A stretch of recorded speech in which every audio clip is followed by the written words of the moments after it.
You bitch, I'll make you suffer! The only thing it makes me think of is a coach trip to games day, where I remember sitting sort of near the middle, and Steve G going up on the parents going, "We're going to stick this film on. Are you okay with the fact there might be a bit of animated nudity in it?" And everyone was like, "Oh yeah, it's fine." But a little like 10-year-old son's like next to Chun-Li, sumping her titties. We're already recording, by the way. Squeeze, squeeze. If you do that movie, you do have to sing that whilst that scene's on. Soap. Narc. It's all yours, Rob. Oh, dog. Should we just try and put him off while he does it? I will hit the first person that puts me off. If you want my body, you think I'm sexy, baby, tell me so. He is disarmed. Quickly! Finish him quickly. Pay him my tribute. Come back to me, ma. He likes me better. It's my kitty hammer. I've got a kitty hammer. For hitting kitties. And now it's time for Kitten Orchestra.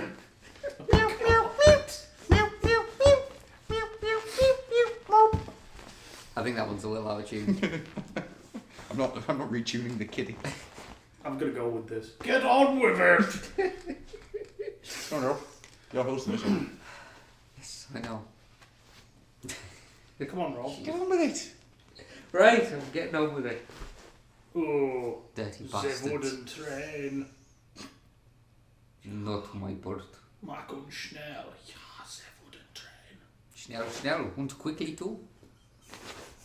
Achtung, the wooden train. Welcome once again to another... Oh, good Got it. Woo! Take two. We're not going to change the channel, is it? Oh, jeez. It's not, because this is going to go as a lock-in. I'm a fucking shark. I thought we were doing this as a change the channel. Well, I was putting you off. I love you. Top spot. Dun.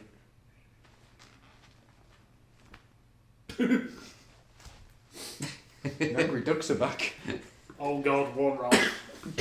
Right, go. Welcome once again to another quick change the channel, but this is a special one. It's very, very special. And not just because I have a very special person across the way from me. I'm licking your hammer. Wow. Just Here, we've had enough of shipping for one millennium. No shipping! Right, Precisely. No, that comes over here. I've had enough. You do shit like that, you get shipping. Shitting. And As then per you get usual- customs charges. As per usual, I'm going to be the freaking grown up in this one. Enough. Parias. Pull this Daddy. podcast over. Pull this podcast over, and we'll never get the podcast to Wally World. Sorry, Daddy. Roll them up. Look at all the podcasting poverty. Must mean we're on back to the 80s. You know what I'm going to say to you? There are thousands of starving children in Africa. Name 3. Kunta Kinte, What? Muhammad Ali, and George. And Africa will never speak to the old oil house again. Do we have any listeners there? I have no idea. Possibly. Fucking hilarious. Yeah, we do, and they want to give us like Nigerian prince's money. We want your bank account number to save Bird, who's going to have to learn Russian again. To save Bird. Good evening, sir. Did My we name not is get invited George. to go on that Somalian's boat? We did. Yes. By invited, it was more like get on the fucking boat, bitch. Where can you find pirates? Off the coast of Somalia. It's a good thing I know. It's a good thing I know how to work my way around a rapier. Come to Somalia, we got your oil. Although I did feel sorry for Topless Joe. Oh, not Topless The way he Joe. swung from rigging to rigging with that cutlass between his teeth before hitting the other side of the rigging. Oh no. Ah, poor Topless Joe. No topless Joe, no.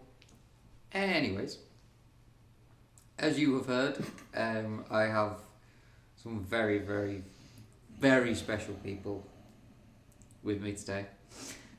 We have the specialist of all special. Nobuto, he makes you happy. Nobuto, he's got a bum. Nobuto, he makes you happy. Nobuto, he's got a bum. Come on. You're supposed to introduce yourself. Oh, sorry. Nobuto, he makes you happy. Hi, everybody, it's me, it's Gruffy. Your host and friend. And joining me, as pretty much always, It's me, it's Stu, it's Dark Ages. I wish to spend the next few seconds telling you all about how you are a blight on humanity, and I shall purge you all in the name of the great hamburger. You are a blight on humanity and you must be purged. So speaks Azrael, the angel of vengeance. No, the great hamburger. You dare no May threaten his, Azrael. may his bun forever cover us with his glory. As if bullets could harm him. For he is the great burger. did you see that picture that? Yeah, God, no. Did you see that picture that Nicole put up? And that was the cat eating the cheeseburger. No. And it's like some dude's holding out a burger to a cat, and the cat's going up and taking a bite, and it says, "This cat has cheeseburger. Good game, internet. Everyone go home now." That's it, everybody. We're Pack done. it up. Pack up the internet, we're done. Genius. Last one out, Absolute turn off all the porn. genius. Anyways, we're not. We're doing something a little different today, because usually Quick Change the Channel is all about the terrible, terrible, terrible movies that we still love. And this one, I can't bring myself to say anything about it being a terrible movie. Okay. It is a terrible movie. It's full of flaws and animation mistakes and stuff that has caused fanboys to gripe and bitch at each other for years and years. Also, it blows its entire load within the first 20 minutes and then never manages to get back to any kind of rhythm. See, I still love this movie. So Yeah, I don't care about any of that shit. I fucking love it. That's why I can't say anything bad about it. Okay, fair dues. I'm sure you will, though, I own this movie on at least 4 different formats. because you are a... But why are we Bash. doing this movie? We are doing this because it's a very, very special day. Is it bring a shit ton of bees to work day? Oh no! The addition of more bees has just made the problem worse. No, it's the... Meanwhile, a national shit ton of bees to work day. It's actually the day we get a trailer for the new Elder Scrolls game. Holy shit, what is this? Fortune and fairy flame, do mine eyes tell me lies? A Do new you Elder Scrolls game. Time is nigh, I must fly, venture forth on my quest. Goodbye ma, goodbye pa, and goodbye girlfriend's breasts. I'll be off as a wrath, till you later I rule. I'll be gone, I'll be gone, I'm no longer your fool. Oh, the crap filled the gap whilst I wait to begin the adventure of a lifetime in the world of Rob's Kitchen. I especially like fighting the washing machine monster. He's a vicious beast, but I will fight him and then I will loot the plates. I would take all of your underwears. You know why Adam couldn't find the forks before? Because I slayed the kitchen sink and looted them from its corpse. Excellent, I peed in that before, and now you are covered in my pee. I own you. I looted your forks though and I sold them to the trader downstairs. What He gave me 4 gold beans. What are you selling? Forks. Beowulf, I need to loot your kitchen. I think you've found the wrong trader. I've only got gems, hoops, and a really large briefcase. No, I've got some forks I want to sell you. Oh, now hold on a minute, love. Oh, I've got an especially large stash of folks in my other jackets. Have you got any GTA IV? There's a hole in my sock, dear Robert, there's a hole in my More than a hole. Look at that. You know, there has actually been one person who's come in and asked for GTA V5. This is surprising. The human race is, by the majority, a bunch of fuck-dribbling morons. Yes. That's why I want to put in the election proclamation. It's alright though, don't worry about it. No American government at the moment. So let's let those fuck-dribbling morons just keep going for it. We can't agree on shit. Right, just quit them. Yep. I like this idea. I think I'm that taking idea- my ball and going home. I think we should use this in day-to-day life. Oh, I don't agree with you. Let's shut down the emergency services. Rip fucking bobbly morons. Anyway, on a more happy note, it has been 4 years since we've been doing this shit. Jesus! Jesus! That's right, this is a very special Quick Change the Channel for the Old Oil House's 4th birthday. Indeed. So, we decided, let's not do a really, really bad film that we all love. Let's just do a film that we all love. The bad films for Christmas. Yes. So we're going to our roots. We're going to what this... We're going to our what? Our roots. Bloody roots! That's where Cook the Kinte came from. Yes. So we are going to our... Roots! Bloody roots! And we're going... Bowsman Pat. There's a Bowsman Pat. There's black and white cat. There's Bowsman Pat. So we're going back to our roots with the Transformers 86 movie.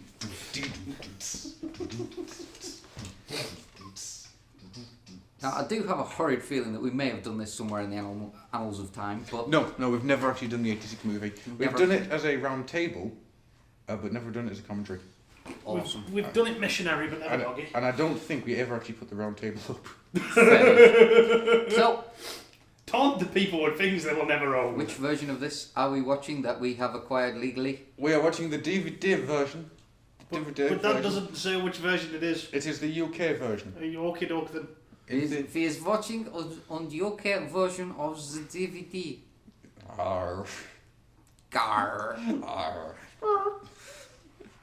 I did have the Blu-ray version somewhere, but I don't know where I put it. Which is a shame, because that's really pretty. Is it shiny? Oh, it's fucking gorgeous. Awesome. So, for those of you who are defiling this movie by listening to us wax lyrical, you can press play I like waxing. in 3, 2, 1. Count the medals, 1, 2, and 3. Bong! Oh, I'm sorry. Are we watching fucking Sinister? No, just listening to a gong. What's wrong with you? Shrimp production and Baba production. The old Marvel Productions logo. So, Rob, as host of this show, do you want to give us some information about Transformers movie? When was it released? Just in case people don't know. That we've introduced it as the 86 movie. So when was it released? It was actually released in 1990. Wow! Generation 2 Transformers the movie! You With the probably power of the just Cybernet Space Cube. God. God. Unicron would just be clear plastic. Yeah. Don't give Hasbro ideas. We've got this mould, we need to do something with it. On a side note, I've done a pre-order. Oh, what you pre-ordered? I did a pre-order. Sounds like he's going, I did a bad thing. I did a bad thing. Look at the little kitty. Oh, look at this place, it's so nice and everybody's so happy and friendly and science! Just Is waiting that for that to blow up in his face. Oh my god. What? Arbalest is actually tricky. Look, he's got his goo. And then all of a sudden, a giant monster planet attacks. Just like Tricky's workplace. I like the fact they already know his name. Did somebody go up and ask him? Yeah, it's like, does everybody in the universe know what Unicron Tricky, is? you need to grow a moustache. This is for science. Science! I always felt sorry for that one there, because it looked like he came out with Bubblegum Crisis. Like, you felt sorry for him because he was in Bubblegum It was Crisis. like, I escaped Bubblegum Crisis. Oh, shit. See, I felt more sorry for him because he didn't even stand a chance. I always Yeah. like these guys having the little, Lights on. no, not the, well, the lights look gorgeous, but I like the little chairs that are their tummies. It's like the idea that they eat really fun and all the food comes out like a little dispensing unit. So I always found it funny because obviously I think I saw read the comics before the movie. So when I saw these ships, I was like, they're putting us on Trident ships. Because for the comics, yeah. they span them round. Yes. And that was I the remember. Quintus on Trident ships. Yeah. I do actually find this quite disturbing. It is, it's freaking horrific. Hey, welcome to your movie, kids. Right, this dude's just showing up and eating the whole fucking planet, killing everybody on it. And those Yeah. people were trying to escape and didn't. It's just like, wow, that's It's fine. dark. It's fine. Because now the music starts, it's time to get happy. Oh, this is such a good rendition of the song. If you're not doing it at home, get up now and start doing air guitar. Should we turn the volume up just for this song? Yeah. You, I know you're on a bus, just do it anyways. I demand you air guitar and boot that granny out the chair. Starring Eric Idle as Redguard. The Transformers as the Transformers. John Nelson, he was fucking harsh as whole one. Well, he did go back and go and hold himself drunk. Then a D-boy. As Galvatron. It is weird how many different versions there are of this. Which one do you prefer? Do you prefer the Superman style, I prefer the cybernetic space cube? I prefer the dude doing his awesome description telling you what happened. The year is 2005. The Yeah. treacherous Decepticons have fucked up everything. Led by the maniacal Megatron. I gotta admit, I do actually prefer that version. Yeah. It's just something about it. It is the year 2005. The treacherous Decepticons have conquered the Autobots' home planet of Cybertron. And that's enough of it being far louder than it needs to be. Oh, that soundtrack. Yeah. So good. Like, check me out, I'm Laserbeak, I'm looking at your machines. Caw! Motherfucking cut. I always feel that there should be some awesome funk music. What are you talking about? This is awesome funk music. No, I mean, it should be used more like Black Dynamite style. Oh yeah. Pinnacle and Ah, starting sorry. themselves. Little whammy bar. When do I get to go forward in time and meet Alpha Trion? I do, Cats, Ironhide. Cats. I do love the fact that Ironhide just kind of like watching monitors full of Decepticons, just like. Why, Yoda? See, the only other thing he does is sits there, punch that guy, kick him in the shins, pull his arm off, hit him with his own foot, got half his legs in my room. Put half of him inside him. You know dual cones? Yeah, I made those. Took a tank down, stuck him up a plain guy's ass. No tanks fly. That tank don't fly Do you think like those two being the only two on Moonbase 2, it was because people didn't like them, so they just said, right, we're going to make a second base over here. Why don't you guys just... Hey, Bumblebee and Daniel, why don't you fuck off over the Moonbase too and don't pick up any tape players? But no, I mean, you've got Bumblebee and G1, and Bumblebee and G1 is no problems.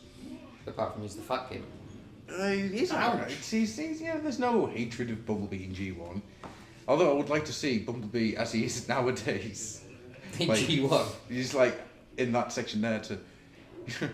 All okay here, Prime. What do you say, Bumblebee? Just like pulls fucking what's his face out of his chest. Right. Rather just like holding his breath.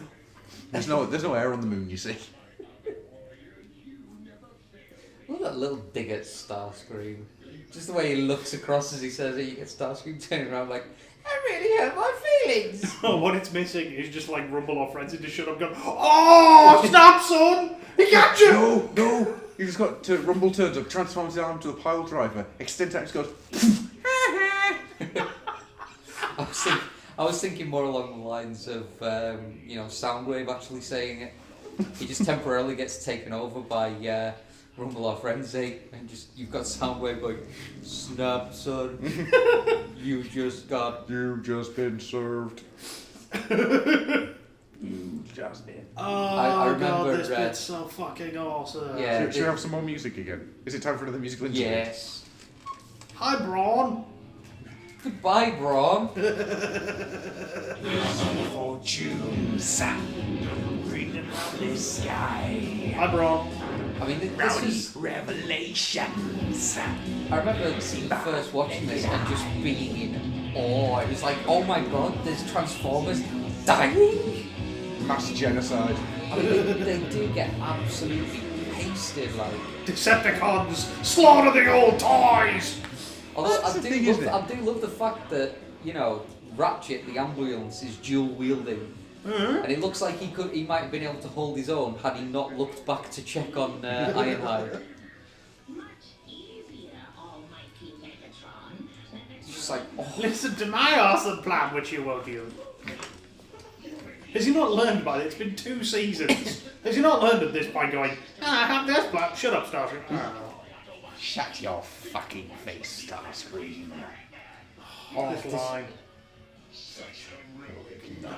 Oh. it's just that thing that it's kind of like, oh, I know, I survived, come on, and then you just, Megatron might as well just be wearing his face as a codpiece Yeah. at this point. What I want everybody to think of at this point is, think about what he does to Lookout Mountain in a few minutes. That happened to Ironhide point blank. yeah. I want you to think about something else entirely. For some reason, this sequence always makes me and my brother laugh. I want you to think about this in logistical terms. Okay. Right? Wait for it. When he pulls the fish up. Uh-huh. It's fucking tiny, you giant metal monster! I think he's trying to be. I always took that as being kind of, yeah, it's a whopper, alright. It's like, it's only the size of Daniel's head. It's not a giant fish. Made even worse, I think he skims the fish. Skimming rocks is for boring organics. I skim organics. Dad. You will have to excuse me. I am 3 days without a cigarette now. No, Otherwise I'm climbing it's just the fucking fact chairs. that this movie has one of the greatest soundtracks ever. Ride Daniel, ride in style. Oh, Now you remember what I used to be able to do with this film? yes. I'm not even looking. Why don't we stop here? Over a peak, Daniel, where you can see everything from Lookout Mountain. Lookout Mountain! A little bit more. Like, really, Cup? Really? And break all the things the old man built. Turbo Run, young punk. I'll straighten you out yet. You little shit. I love that skid as well. It totally He defies logic. utterly drifts it round that corner, doesn't he? Hey, look, he transformed. Don't expect him to transform him like that again in the entire film. I kind of like that. There's a hole in the shadow. What? You have to phone AA. It's like, hey, look, there's that piece you'll get on your masterpiece years from now, and it will confuse and annoy you. Oh look, it's that thing that comes out when you buy the Heroes of Cybertron Hot Rod and wonder why the hell he looks like that. Then you realise after you've already repainted his face. No! I love the fact it's an actual target on there for Megatron to aim at. Yeah, that just happened to Ironhide's face. I had a bit of do Pat so- Lee. I always surprise there. forget how to... Oh, I love this. Here we go. Oh, come on. Go on down, Auto Brat. Do, do, do, do, do, do, do, do. Shit! Here comes Cole to fuck you up. Yeah, And this is even without a Saigar. It's just the speed that this moves at the beginning. It's freaking intense. Yeah. Oh my freaking lord! You're gonna jump. Old timer, that's something you'll never be if you don't get back to the city. I bet it doesn't turn off Twitter.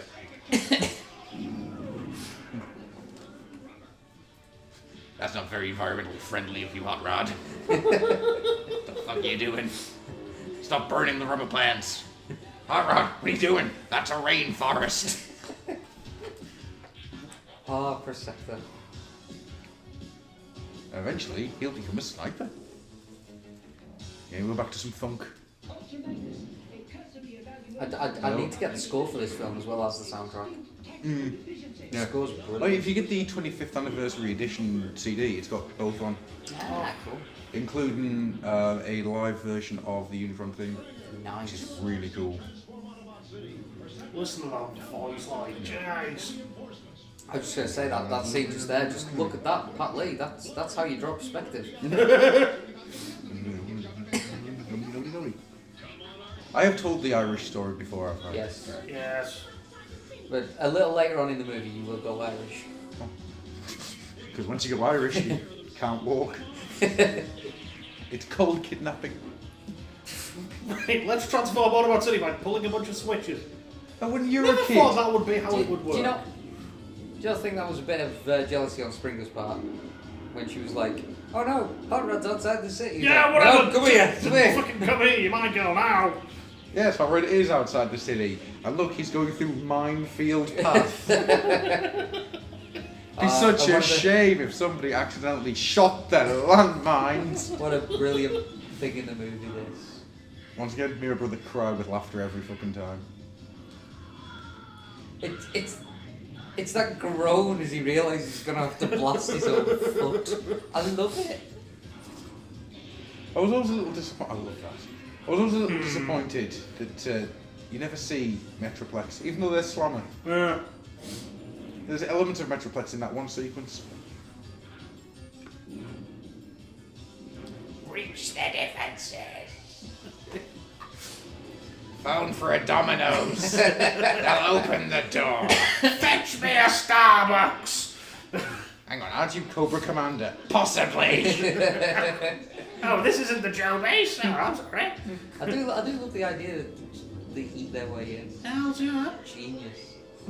Their own way. God damn, I love this film so much. Yeah. I felt sorry for this dude. Oh, Crunched. His head gets crushed. who a kickback.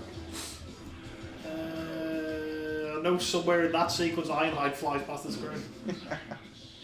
Ow! Speaking of blaxploitation.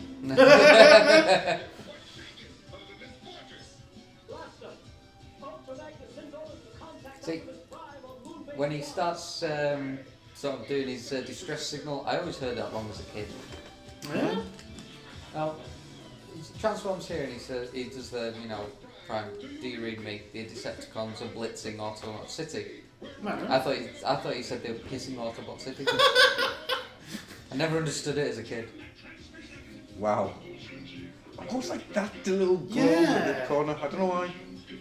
Isn't it amazing how this DVD version, it just looks amazing. It doesn't it's look old gorgeous. at all. It doesn't look like it's a 20-year-old film. No. Not in any way, shape or form. And the only thing obviously is the fact that the designs are Oh yeah, yeah. old, but The designs are very 80s. yeah, the colour and everything is brilliant. Oh yeah. I think we'll need to find a copy of this on Blu-ray. Yeah, I was to say, it looks incredible on Blu-ray. Yeah, just because it seems to have done such a good job with the DVD. Nice to see what they've done with the Blu-ray. See, I always kind of like how when the tape guy, when Blaster launches his tapes, it's not instantly, well, Steeljaw, the lion, has to fight Ravage because he's a captain. No! Dude's gonna fight the cat. Ravage is gonna go chase him like Laserbeak. I lost it because I wasn't paying attention. If Adam ever tries to do that point in the movie, he goes Irish. Shim of the air, shim of the air, leaving around, shim of the ground, leaving the air, Lewis leaves nowhere, that's where. Oh, it is my favourite line in the movie coming up. But fuck you, Hot Rod, RC's mine. I just love the It's dragging just in the dead and dying. It's like, it really is grim, isn't it? Yeah? Come on, put you back into it. Like, you can do better than that. It's got treads on it, can they not use that?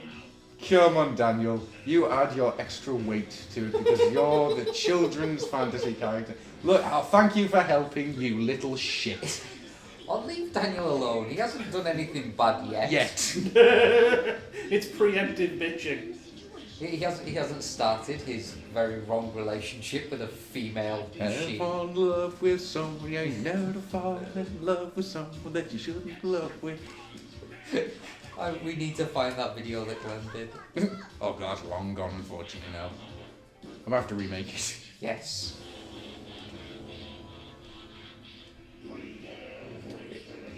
Oh, so nice. Yeah, here it comes. Smush! I think, this movie was the first time I'd ever. Yeah! I think it's the first time I'd ever come across any combiners or anything like Yeah? that. Yeah. I suppose, I mean, No, for me, it definitely wasn't because I'd seen fucking Revenge of Bruticus so many times Yeah. at this point. You wanna know why I love Bruticus? Because I own 2 videos. One was Dinobot Island, 2 was Revenge of Bruticus. I will watch them non-fucking stop. I never had a great deal of the videos or anything for Transformers. I had 2 or 3, and it was always whenever it was shown on TV, it was when I was heading out to school, so I never got to see a lot of it. Here comes Big Daddy Prime. Destroy Devastator. Love challenge. We don't even need all 5 members of the Dinobots to go fuck him up. I do love that, the way he's just like, nah, just shrugs it off. And this is it. This is the point where the Dinobots. Wait for it. Yep. And comedic section. Yeah. There we go. That's it. The Dinobots are no longer a threat. Yeah, I was a bit gutted at how quickly the Dinobots were dispatched. It's like they just become comedic. It is literally from this point onwards they are comic relief. It's alright, because here comes Big Daddy Prime. It's just that line. And I cannot listen to this song in any other context with this movie without feeling cringy. Yeah. But when it's in this, it's just like, I'm gonna go kick the shit out of Megatron. You guys can all sit back and watch. I got this shit. Although, how many times do you, when you've read Bullets, do you just hear this song? Yes. I recently bought and completed Far Cry 3 Blood Dragon. There's a touch reference in there. Is there? You kill your way through a bunch of undead dudes and get this weapon. He's like, I've got the touch. Like you picture, it's all like 8-bit graphics as well. It's like, I've got the power. And it's Michael Byrne. Yes, yeah. Kind of pronounce his One shall stand. One shall fall. See, I want to talk about things that happen. Where See, remember when that wasn't corny? Yeah. Remember when you didn't hear it every fucking series? yeah. Ah. I just love when he's, when he does his transformation and he just starts gunning them all down. Yeah. It's just like, Oh, go on, Big Daddy Prime. Big Papa Prime. I'm gonna take some names. I do Is it love- worth mentioning the deleted sequence there? Do you think? Yeah, why not?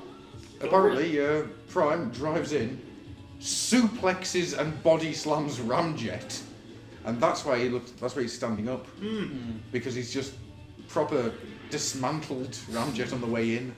I always just assumed it was some cool camera spinny thing. Yeah, I always thought that. You're at your best when the dawn gets. I love the fact that Megatron, who's going to do it with his bare hands, just seems to use Yeah. everything possible.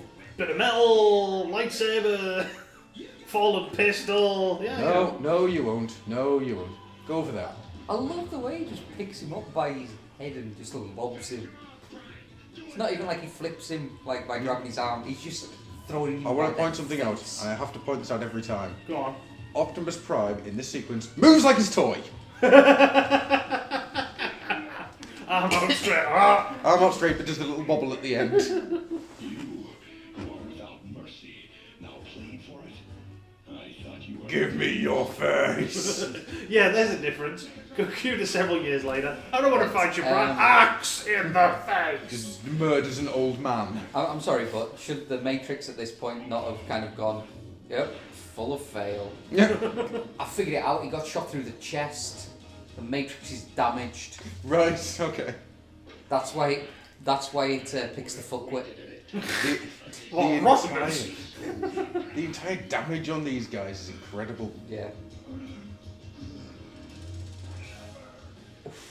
See, all that's missing now is him trying running to the edge there, Ow. and then doing a fucking flying elbow drop in Macho Man. Yeah. Just dropping that shit right on Megs. Macho Prime gonna take Well, you he down. was getting up, ready to do it.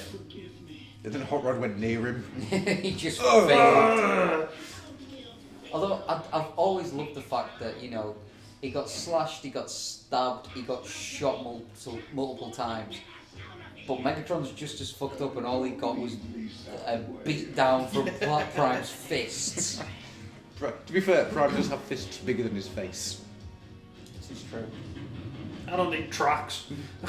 I'm a space train. Where are we going? We don't need tracks. Tracks is in the background going, oh. Oh I just dear. love little Rumble running with the. Yeah, correct. It is Rumble. Correct. Correct. I know. Depends where you start from, personally. Rumble to me is blue, because I remember it more from the cartoons than anything else. But I can see where people come from with their different and wrong opinions. You can flame me on Twitter at fuckoffandie. Rumble is blue. If you want to continue this discussion, just catch any of us on Twitter with the hashtag RumbleIsBlue. I'll hashtag that as well. Hashtag burp. You know what else is kind of missing from the sequence is Percepticon. Fear the wounds are fatal. If only Ratchet was here. Well, he's there, and he's over there, and there's some bits of him there, and I think one of the Insecticons was wearing his head as a hat. Would that help? No, it wouldn't, Potter. Okay! I've always wanted to see a Dr. Smooth bit where it's Prime, you can't die. And the Prime just looks at him and goes, you want to fucking bet, child? Did you see the shit that just happened to me? It's like, Prime, tell me you want me to succeed you. Ultra Magnus, I met you 5 minutes ago. It is you, old friend. Of 5 minutes. Master me for Prime. I'm just a soldier. I'm No not clue. worthy. And also, I really can't deal with this right now. See, this is back before he was dealing with the Tyresticon. Prime, your Autobot badges. 2 degrees off center, riding you up. Magnus, Dying! Magnus, No excuses! we have minutes. There's dust on you, Prime. Get the vacuum cleaner, the Tyrest vacuum cleaner. Rodimus, take this down. He's just opened his chest cavity without filling out a P729. I just want to quickly draw a conversation that's happening on Twitter. T-Formers, Transformers Age of Extinction, possible reveal, and some noise. That was very large amounts of noise. Let's stop the noise. Yes. I do love the big pause there as he grabs the... And years later, Japan will release a figure based off those split seconds. No, not comfy. There we go. I always loved that. I always wondered why he did that. I like to think it was just the fact that it wasn't comfy. It was not an animation mistake, it just wasn't comfy.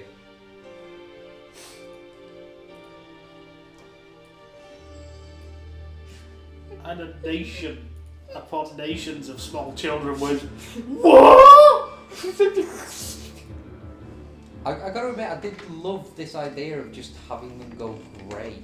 And it stuck around was all. Yeah, it's... Well, in varied some things I've used, but it seems like most of them have gone with they're dead. Let's make them grow. I just love the idea that, you know, obviously they are metal beings and everything, but it's just like the fact that they're alive gives them that colour. It's just a really nice kind of touch. The touch. The power. They lose the power. Oh, this is so beautifully done. I Like I hadn't already had this planned. I say it is survival of the fittest. Oh.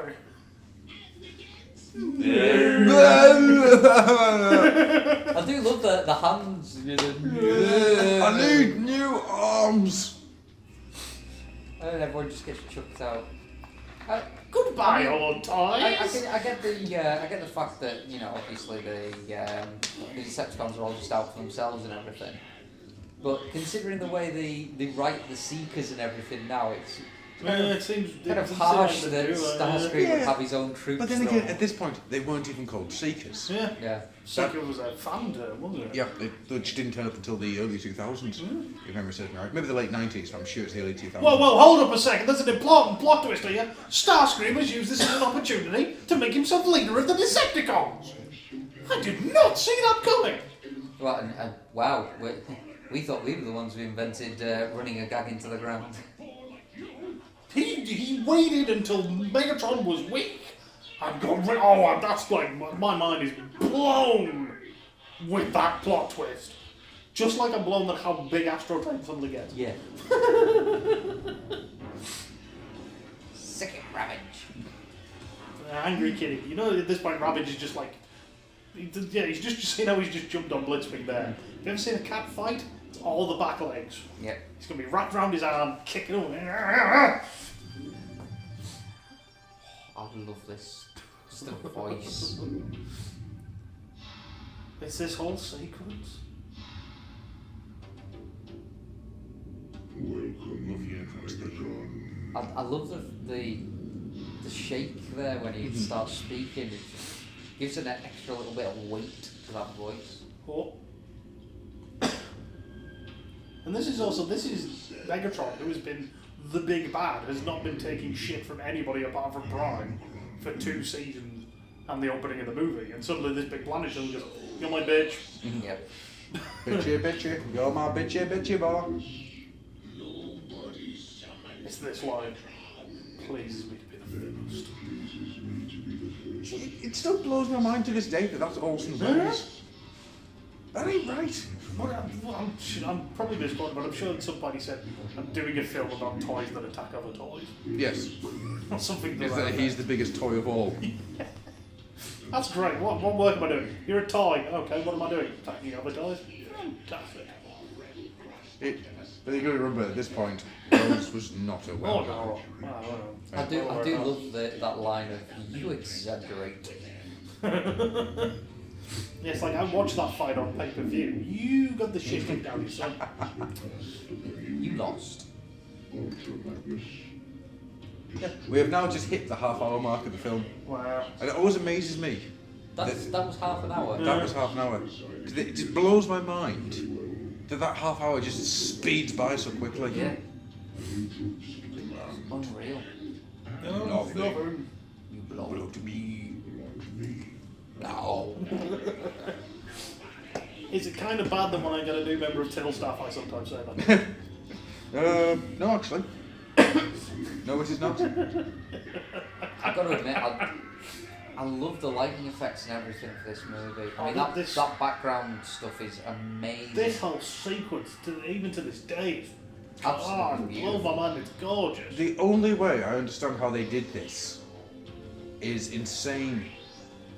I mean, all the detailing there with the robotics. I've been trying to work this it's out like- for years, how they've done this. And when I worked out exactly how it is that they do it, you're talking months and months of work. Yeah. It's crazy. Because is it the I mean, it's same that- technique they it's use the- for the blasts? It's the when they did the little grid across the Yeah. bodies, it came up and everything. I mean, that was perfectly contoured and everything. That was amazing.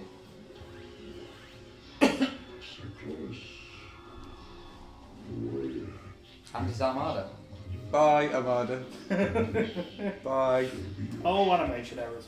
Oh, I miss Armada. He was great. He's one of my favourite characters of all time, is Armada.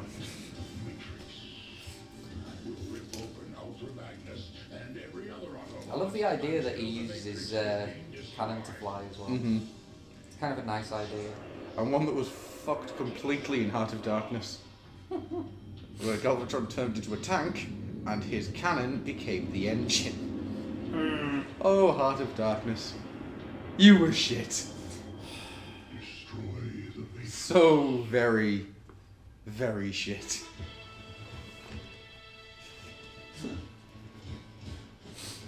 Hey, didn't he die? Hey, who knew the Constructicons were so musical? I don't know how he's blowing anything. Some of them don't have mouths.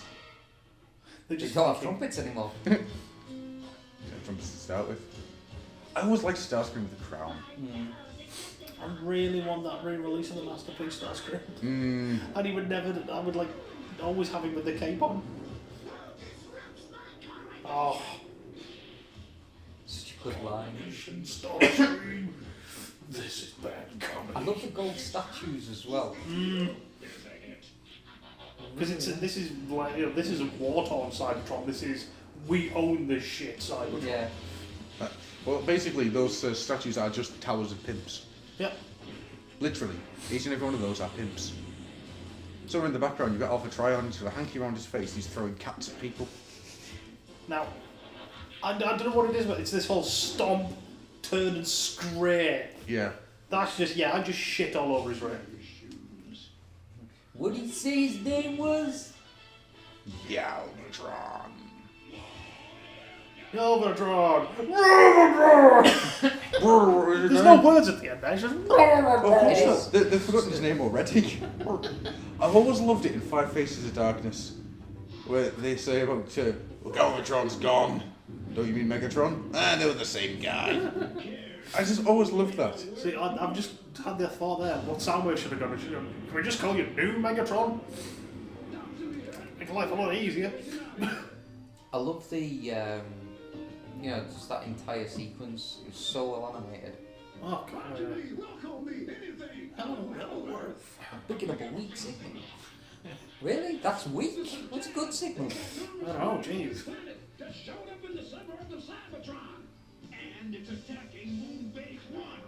Just Hey Magnus, it's your first day on the job. Deal with a planet eating shit.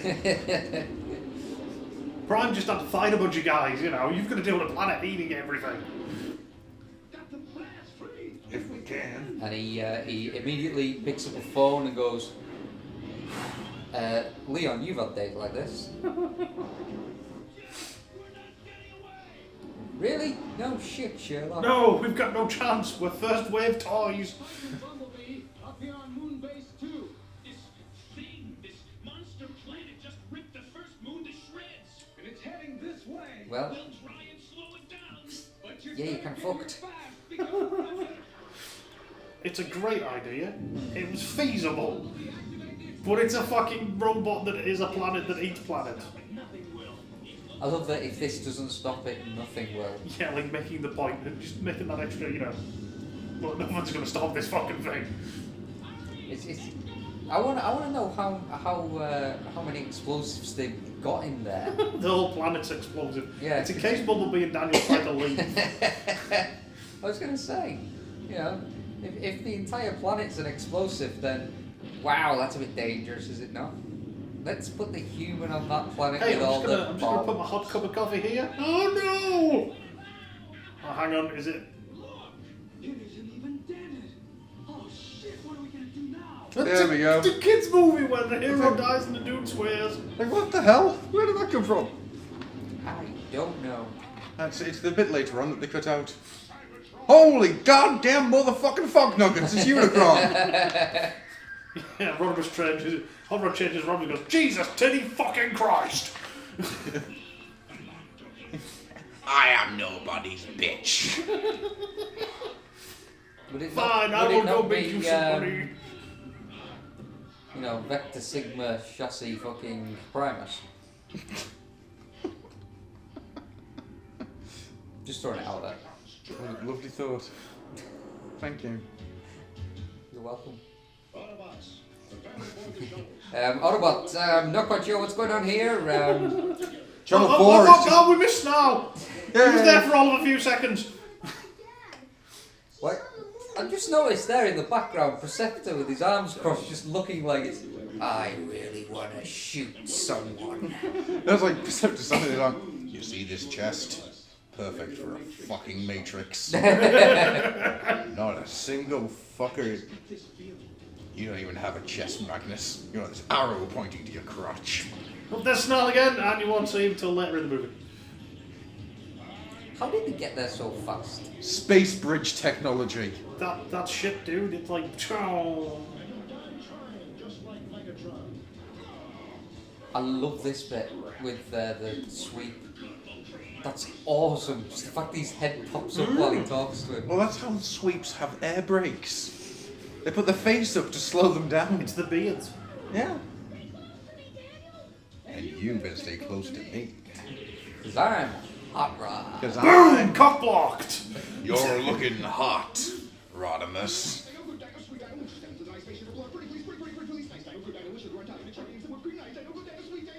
that ain't right. To this day, my favourite version of Grimlock and the Dinobots is the Fall of Cybertron and Rage of the Dinobots version. But it's weird because in this, they start off being all badass, but Grimlock's the only one who ever gets any kind of Badass. screen Yeah, 'cause time it's or me, Star, like to fight. yeah. This let's follow leader. And then by season 3, the Dinobots just become fucking painful jokes. Yep. Sometimes. Apart from Call of the Primitives. Let's What do we put- do without leader Grimlock? Still so cool. I do love the fact that Hot Rod has to lasso Grimlock into the shuttle. And then the rest follow him because he's in charge.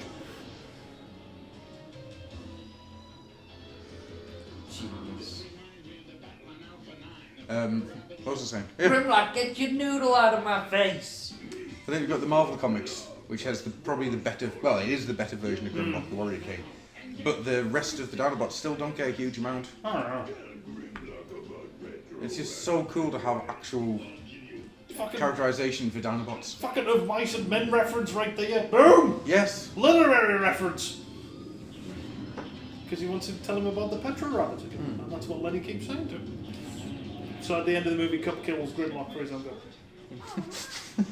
Now, have you read Mice and Men, or are you just... No, I've read it. Oh, thank God for that. It's fucked See, up. that, Oh, yeah. that line Seriously of messed up film. A if- book. Yeah. that line of, you know, if you get space sick, you're gonna walk home. Why do I get the feeling that he throws up in the shuttle and Springer just like warned you? Sorry, kid. Can't look like a Opens the hell bullshitter in front of the lady.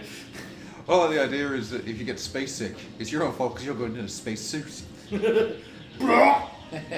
Washing machine! Nope, after the joke the story I could tell last weekend, it's nom, nom, nom, nom, nom. I'll Oh, tell you after the show. oh, no thanks. Nom, nom, nom. Oh, God. that is not. Let's watch Pretty Movie. Pretend that part of conversation never happened. I've got a question for you. What? Whilst we've got a quiet moment. Favourite animated Transformers What was it?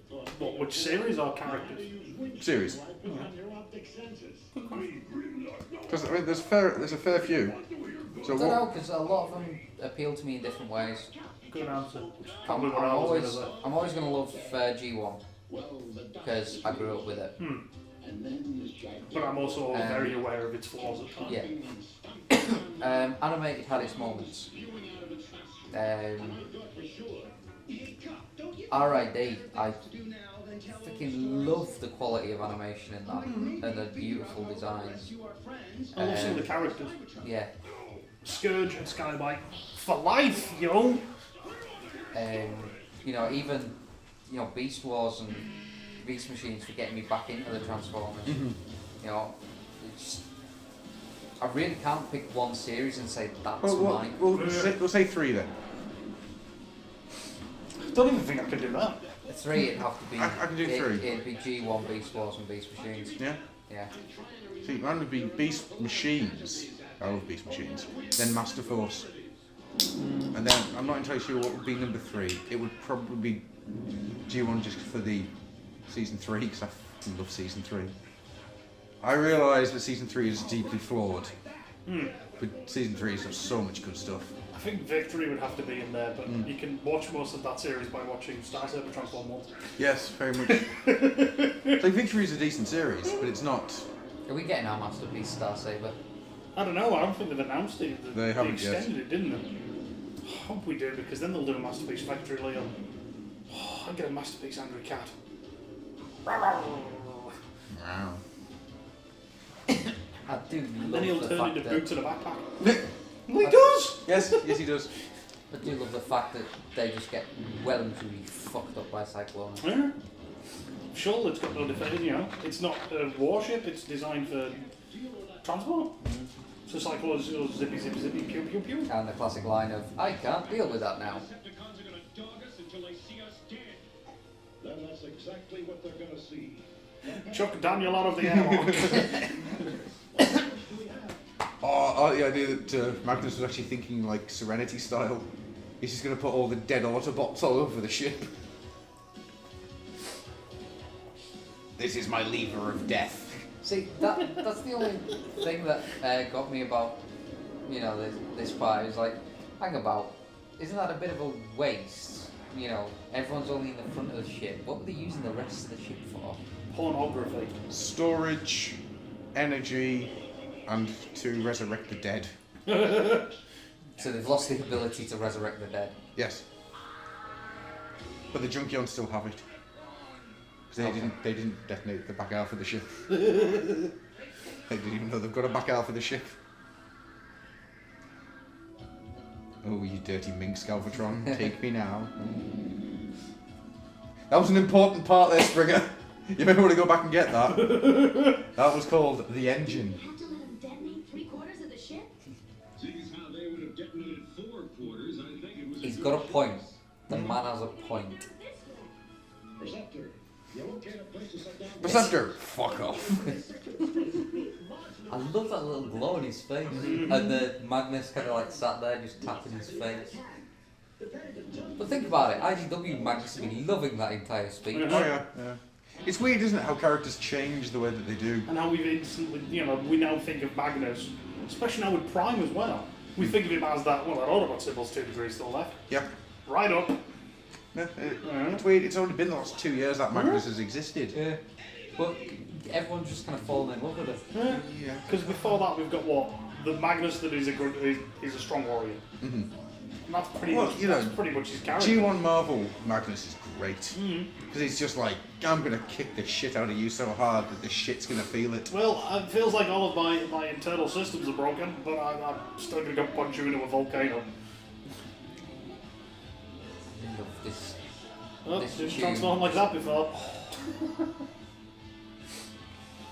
I mean, if you're going to have to fight a giant mechanical squid, you can't ask for better music. I say Transformers the movie. Makes Yeah. me finish off boss battles like nothing else. Yeah, I am witness to that. Yep. Kicks the Is shit it out of 13 times you failed that yeah, boss something battle, like. and then just put on the touch and you did it first time. Yeah, perfect. Nothing hurts me. It's He amazing. became my bitch. Nah. Lesson to everybody there. Some giant mechanicals trying to hit you, shoot it in the fucking eye. I think you can take that lesson and learn every day of your life. Something is pissing you off, shoot in the eye. I even love the little touch of just the bubbles trickling up. No, it's gonna Have you swallowed my own syringe? Nah. Oh, I'm gonna have some horrible indigestion in a couple of minutes. Oh, genius. Wow. I like the thing that if these guys ever played Divide, what he did, he just did a big old air kick, possibly into a symbol or a young fan's face. You do know who Lion are, don't you? Do you know that? No.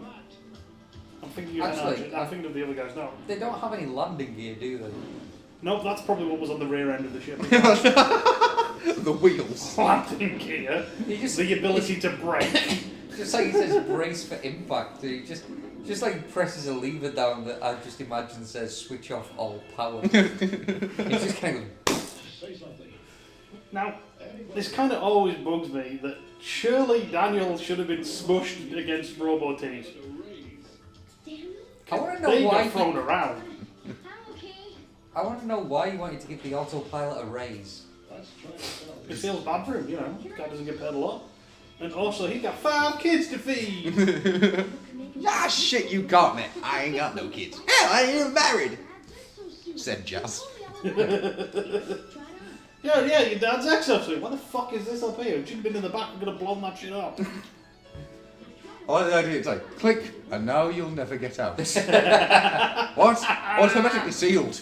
You can't actually get out of it. You won't grow old. And later on, it'll become a head. People always ask me how I go in the suit. Like that. Daniel, it's got no urine replacement. So you've just pissed yourself. Really? Yeah. I love No. I love the idea of struggle to walk. I'll try a mid-air flip.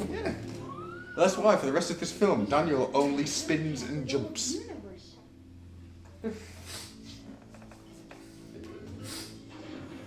Junkions! This is possibly the most sinister Eric Idle's ever been. Is that fucking thing from Dominion Tank Police? I've always wondered, it looks like a Tiger special. It's the Imperial Gap Basilisk. Oh look, Sharkticon tails make up the fauna. And who would think years later we would release Junkions and I would go, I need them all. You know what I've always liked about Quintessa? It's fucked up. The angles. There's a very Lovecraftian bent towards Quintessa. All the angles are like Raleigh, they're just not right. I love how grumpy Cup is. And then he just lightens up instantly. It's because he hasn't wired his head back up properly. His emotion chips just like clicking on and off. I'm really happy. Go, kill you all! Oh, completely different transformation again. Yep. Oh, yeah, do the hot rod's modular. What was the Was third it again? worth it? Was it worth it? Yeah, Yes. Oh, look, there's things in the piss. That was a swamp. Oh, that's pee, look at it. Zip. The universal greeting's amazing. I've said it before and I'll say it again. I only think this week's because you hear it, you repeat it as if to say, what the fuck? And then you say it again with such conviction that they go, Bob, weep, God, no, weep, Nick, Bob. Yeah, you better bar weep your grandma weeping anymore. Yeah, for shizzle. Oh, This is shiny getting things! expensive. Blah, blah, blah, blah, blah. My dentist said I shouldn't have sugary treats. Blah, blah, blah, blah. No more. See, he's just turned him into crack addicts. Litter! Oh, I can't shake this idea out of my head. We remake Breaking Bad with Cup and Hot Rod. With Cup as Walter White / Heisenberg. And they're selling blue energy on the shark guns. I like it. It just means we get the awesomeness of Hot Rod just going, yeah, science, bitch! I am the bot that knocks.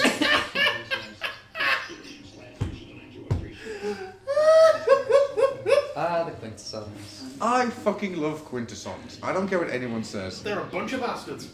No, they're brilliant. They're going to kill you no matter what you do. Oh god, I know I've told you guys, but I don't know if I've mentioned this show.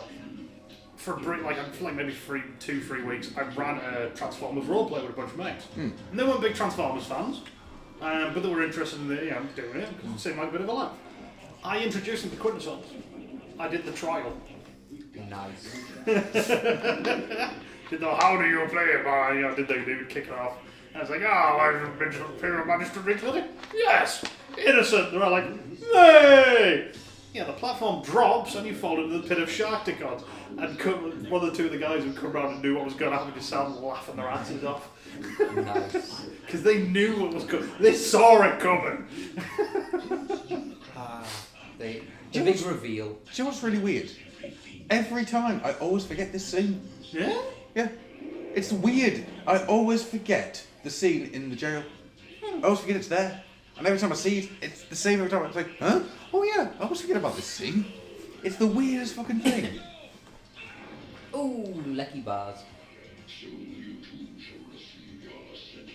Yeah.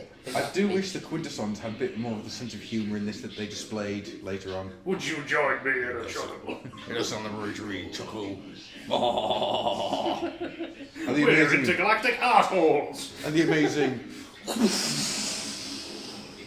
I shall miss Quintessa. You can transform into a jet. The Marvel bio said so. Can it? Yes. I thought In they the- were non-transformers. In the adaptation, the Marvel comics adaptation, they turn into jets. Kranix and Arbalest could turn into jets. I always thought it was Because that's just how they escape, isn't it? Yeah, that's how they Instead escaped of in your the ships, original they turn Drift. into Yeah. it, Do you know the story of Five Faces of Darkness? Why it's such a weird thing? No. That's pretty much the original draft of this. Alright. It's just strange. I love the fact they start in a fight and that's how he gets saved from stepping in a spike pit. Oh, Oh, it's like that horrible feeling somebody's just kicked me in the ball. oh look, everybody! It's Wheelie. Oh yeah, it's that orange twat. Yeah, Fuck after, off. after Spotlight Wheelie. Yeah, but it took that to make Wheelie interesting. Yeah. But it Oh, saying that though, the original, not Marvel, Ladybird book. Oh, the wild boy of Quintessa or something. Yeah, like that, you know. that's a really interesting take on him. I like that take.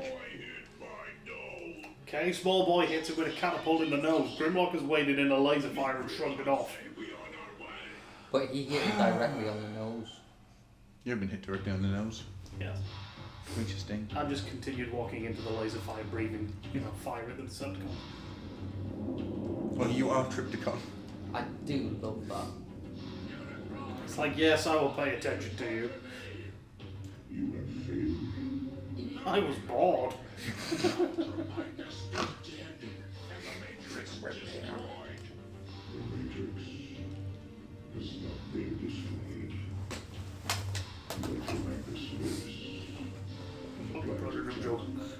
It's not a very nice timeshare. He got a beachfront property. He lives there 2 months a year. I've always, and I've meant to do this many a time. Go on. I've meant to ask this many a time. I wonder how Furman feels about his version of Unicron and Primus being the now go-to version. Because Unicron in this is just a monster.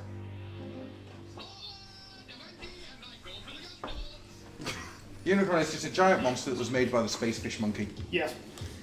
I much prefer the giant chaos god from the beginning of time that went, I don't like this place. Smashy, smashy. Yep, I've always preferred the Gods of Light and Order, or Chaos and Order. But, I think it shows how it lasts, where it's kind of fitting into the new modern type. well, that's what I was saying. I keep meaning to ask Furman how he feels about that, because it's his idea.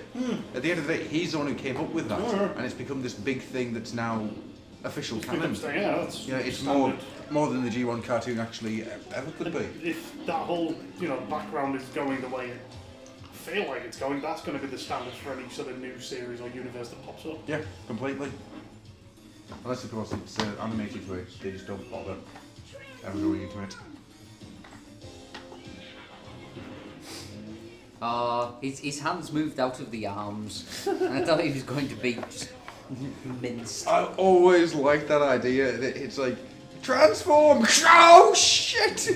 Nobody told me about this! Didn't you read the manual? What manual? I can't read. No, Magnus just stands there going, well, you accepted the terms and conditions. Then again, I've always thought about Beast Wars as well. The fact that they've all got those organic parts, the transformation should hurt. I just love the fact that he brought down a mountain on top of them. Well, if I can't save you, he's not going to get the joy of killing you. I don't think there's much point in going into the details about this sequence, is there? We've all heard it a million times. Yeah, but it's still fucking brutal. Instead, I'm just going to go into... Do you remember the days of Kazaa and WinMX? Vaguely.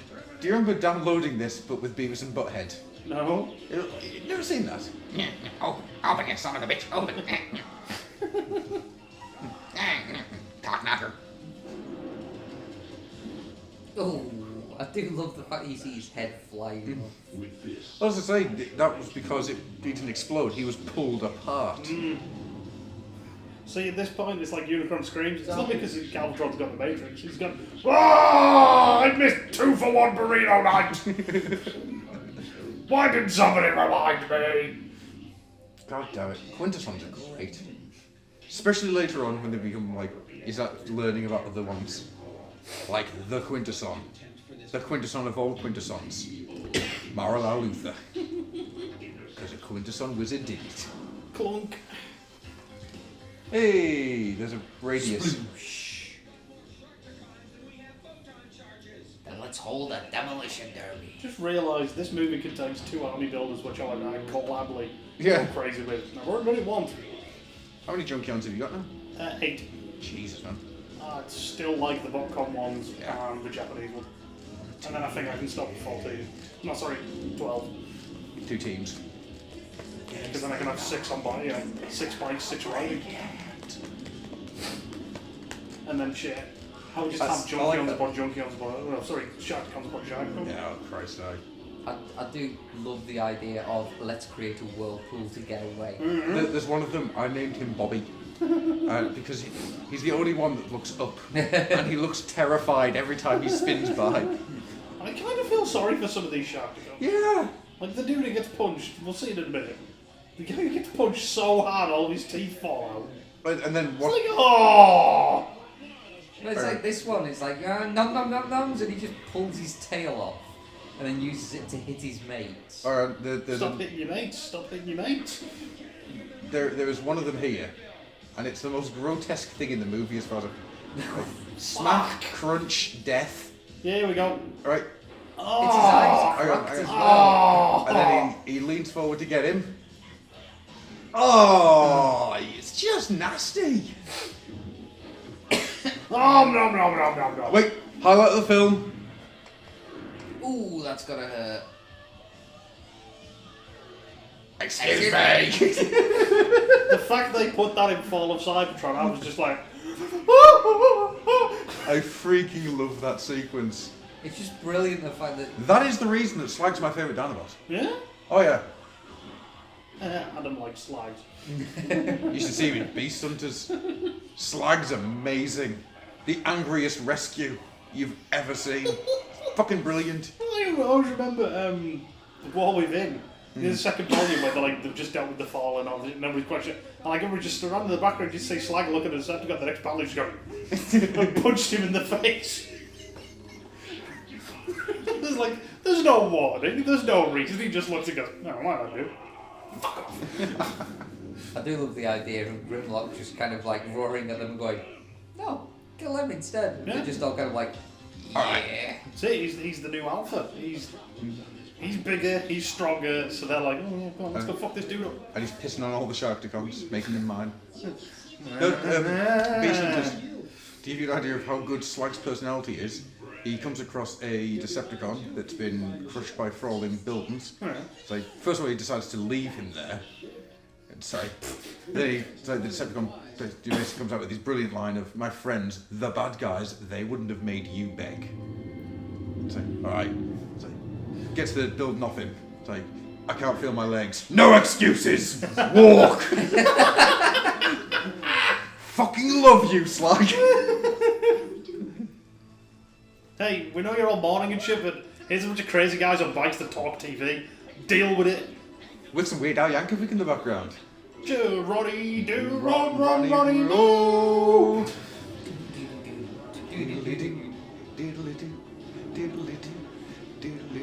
No, actually, Oh yeah, that reminds me. Hmm? I actually, from one of the lyrics in this song, I actually made myself a t-shirt that said mashed potatoes can be your friend, with a little graphic of a mashed potato. I quite like that t-shirt. Until it actually got taken off me in a nightclub. What? Did you get stripped in a A nightclub? female friend of mine just said, I really like that t-shirt. I was like, oh, yeah, I can make you one if you want. And she was just like, I'll have that one. And just took it off me. Wow. How did you survive the night? Hey? How did you survive the night? You topless in a nightclub. That's... Damn, son. He survived off all the money that was being thrown at him by women. I was more thinking that all the men would just run a train. An Astro train. No, it's fine. I did have a long sleeve top tied around my waist, so Alright. just put that one on. Do you know what this song is actually meant to be? No. It's Weird Al Yankovic taking the mick out of Devo. Okay. Is it? Yeah. The moment I say that, you can Saying hear that, it yeah, if you watch Yeah. the video for it, yeah. completely. Because I always wondered what the hell this was meant to do. Because at this point, Weird Al was just doing pretty much the Michael Jackson and Madonna parodies. Oh, I do love the fact that it gets taken out by a girder. Oh, are we ready for Snell's second appearance of the film? And last appearance. Where is it? There he is, briefly as wrong. That's it. I love the fact love the Quintessa ships. I love the fact that Grimlock was actually in robot mode on the ship. One of the few times, because that's something else as well, the Dinobots from here on were mostly in dinosaur mode. Yep, very rare for them to be in robot mode. In fact, I would actually say Madman's Paradise is the next time you see Grimlock in robot mode. Neither are they, in case you haven't noticed. Check out my nipple guns, boy! Pew pew! Bowie, Grana, Weep, Ninny Bomb. Here is the news, 6 o'clock. See, that's I where I swear- got the thought it was, what the fuck is that? Oh, I just think he doesn't have a fucking clue. This is meant to be proving that Hot Rod's a natural born leader, isn't it? Yes. He turns up and everyone starts having a party. Although, I am gonna do my damnedest to get Neve to be able to say Bowie, Grana, Weep, Ninny Bomb. Oh yeah, I just remembered. I still have pancake rolls. Oh! Dead of the stupid.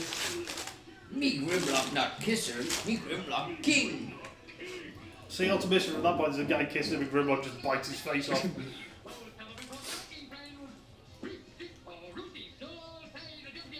I do like to think that They just super glue those on, What?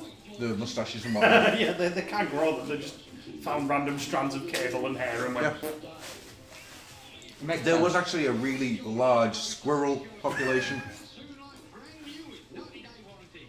I love the idea that he comes with a 90-day warranty. You notice how they go to put his legs on the wrong way. Oh yes. I wish they'd kept it like that. He just started walking backwards.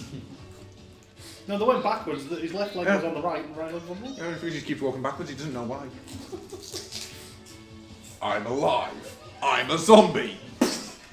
Shoots himself in the face. I'm an abomination. You've got obviously that magic life-giving polish. No, they didn't detonate the bottom half of the ship. See, that kind of lends more to that thing of him being pulled apart. Yeah. Instead of, you know, when he's being beaten the shit out. Once again, proving Cybertronians need to pay more fucking attention. Everyone else knows about Unicron except them. Yeah. But then it kind of fits because they've been fighting their own war for millions of years. Yeah. They ain't got time to look out with. They're too busy trying to shoot each other in the face. It's just a really strange one, isn't it? But you can make it fit quite nicely. Like when you get into season 3 and like everybody knows about Cybertron and doesn't want anything to do with it. Because they've been too busy shooting the shit out of each other. I've always liked that. I've always liked the sort of goodbye. That's the bottom half of the ship right there. I've always liked the idea of how the rest of the universe views Cybertronians. I just think it's how the universal view us when we get out there. Nah. Don't want to deal with the Cybertronians because they're in danger. Don't want to deal with the humans because they're fucking stupid. Well, until the Emperor turns up anyhow. Who do my bidding or taste my ass? I love the fact everyone else just tries to pull it apart properly. He tries to get his fingers in there and... I have no idea why you've reminded me of this. Sorry. Do you remember the previews for the Metro Titan issue of Robots in Disguise? I'll come back to this because Stu's obviously fapping away. Sorry, it's just this whole sequence is fucking brilliant. Oh, it is. Oh, shall we down? Beautiful transformation. Just the whole thing, the hands slide out and just pop it open. And they tried very hard to mimic this in Armada, Is it? and it never quite worked as well. But then again, Unicron in Armada never worked as such. I just love the sheer amount of detail. Yeah. All the fear on It's Galvatron's it's face. to give it that scale.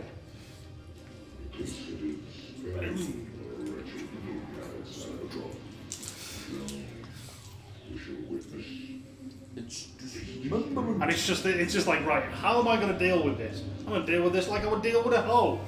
Pimp slap!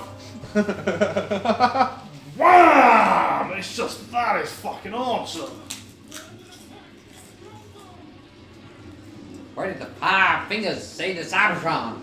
It's exactly what it is. And it's just like, yeah, well, you're hitting him, you're not doing anything, are you? And he's just inhaled the cone heads. Who return in Five Faces of Darkness. Yeah. This way he just kind of looks down like, oi, what's annoying? Oh, so that's where you went. Oh, no, no, no, no, no, no, no. See, I've always thought Unicron is an utterly terrifying threat when done right. Unicron in Armada is more terrifying when he's just the moon. Yeah, he's that ominous threat coming. Yeah, when he finally turns up, it's just like, oh, okay. Oh, well. Marvel Comics, the threat of him coming was more... I mean, granted, the sheer destruction that he caused was incredible. Yeah. Satisfaction guaranteed. Oh, your money back! But then you look at him here, and to be honest with you, he should have already knackered Cybertron up. I don't think that they really show Cybertron being that fucked up. No. But that's maybe because he does that one big hit and then the Decepticons attack him. And he shifts his focus onto that. And then somebody flies a ship into his eye. Yeah, I Yeah. love that idea of just flying a ship straight through his eye. You know full well that if this was more than meets the eye Rodimus, He goes in through the eye. It's like, must remember there's another one. For those of you paying attention at home, Cobra Commander has just said gruff gruff on Skype. That's nice. Like he's puffing away at On a a peace gruff. pipe. Oh, not. Jesus H. Christ. Are you trying to say that he's puff? He's trying to puff on you. I'm saying that the man tried to dance on my pole. Buff, buff, buff. Neat. And the reason he's crawling is because he's just landed right in his ass and he can't feel it. Ah! Show me the way to the next whiskey bar. This is one of the greatest bits of... Mmm, shiny. I love that. It's like... Matrix. It will do you no good, Autobot. It cannot be opened. I love heavy blacks. Like Excuse me? Oh, Jesus. In animation and in comics, I have a massive love for heavy blacks. Okay. Adam likes him some large black ladies. Ladies from a cube. More cushion for the pushing. Because Adam just wants to hear himself say the lines. Does Dr. Adam have to choke a bit? Does Professor Sumdak need to put on Adam suit and choke a bitch? Funny when me and Slick recently watched season 3 like a couple of months ago. Ed Soft was like, man, sometimes you look tired. Choking all them bitches. Well, Sumdak gotta choke a bitch. Been choking all them prostitutes. And first I was like, he doesn't choke prostitutes, but yeah, he probably has actually. And then every so often she'd just drop that line herself. Where did we start that one from? I cannot for the life of me remember where Dr. Sumdak got us to choke a I've got to bitch. say, I do love the fact that his strategy to kick butt was It's to actually kick his butt, butt, yeah. yeah. And they actually do some damage, which is more than just what anybody else has done. Not anywhere near enough. Well, you're fighting a planet. I think this is what we forget. They're fighting a planet. Oh, yes. It just so happens to be a humanoid shape. Yeah, The leave him behind. He fell, it was his own fault. You know, for a split second, Cup and Spring were like, we could leave him. But then when Arcee tells him, damn it, And as he if that turns kid around dies, and I ain't she's gonna like, get no action. Daniel! Yeah, Springer's like, damn it. Sort of try and look big in front of the woman, but And Cup's just like, poop-a-choo. He doesn't know what's going on, he's just following them. Damn Gainax, get off my lawn. Meanwhile, Alpha Trion is still throwing cats. Cats! Cats! Flip side here, I'm pretty sure if they hadn't, well, if Rodimus hadn't opened the Matrix at this point, pretty sure Unicron would have died from internal bleeding. yeah. Oh yeah. This always made me feel a little This is uncomfortable. fucked up! Really dark, but It's like, I think I could, like, if you didn't see them, like, melting, like, close up, I don't think that would be as bad. You would just see them falling in a pool and be like, oh god. But it's the fact you see close up that dude go, it's the hearing them scream as well. It's like, fuck. It would actually be worse for Spike, wouldn't it? yeah. Because the metal would melt to his body. Yeah. And then it would eat through that and then through his skin.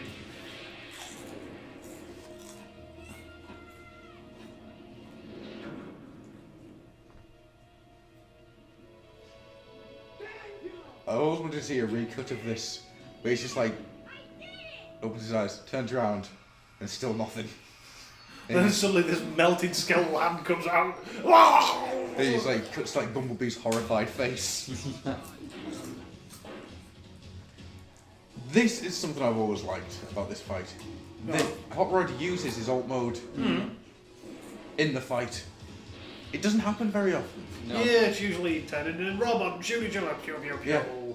Oh yeah, turn into the tank or the cannon to shoot, you know. It's very rare that you see an Autobot use his alt mode.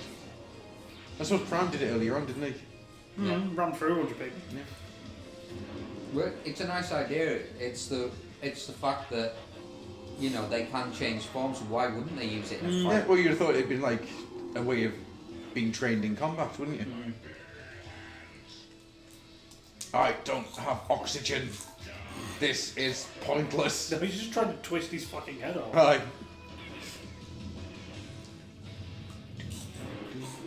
Squishy. Nah, not the chef's room. It was kind of like the bit where he's squeezing it, you just see the eye, see his eye looking for it. It's just like, yeah, I see you, bugs. Squishy, squishy. It's a pity you Autobots die so easily, or I might get a sense of satisfaction. Yes, I found the play button. he's like you, he couldn't win the fight until he was listening to the song. I used to always get the shudder at that. Yep.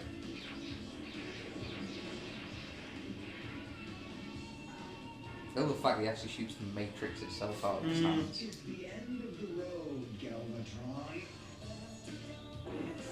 Come here. Gonna give you a hug. He just throws him out. Right now, Unicron's now full of holes.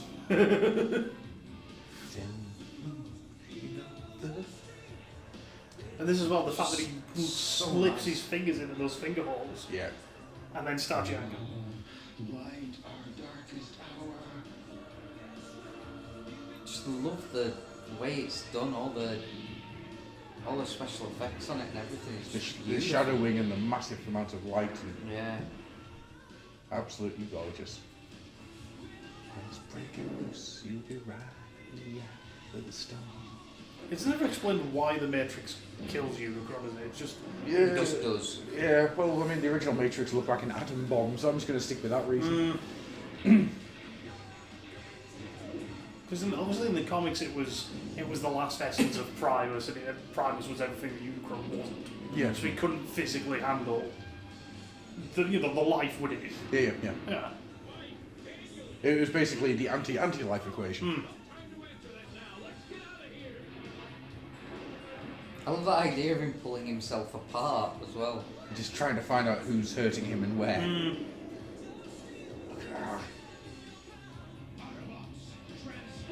Winnebago! I like to think he sort of transforms and goes, shit, I'm a Winnebago. But he's Not still happy got about flames.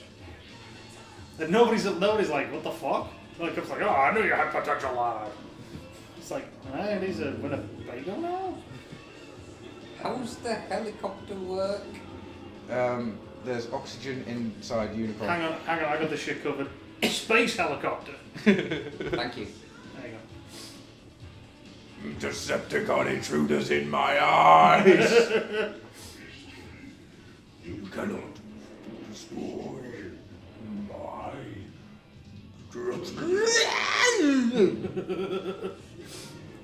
It's Leonard Nimoy, that is it not?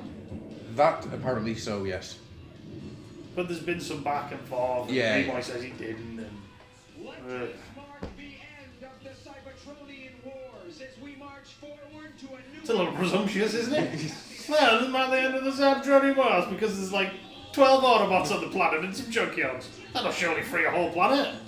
Somewhere Shockwave's just going, oh no! We're outnumbered. Well, logically, I should fuck off. We're outnumbered 1 to 17. Wait, that's not logic. What are you doing up there, Shockwave? It's his death. It's because he's only got one eye. It's like, oh, it's not 17. I can't. It's because tell. all the There's Autobots are 100. walking up in single file. Oh. And he's ahead. The greatest Autobot of them all, Optimus Prime, will return. Didn't do Yeah, that. because that's one, not in did this it? version. Yeah, is not it? in this version. So, Cybertron. We've met him. Yeah, I've met a person from that list. I've met Greenberger. And I'm winning. So I'm Cybertron winning loses some people. 2 moons Mhm. and gains 1 head. Yes. And there's nothing quite like gaining head. So thank you for joining us through that ordeal. That was basically us just quoting the film and Yeah. saying how much Yeah. we love it. Yeah, but at this point in time, we've been doing this for 4 years and entertaining you. So it's time for us to entertain ourselves. Yeah. We fucking love this movie. Yep. Flaws and all, warts and all, spots and all. For it is beautiful. And Vince Nicole's amazing. We hope you all enjoyed it. The score was arranged and produced by Vince DiCola and Ed Fruge. Fruge. Are you just gonna read the Technical credits now? advisor, Charles please King. don't. The soundtrack album on Scott Records Pilgrim's and Records and tapes. Tapes. You know what records and tapes were, kids? They were MP3s. But they were physical, and you had a big disc. Not like a CD, bigger. Like bigger Yeah, than a plant. performed by Stan Bush. The Touch, performed by Stan Bush, written by Stan Bush and Letty Something. Nothing's Gonna Stand Away, written by Randy Bishop. Written by Randy Newman. Red-headed lady, take the bite of an apple. Planet Anyway. Robot. I've always liked the fact. Was it Lion that was actually a band called Kick Axe? No, that was NRG. NRG, the guys who NRG. did Smith's Instruction. Yeah. Kick Axe. Kick Axe. It's a great We name. can't have that name in our movie. You know, the movie where Everyone everyone dies. dies. But it's just giant amounts of murder. And these guys melt to death. Can't have something called Kick Axe. That sounds too much like Kiss Ass. Storyboard artists, Chun and Kim. Chung Kwan Ho. I like the fact that I don't think Flo O'Deary gets actually mentioned in this at all. I don't know. Who? Flo O'Deary, the pre-Pat Lee. Ah. He was Pat Lee before Pat Lee. Because Flo O'Deary, he did everything ever. Did he? Oh, you should read this guy's page, his Wikipedia page. It's amazing. He did everything. Everything ever. He voiced all the Transformers. Probably. Wow. No, that was Frank Welker. Well, kids, I'm Flo O'Deary, and I'm fucking gorgeous. Check out my nipples. Okay. Not again. Check out my nipple guns. Well, that's in. Like I said, not again. Dubbing supervisor, Jackie Freeman. Before, Opticals, F-Stop. before we keep getting random bits of information out, Animation by Toei, Toei. Animation You know what Limited. Toei does? All the best tokusatsu. Do they? They do Super Sentai, they do Kamen Rider. thanks for listening. We're gonna leave now because it's getting scary. It's not getting scary. It got scary about an hour and a half ago. In between animation checkers, Akira Sato. Hitoshi Abe. Ryokushiku Yokozukawa. Say goodbye, Adam. I'm not Adam. I am the evil overlord. I'm going to get you, Howard. We can't finish. The music's still going. I need to get out of here. This is starting to scare me. Yeah, Vince is gonna sing. No. So you turn into Beavis and Butthead. Adam, put your pants back on. Nah. No. Check out my penis. Check on. Look.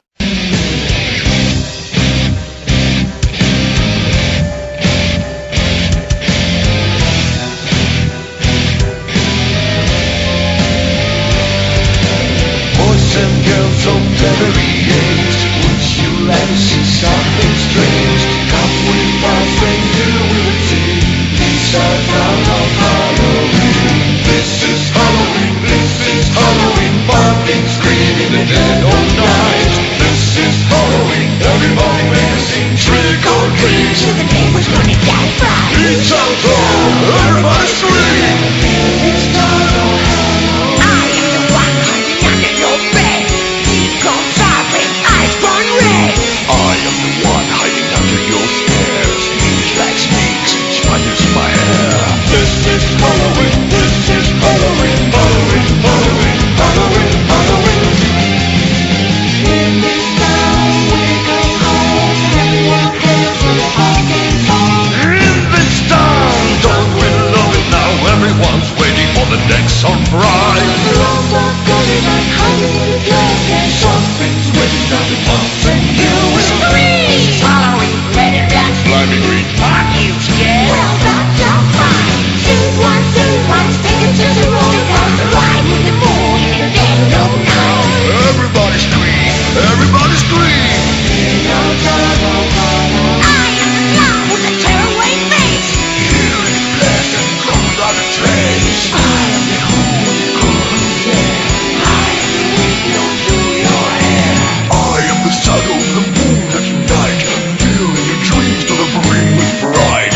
This is Halloween, this is Halloween, Halloween, Halloween, Halloween, Halloween.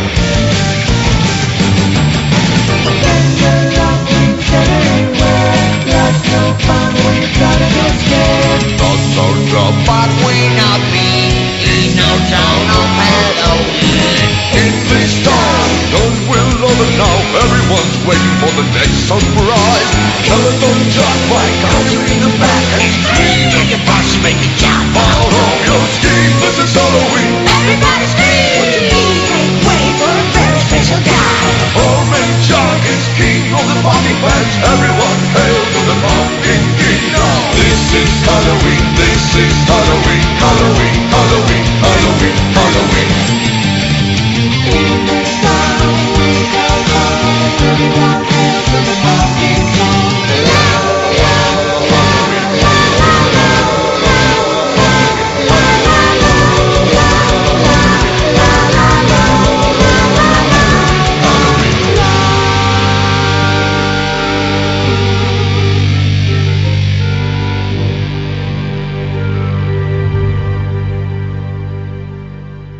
Oh, good morning, good evening, good night, ghouls, goblins, and things that go in the night.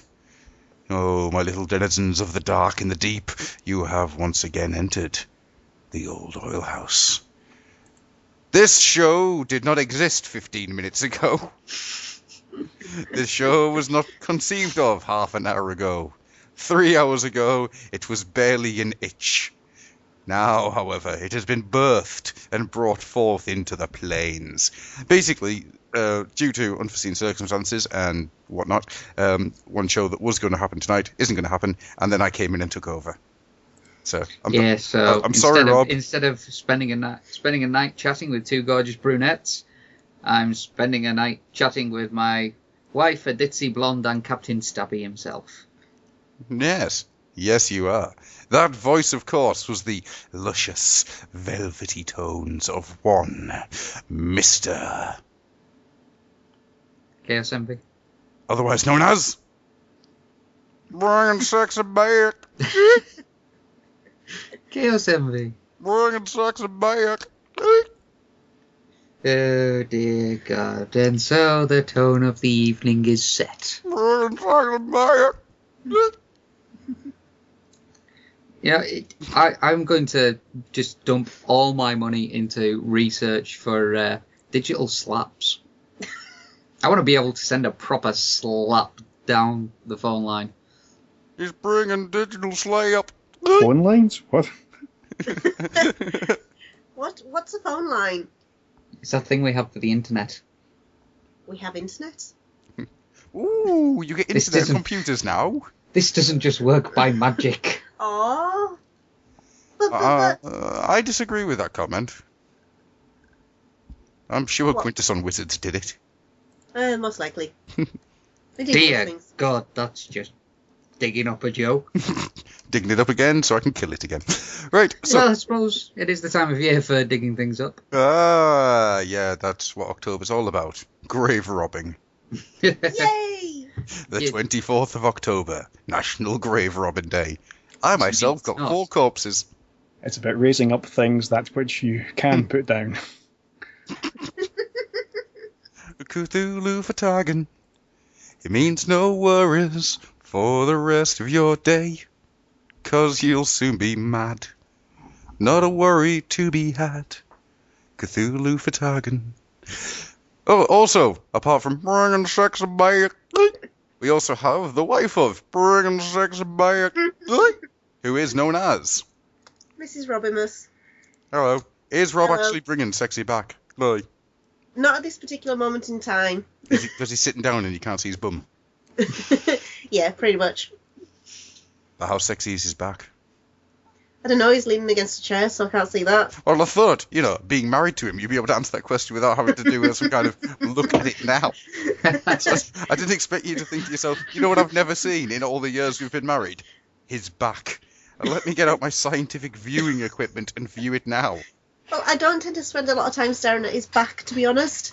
I prefer the front view rather than the back view. Let's just move on from that. He's bringing sex a front. This is turning more and more hillbilly by the second. Yep. He's bringing sex a pigs.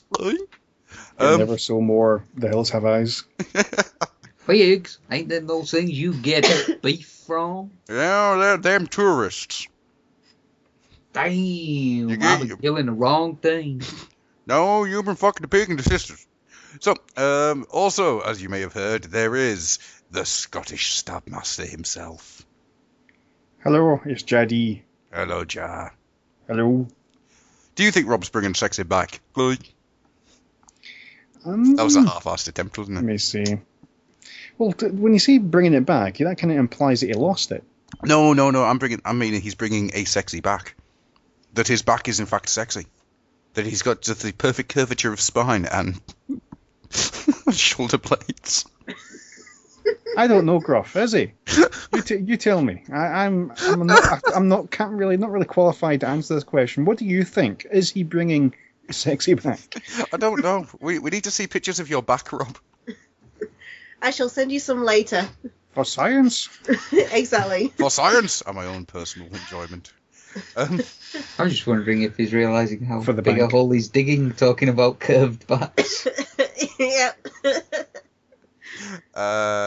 Shit. I'm sorry. I'm actually really guilty now. Well, let's move on. Adam can't help it if he finds a well-proportioned, non-screwed up back to be an attractive trait, just because his spine's so buggered. Yeah, the problem is Rob's just as bad as mine, in fact. Yeah, Rob's is worse. yeah, I was going to say. Mine's 3 spinal surgeries worse.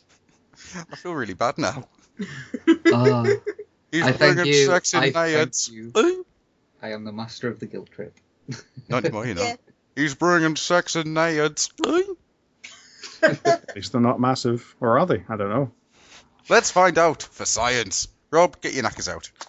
I'll get the calipers. Well, as I am, I like to use Vince McMahon's terms for a lot of things. They're not knackers to me. They're grapefruits.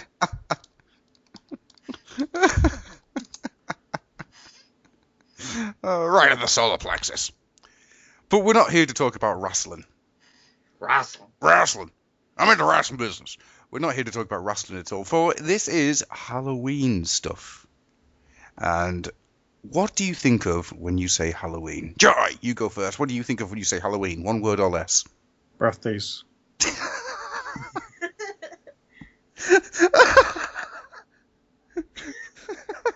Rob, what do you think of? See, I can't put it into one word. Okay. Put it into 3 syllables. I really can't, because what I think of is Jesse Ventura going, "It's a conspiracy, and just to prove it, I'm gonna raise my old commentating partner from the grave. Come back, Gorilla Monsoon." And then those two just have a chat about conspiracies. What? He's bringing it back to wrestling again. I'm more intrigued by the idea that Jesse the Body Ventura was a necromancer. Well, how else is he going to get to speak to Gorilla Monsoon? Is this something he actually said? No. Damn. I'm actually a little disappointed, to Why be are honest. you thinking of it? Are you just making shit up again? Would I do a thing like that? I told you to stop making up wrestlers. What? Fucking leprechaun. Becca. El Chupa thingy. The Yogi. Yeti, that's the one. Becca, Yes. something that you haven't made up that you think of when you think of Halloween. Tat. Cat. Yeah. Oh, the amount, Birthdays, like- raising dead wrestlers, and a cat. No, tat. Oh, tat. Like all the crappy little costume stuff that you find in shops and things. Oh, I see. I'm with you. Have you been to Poundland and seen their brilliant wares of Halloween this year? No, I've not been in Poundland, but I have been in Home Bargains and where were we today? Oh, Morrison's. They have loads of stuff up there. I recommend that you go and have a look in Poundland. They have light up ghosts. You have to touch their bum to get them to light up. Sounds I can just amazing. imagine. I can see you now running around Poundland touching all these ghosts' bums. You have no idea. I'm With some bringing of the- Ghosty back. With some of them not even ghosts, they're just staff wearing white clothing. Well, the court order you- forbids me from talking about that. So, I was going to say, have you been asked never to go back there? well, I'm never going to go back to Poundland now because they still don't have those Robot Masters from 2005. I'm so pissed off that they never got those back. Those You knockoff probably Robot bought Masters. them all. I did, and they kept getting more of them, so I kept buying them. Yeah, exactly. That's why there's no more left. They kept sending them to our store so that you buy them, and then that's it. They were £1, and they were just as good as actual Robot Masters. They were freaking ace. I had loads of them. I want more. I want them back. I'd buy Transformers for £1. So, you're all wrong, by the way. For Okay. birthdays, birthdays, Tat and Gorilla Monsoon the zombie are not what Halloween's about. Halloween is in fact about ghosts, goblins, and things that go in the night. And in this case, What do you mean, ghosts and goblins? it's a wrecking machine. So, in note of this, we're going to talk and watch some cartoons. What? We're going to watch some Ghostbusters cartoons. And for your enjoyment, we're going to talk over the top of them, ruining them for you forever. And we're going to start off with The Real Ghostbusters, Series 1, Episode 8, When Halloween Was Forever. Now, it says 108, but I'm fairly sure that this isn't true. I get the feeling it is actually Episode 108, but yeah, I'm not going to tell. So, are we ready? No. Affirmative. I suppose so. So, if you'd like to press play in 3, 2, 1, play. So, this episode of The Real Ghostbusters is When Halloween Was Forever. Now, who's got memories of The Real Ghostbusters whilst its awesome theme tune plays? Pretty much my memories are this theme tune and I think only about 2 episodes. Becca? First. Oh, sorry. You go, Jai. You go, Jai. I know. Well, ladies first. Well, yes, you did. Yep. I can't really remember any specific episodes of other than the theme tune. It's kind of one of those things that's stuck in my mind more than episodes. Mm-hmm. Fair dues. Mr. Jar. I barely watched the show back in the day. Mhm. I mean, I was aware of it. I must have seen some of it because I remember it being a thing, but I was never really a huge fan of Ghostbusters, and I never had any of the toys whatsoever. My little cousin had a bunch of the toys, including the firehouse. So Yeah. most of my memories are actually to do Written with by toys J. with Michael him. Straczynski. Yes, it is. Indeed, he's a man who got around quite a lot Well, back in the day. yeah, as Jai will attest to, he wrote some of the best episodes of the original He-Man series. Indeed. Ooh. The man behind the, among other things, the Captain Power and the Soldiers of the Future. Yep. And I don't know, I won't say most recently, but probably the show he's most known for is his own creation, Babylon 5. Yes. Which to this day Actually, is still tell my I- finest. I think he was one of the main writers on Jason the Will Warriors as well. Yes, he was. Indeed. So Straczynski, however you pronounce his name, he, during the 80s and early 90s, he was all over the place. He was the dude. He's a bit like David Wise in that respect. He's written tons of different things. Very much so. And for the most part, the stuff that he wrote was always that little bit better than what you normally got. Straczynski's, I cannot pronounce his name at all. Straczynski's work in the Real Ghostbusters cartoon is fairly legendary at this point. You can tell when he left and it became Slimer and the Real Ghostbusters because the writing took an absolute nosedive. Straczynski actually wrote the Cthulhu-based episodes as well. Not surprising. No, well, and it's a lot of stuff that's just, it's that little bit more, what word am I looking for here? Not adult as such, not mature, just that little less talking down to. Hmm. Just a lot less of the talking down to the kids. You know, it's like, if you don't keep up, then you're going to not keep up. Yeah, indeed. It's not quite writing by numbers, like pumping out some episodes for some nonsense kids cartoon. It doesn't really matter. It's like there's actually, some effort put in to, at least make it engaging. I've got to admit, Egon's quiff was absolutely amazing. Although the animation in this is just god awful. It just looks hideous. Yeah, there's a lot of in this episode for some reason where the animation just takes this bizarre nosedive, which is a shame because a lot of the time, Ghostbusters looked great. Yeah, well, as far as I'm led to believe from most recently, Mystery Talk, is that Yeah. Ghostbusters had 5 different animation studios Yeah. working on it at various points. Very true. And you can always tell when the worst one turned up. And guess which was the cheapest one? And guess which one did most of the one for Slimer and the Real Ghostbusters? I freaking hate Slimer and the Real Ghostbusters. I've yet to see it, so I can't really comment. Even though I've got the box set, I just haven't gotten around to watching it. It's just awful. It's just awful. A lot of the humour has gone from it. Like the Egon Spengler in the Real Ghostbusters cartoon is a comedic genius. My favourite one being the one with the Wolfmen. And this little orphan child just looks at him, holds up his the wares he's been trying to sell all episode and goes, "Turnip?" Egon just looks at it and goes, "Yes. Yes, it is," and just walks off. Just leaving the orphan to starve. It's fantastic. Why is Slimer groping? Because he lost He's his looking for lollipop. candy.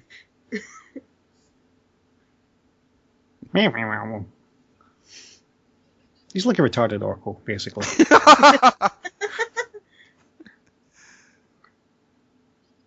One of the weirder things about the Real Ghostbusters cartoon, and I'll see what you feel about this thought, is it played the idea that this is the real continuity, and the film, like Ghostbusters 1 and 2 films, were just films based on them. No, because it actually, one of the episodes I actually remember from this, it was, they talk about the fights they had after, stuff that happened after defeating Gozer. Yep. So it's like... Yeah, Gozer and everything like happened. The movie, this is stuff that's like happened after the first movie. But they reference a couple of times the fact that the movies were movies. Do they? Yeah. I'm not sure. I mean, I don't disbelieve you, but likewise, like in Chaos Envy, I remember that there are at least a couple of episodes where they mention that the events happened, and I think it's in like at one point they bring back the original suits for some episode or something. I'm not quite sure. That's the one where they're on the film set. They bring I'm not sure, but yeah. Well, they do have the original movie outfits in that one where they're talking about the battle with Gozer, because they take off the suits and they're supposed to be destroyed, but Bateman doesn't do it, and they end up becoming like sort of Ghostbusters walking around. Gentleman Ghost, the episode is. Yeah. It's quite cool. Yeah, but very much. This is I would say this is more. I hesitate to use the term heart and soul of Ghostbusters because there's just more of it. Yeah. I mean, people may say that Ghostbusters movies, or maybe just the first one, are like classics, but at least for me, when I think of Ghostbusters, I think of this, even though it wasn't really a huge thing in my childhood, but this is Ghostbusters as far as I'm concerned. Mm-hmm. Yeah, very much so. As variable as it might turn out to be. I would say there's more good than bad in the old Real Ghostbusters series. Did everyone enjoy the awesome bit of 80s music? Yes. Oh, yes. Magic.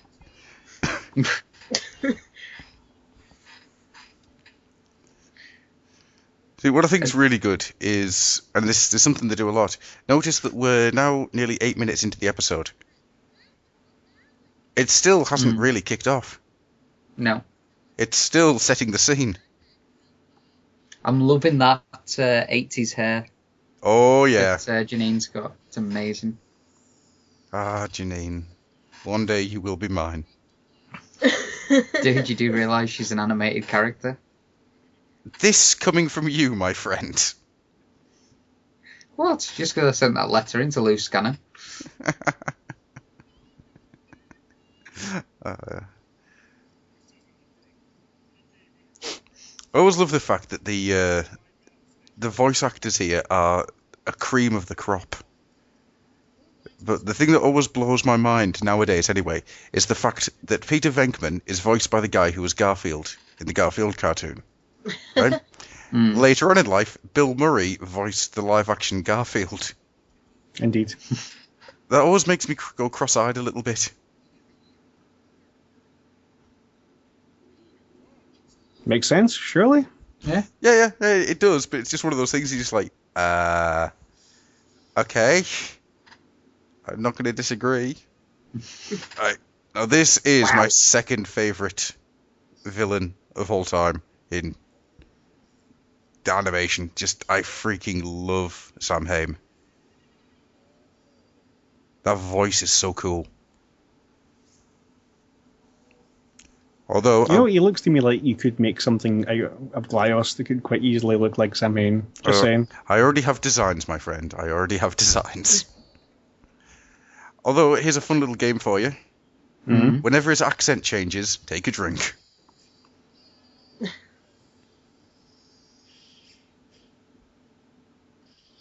Okay, so have they actually explained what's happening yet? No, not yet. It's still a mystery. All you know is that this thing was in the giant bit of stone that came from Ireland. And earlier on they were talking about how Halloween, what Halloween was and how it originated and what it could be. But that's all, pretty much all you know so far.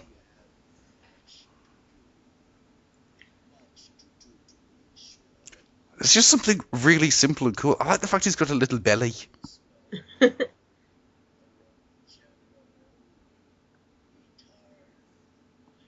you go, accent change. I've got the subtitles on here, and apparently, Slimer just said, "Oh no, eat." Okay. No, okay, sure, that's in character. Yeah.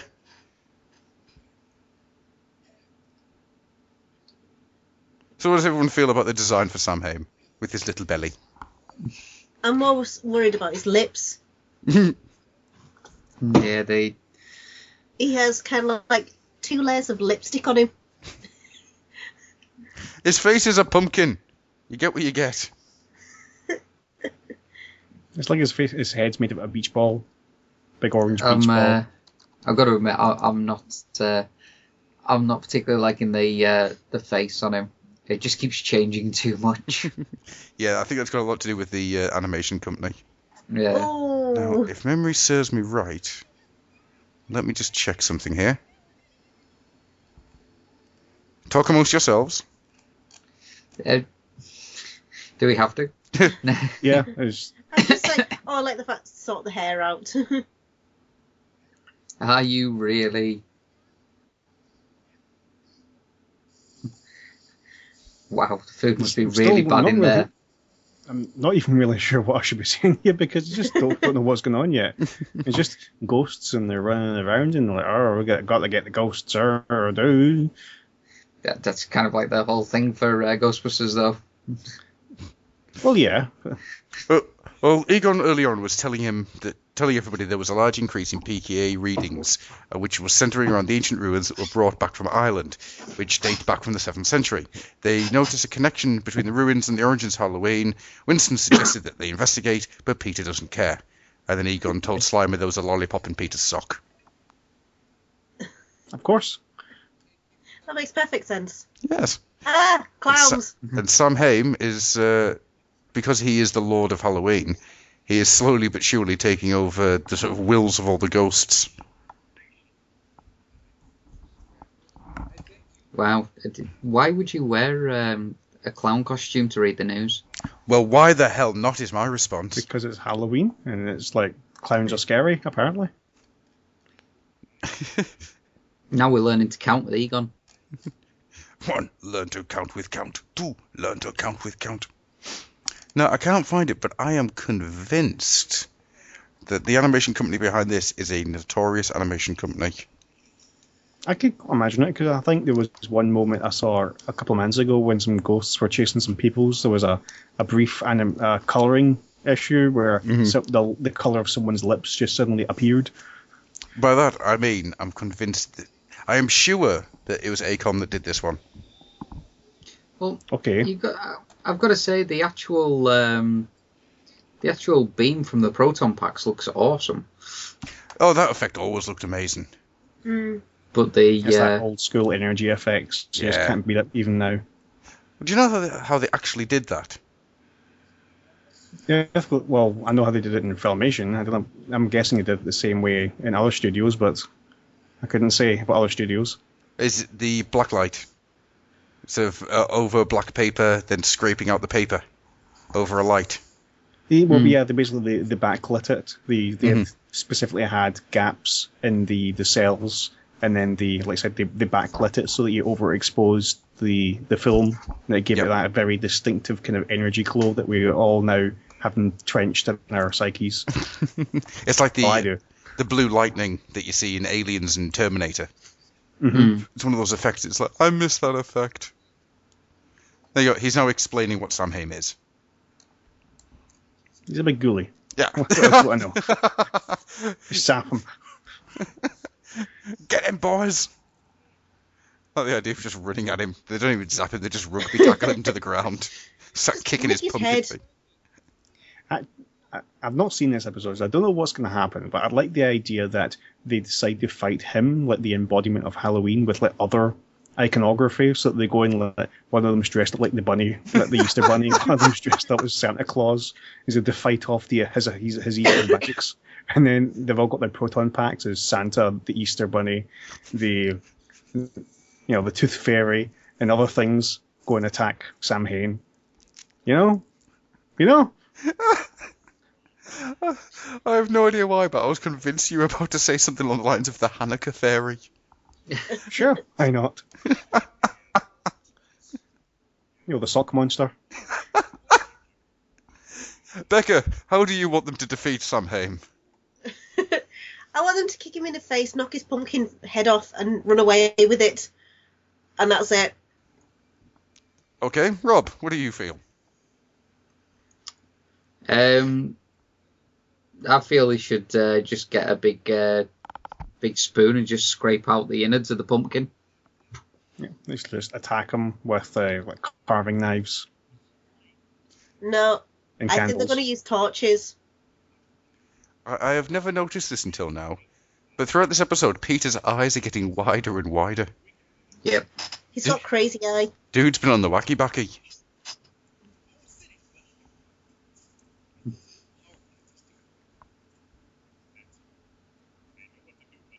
He says as to that piddly little bolt of energy came out. Yeah, it didn't look very impressive. I like to think that he had it on the medium setting, or like toasty setting. That's the setting they use to make toast. Or just warm each other in cold nights. Like, what the hell's just happened to Ray's face? He's one half favourite. asleep. I think Yeah. Ray just had a stroke. Yeah, the one part of it was like a good couple of inches below the other half. It is a shame that they didn't get a better animation. See, I think that looks awesome. Yeah, that looks pretty decent. Yeah. The shading, the shadow. Mm-hmm. It's just some of the designs in this they fall apart a little bit. Yeah, it's like we have to have scenes just full of ghosts. He's like, well, just ghosts, just generic ghosts, just fucking draw anything. Generic bogeymen. That just looks uncomfortable.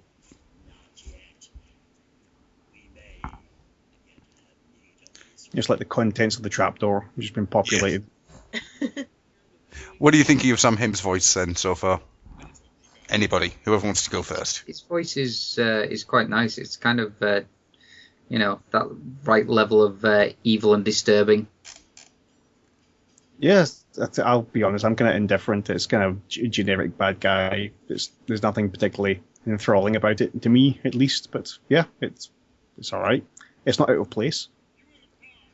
He actually appeared in the IDW comics as well at one point. Oh, Did cool. he? Yeah. Now, would you like to know who the voice actor was? Yeah, go on. The voice actor was Bill Martin. Right. Right. Now, anybody want to Yep. take a go? He was a writer on on Harry and the Hendersons. Okay. Writer. Okay. Yeah. He was background voice 3 in Star Wars: Knights of the Old Republic. Okay. He was in an animated film called The Point, which I've never heard of, which apparently was narrated by Ringo Starr. And then he was in Little Nemo: Adventures in Slumberland. Right. Okay. Hey? Anybody? Did anyone remember that one? Nope. He was the Nightmare King, and he used pretty much the same voice. What? Has no one seen Little Nemo: Adventures in Slumberland? Nope. Nope. Nope. Oh, my friends, you really should. You really, really should. Really should. He was also Kogan Bloodaxe in Baldur's Gate 2, and he was a background voice in Arg Real Monsters. Now, the really interesting one was who he was in the Teenage Mutant Ninja Turtles series in 1996. Who was he? He was the voice of the Shredder. For how long? Well, how many episodes was Shredder in? 7 episodes? Okay, right. Yeah, Fair enough. That's probably the highlight for Yeah. us, at least, I think. He was also in Transformers' Broadside, and Claw in Chuck Norris Karate Commandos. Oh, well, there you go. There's the highlight there. There's the pinnacle. So, I don't know, I like it. I like his voice. It makes me happy. I love Egon.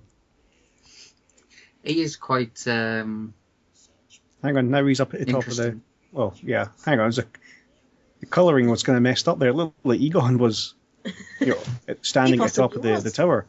Yeah. Yeah, I think it's trying to make everything look all blacked out. But unfortunately, No, it's it made it look like... Yeah. Yeah. Just a couple of seconds ago, like I sworn they'd animated Egon being on that ziggurat. Good word.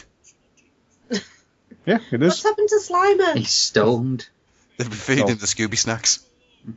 They've mind flayed him. Sam Haim's head explodes and tentacles just start pouring out. See, this I thought was quite... Oh! Hmm? So just giving me an idea. Is that those toys are weighted at the bottom like Weeble Wobbles? Whatever they're Slimers called. wobble, but they don't fall down. That's it. You want a Slimer Weeble Wobble type thing where it just rolls around and can't fall over. This must be a thing. I'm actually disappointed that there isn't a Slimer Weeble Wobble.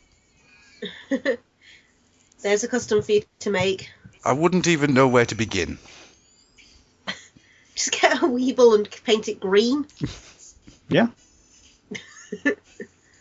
Oh, some 80s, goddamn 80s music. Oh, Midnight Magic. It's actually on the soundtrack. It's such an amazing bit of music. It is 80s as heck. You got to look for a little bit of 80s looks music. nice. But the when he's all lit up by the light. Mm. You know, it's like when they try, it looks really good. But they don't try very often. Oh God! According to the connotations, that clock kept saying the words splash and shit. Okay. I dread to think what you're where these. These connotations. Yeah.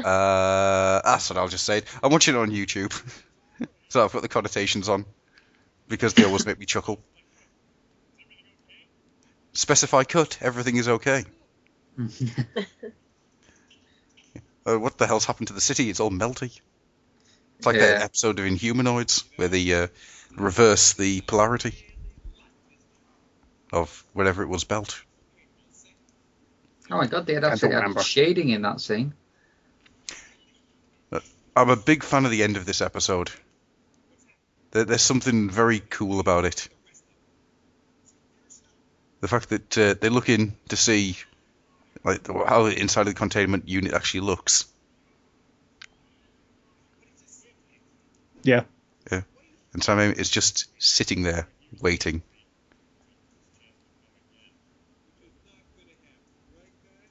I think I'm more of a fan of the idea of this episode than I am of the actual episode. Yeah. I say always, but on the few occasions I've seen it, I always like the idea of them looking inside the containment unit, because surely that'd just be like staring. I mean, obviously it's not, but you'd think something like that would just be like staring into the warp. Yeah. Surely. Just drive you insane. Don't look in the containment unit, whatever you do, for God's sake. All the things we've put in there, just boiling, and there's this maelstrom of of ghostly energies. It will just drive you mad. I like to think that before Egon put the filters on it so you couldn't see the full craziness of what's in there, that he had the brown hair that he had in the film. That's actually not blonde, it's just bright white. Yes. Makes sense. I like it. Deek. So there you go, that was when Halloween was forever. Wow, that Didn't that last that was- long. That was atrocious. And we've got another one to go, but first, now we know Rob's feelings on it. Becca, what did you feel of when Halloween was forever? Could it have been over quicker? God. Jai, your thoughts? I didn't think Sam Hain was built up enough, considering that he didn't really, the plot, if you like, didn't really kick off until over halfway through the episode. It just didn't have any weight to it. It's like, it just didn't. I don't know what they could have done to really build up, but it just felt a bit meh. Well, that was the Halloween episode out the way. Because now I'm going to give you my favourite episode of The Real Ghostbusters. Do you have to? Yes. dear. Yes, I am. Right, this is Mr. Sandman, Dream Me a Dream. Right, hold on, I'll need to find it. Mr. Sandman, give me a dream, bum bum bum bum, make his eyes look like ice cream, bum bum bum bum, he'll eat your brains and fart in your nose, bum bum bum bum, Mr. Sandman, give me a dream. Right, so it's the episode before. Yes, it's episode 107. Okay, so we're going back an episode. Yes, yes we are. Am I the only one that whenever I hear the Dream Me a Dream or Mr. Sandman Dream Me a Dream, the first thing I always think of is Back to the Future? No, that's Maybe- where I go as well. Yeah. I didn't, but now I probably will. Exit light. Yeah. Yeah. Yeah, because it's the first thing you hear when like Marty goes into town Mhm. in the past. Yes. I see, I know what you're saying. I want it now. Why? I want to go back in time. Can I go? No. Just no. Can I go back in time? No. When would you go back in And what time would you to? do? Yeah. To 1988. Why? Because 1988 was a really good time when it comes for the economy, so I could make some money. And then when the drop happens in the early 90s, I've got all the money to buy all the G2. So you would make loads of money, put it in a bank account, and then, not touch it. Yeah. Then travel forward in time to 1992, and then get ready. To be honest, I'd just go back in time and buy tons of shares for Microsoft and Apple. Yeah. Well, actually, In Google. In Google, yeah. you really should look up the story of the time traveling stockbroker. It's quite a nice little urban legend. Okay. It's only recent as well. It apparently happened in 2002. This guy was making shit tons of money on the stocks, and he got done for insider trading. And his defense was, we all knew that in my time, we all knew that there was a crash coming. So I just went back in time, and I was going to make it look. I wasn't going to try and make it look obvious, but I couldn't stop myself. He's basically Nice. it's just time cop, basically. Yeah. Just went back in time to make loads of money on the stocks and shares, but got arrested for it because he didn't make it look inobvious I enough. really want to watch Time Cop now. No. Or is that an upcoming quick change channel? Time cop. I think it's gonna have to be. Oh Good I haven't man. thought about that film in so long. Well, as long as it's a quick change of the channel, I don't mind. I'm not sitting through watching that. I feel like you could have like a Van Damme season because you've already done Street Fighter. True, Yeah, true. And all of Van Damme's movies are basically quick change of channel worthy. I don't know. Hard Target is fantastic. Oh man, we could do Double Impact. Yes. Oh dear. Right, should we get on with this then? Yes. Yeah. Okay, so it's now The Real Ghostbusters, episode 107, Mr. Sandman, Dream Me a Dream, in 3, 2, 1, play. And the awesome intro again. To this day, I still think that the 80s had it perfect for cartoon intros. Oh god, yes. Oh yeah, Yeah. definitely. 40 seconds to a minute, tells you everything you need to know, gets on with it. Looks great. And it was the decade, I suppose, of Haim Saban when it comes. Not maybe not Haim Saban, but Shuki Levy and them guys who did tons and tons of very iconic intros. So Oh, yeah. they were all a lot of those shows had bitchin' intros, even the really shit cartoons. had Pole bitchin' position. intros. Pole Yes. position. Oh, Pole position. don't. I used to love Pole Position, and then I downloaded it all and watched 2 episodes. Oh, Yeah. it's shit. It's like Mask in a lot of ways. The intro It is hurts. amazing, and then you start watching the series. I don't know, Yeah, Mask. not many people get enough into Mask to really see the change, as I like to say. It does actually get better, and then it hits this kind of meta level of terribleness where it's so bad it's actually good.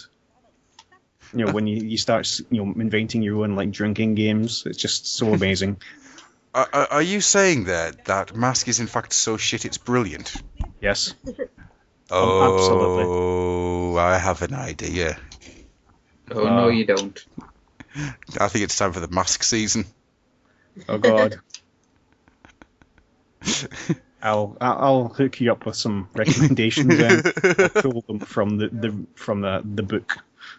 Yeah. Ghostbusters, like a lot of the sort of high-end cartoons of this time, always had an amazing soundtrack. Oh yes. Oh yeah, there's a lot of great music, a lot of great, very iconic sound effects. Oh, I've seen enough hentai to know where this is going. I was gonna say that's very hentai-esque. I noticed Considering the animation we see in the episode that comes after, that her being attacked is actually very well animated. this entire episode is a lot better animated. It's still got because, I was going to say, people's faces aren't visibly just warping on the screen, even when they're not moving. Look at Ray, he's all happy, unaware of the stroke that's going to take him in the next episode.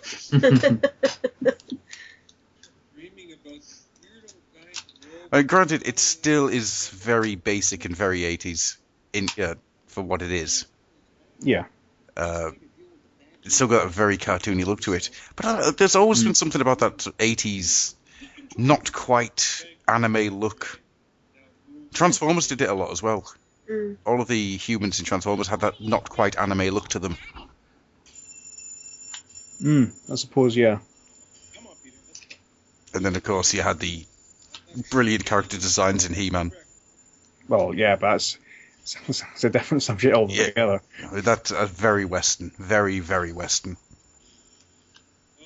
So it's just strange that you start off the 80s with stuff like He-Man. I say start off, you know what I mean. Which is very Western look. By the time we get into the 90s, there's a massive Japanese influence. Well, yeah, because all the animation's getting done overseas. Well, that's at that true point. enough. With Filmation, basically ended the tradition of Western animation. Studios, at least, the actual animation being done in the West. Ever since they closed their doors, it's all been in the East. Someone just popped acid or something. So once we get into the meat and tatties of this episode, you'll understand why I love it so much. The concept is just brilliant. Peter's getting hentai. Hentied up. Oh, this reminds me of what would you call it? The love custard squid from Discworld. I expect him just to go in and he's just sitting there. He just lets this godless expression on his face. He's like, Question, Jai.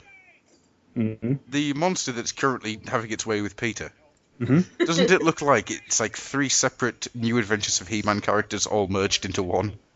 Well, I was thinking it was very much kind of a Simpsons aliens. Oh, yeah. It's not even a ghost, it's just an alien. They've just found an alien in his little containment suit and his tentacles. and then shot him to death. Yeah. They've just accidentally come across an actual alien and they've mistaken him for a ghost and just vaporized him. Starting world wars, well, universal wars between them and its original planet. Something else. Something. Look at those hot pants. That looks just like the thing we just fought. This almost. Man, I really want to buy some copies of Weird Fiction. What's responsible for all this. Spelled Oh. that way as well.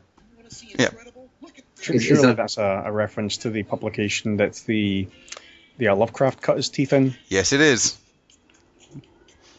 Weird Tales. Wasn't it? Yeah.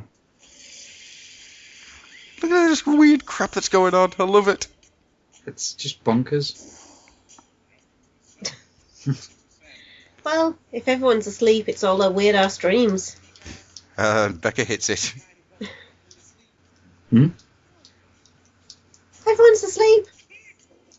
I don't know about you, but I've never dreamed about anything like this. Well, yeah, if any of my dreams got brought to life and sent out into the world, I don't think there'd be much of a world left. You have to shun yourself away and just never look at another human being. Yeah, or I just wouldn't be able move to. Move to the other side of the world and just forge a new identity. I don't think anybody would be happy with me. Well, I think neither'd be happy if you had the dream about the Teenage Mutant Ninja Squirtle. Well, I've told you about my dreams before. The one that I actually woke up laughing. That's not scary at all. Zombies! Fucking zombies! Never should have forsaken Jesus. I just like the snail in the background, just kind of going, yeah, nothing to see here. There's just weird stuff going on in the background all the time in this ep. It's brilliant.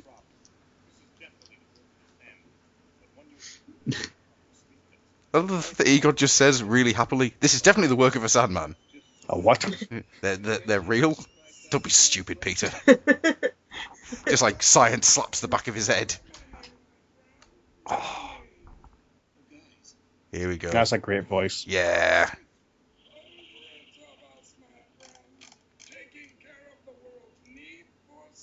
It's fucking wrong. I don't know the actor's name, but I know that he was on the Droids cartoon. He was Alright. like an evil vizier type, kind of a classic evil vizier trying to take over a planet type thing from the existing king, and that was exactly the voice he used. It was pretty good. Now, what's interesting there is he said you don't know the voice actor. Mm-hmm. Do you want to? Oh, I probably have heard him in many other things, but I don't know the actual name of the guy. He hasn't done very much, but it's this guy called Frank Welker.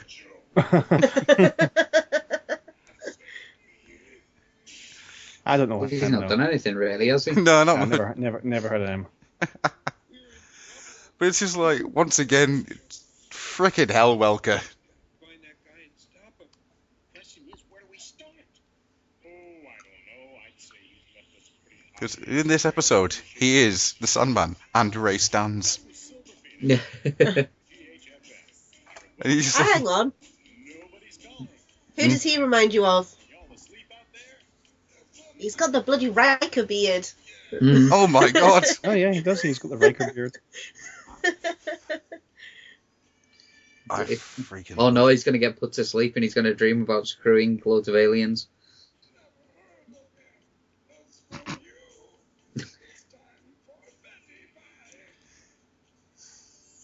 Time for Betty Buys. Again, some 80s as hell Yeah. music playing. Isn't it brilliant that you just get these like random little tracks in the episode? You don't get that nowadays. Oh god, no. Especially not like where it's thematic to the episode. Mm-hmm. You think about it, they made these songs just for these episodes. And that's mental. Hello. So what are you thinking of the Sandman so far? Yeah, I know this episode. I've always liked Yeah. him. It's pretty cool. It's a massive change from the last one, like. Oh yeah. It's definitely better, but It's stronger thematically, Mm-hmm. I'd say. I'm not too keen on the design. No? Is it his No. giant head? It is. I like his giant head and his tiny little body. He's like he's one of the Guardians of the Universe, or the Overseer or the Watcher, or whatever it's called. Uatu the Watcher. That's him. He's the messed up Yeah. Uatu the Watcher. In fact, I would bet you there was Uatu the Watcher being looked at when they designed this thing. Sure, why not? All right, we won't tell you. Sparklies. Sparklies. Oh, turning everything into Reptar. nightmares. Yeah.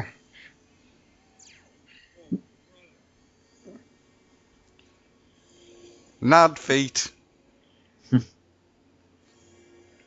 I do think there's- Faraday's gonna get you. Faraday's gonna get I love the fact that Stay Puft didn't have anything changed on him. yeah, he just looks just like the staple of Marshmallow Man. Because he's already a nightmare. For some reason, I can't help but think of Kid Chameleon. I like the tank. It's just. Poor Ray. Is there a flying turtle in the background Yes, there is. with bat wings? Don't act like you've never thought of one of them. Oh, well, sure, of course. Yeah, who hasn't? Becca, we haven't heard Yes. your opinion so far of the episode. I'm actually quite enjoying this episode. It's got into it quite quick, and I like silly episodes. So, have you realised what the concept is? What he's actually trying to do? Other than make everyone go to sleep and. As he said earlier on, now you can stop your silly little wars. Because everybody's asleep. Mm-hmm. Yeah, He's makes sense. He's bringing around world peace. This is his plan. Yeah. Sure, makes sense.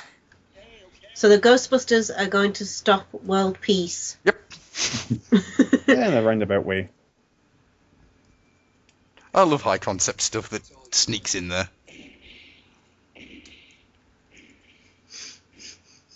Okay.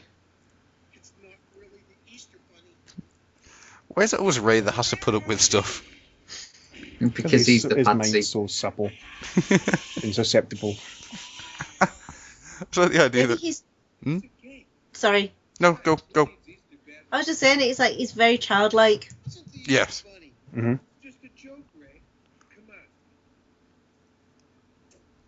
And the connotations, once again, bring me the brilliant line, he's a joke gay. Yep, connotations, what do you call them? The captions, they once again just fail miserably. You failed. Hands up, what do you think Ray's dreaming of? Not the Easter Bunny. Pizzas. Or... Yeah, Jai gets it. Oh, I must have remembered. Jai wins. I will ask you this 3 more times. No.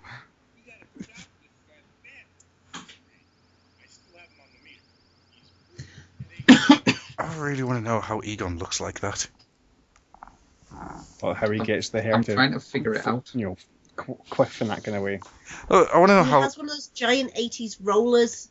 that Do he just you puts in reckon? his Do you reckon hair. it's like some epic comb over and he's actually bald? He's bald everywhere except everywhere. Yes.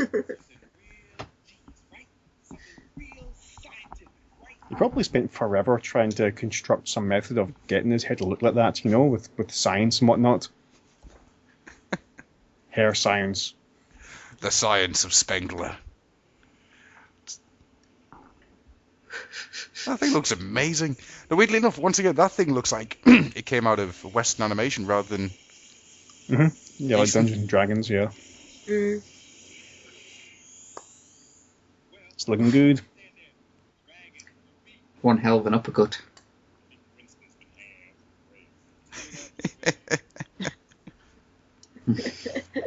So that's the type of humour that I like in these things. It's like earlier on, it's like, what plan have you got, Egon? Something real scientific, right? Tippy toe. Well, yeah, tippy toes work. especially when combined with Sneaky. Yeah. So no matter the franchise, Egon Spengler is always my favourite character, without a shadow of a doubt.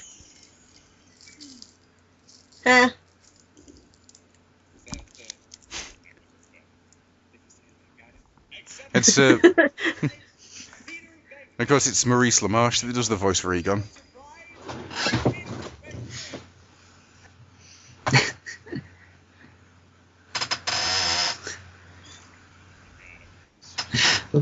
I love the fact that he's just accepting every award. Yeah, of course. Because he's Peter Venkman. The only thing that was missing there was a big sign saying "Best Person Ever." And girls. They could have been girls. Mm-hmm. I get the feeling there probably was, but the studio said no. I was going to say, I was surprised he wasn't in a hot tub with about 5 girls. By the end of the day, you'll have the entire city asleep. And then, stay. It is weird that how much the likenesses got messed around with. We've got to stop it. Mm. Just the two of us? Yeah, well, they seem fairly consistent in this. No, I mean from the movie to this. Well, yeah, because they, deliberately didn't want to look or sound like the original actors because they wanted to separate it from the movies, as far as I'm led to believe. Yeah, that's pretty much it. It all came about from the actors all basically saying, no, we don't want our likenesses used. Being awkward. Yeah. Oh, there's a bounder with a fez.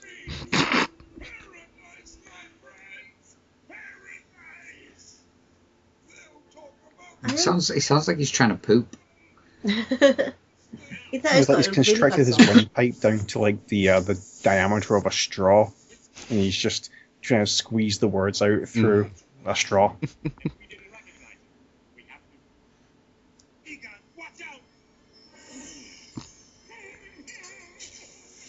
So once again, Welker and his elastic throat.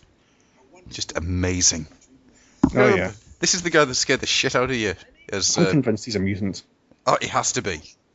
Nobody human should be able to do these kind of voices. Another reason I like this episode is, look, Winston's the only one left.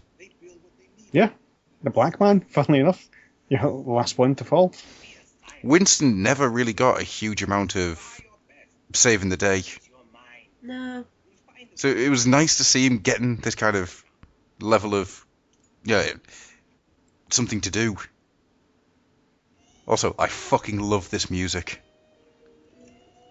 Mm-hmm. This music's amazing. Montage. See? All you need is a montage and some music, and you can solve anything. Yeah. And some weird ass background. He was thinking. And running really weirdly. You leave his running I was gonna alone. say, it was actually a very nice animated sequence. Mhm. That's the plan. And that's our last proton pack. You sure you know what to do?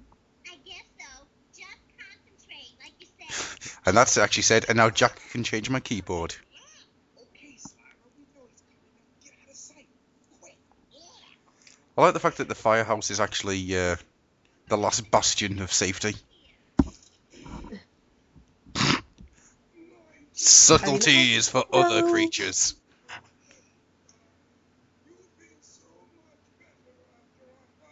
Not sinister at all. Fucking monster. I love him. A lot of people go on about the boogeyman and stuff in real Ghostbusters being the sort of real sinister creature. But I always preferred I that. never found he was that sinister. No, I never really liked the boogeyman that much. It's a shame that, like, neither Sam Haim, who got an awesome redesign in the intro for Extreme Ghostbusters, or the Sandman ever turned back up in Extreme Ghostbusters. And if you've never watched Extreme Ghostbusters, I really do recommend you do. Such a good series. Yeah, what little of it I've been able to get a hold of, I've quite enjoyed. Mm-hmm. It is a really, really good series. Oh, look at that! He's all transparent as he walks through stuff. That's so cool. Why didn't you just go through the door then? Because it wasn't a good entrance. Ah. I'm the Wasn't motherfucking dramatic. Sandman, bitches! I'm a ghost. Ooh. And now you know. And knowing is half the...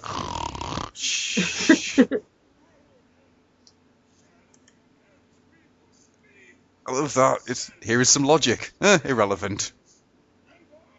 But we're not going to live 500 years. Problem solved. It was earlier on, I think we missed it. But there's this wonderful bit where he's going about how the other Sandman called him mad and called him a renegade. I always like that. Yeah! In the awesome pink outfit. Yep, Of course. I love it. Ah, shit. My one weakness, being shot. By a dream. What would be really funny, though, is if just trapping him didn't actually save everybody. It's like...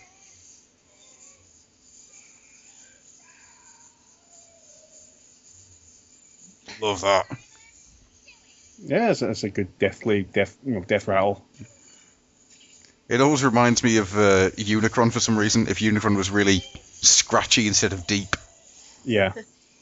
Right. He had sandpaper in his throat. Just did it!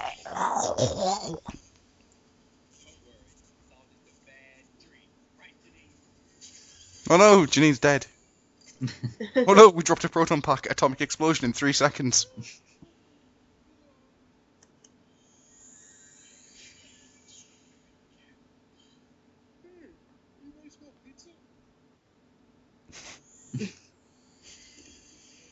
Now, how did that not break your spine?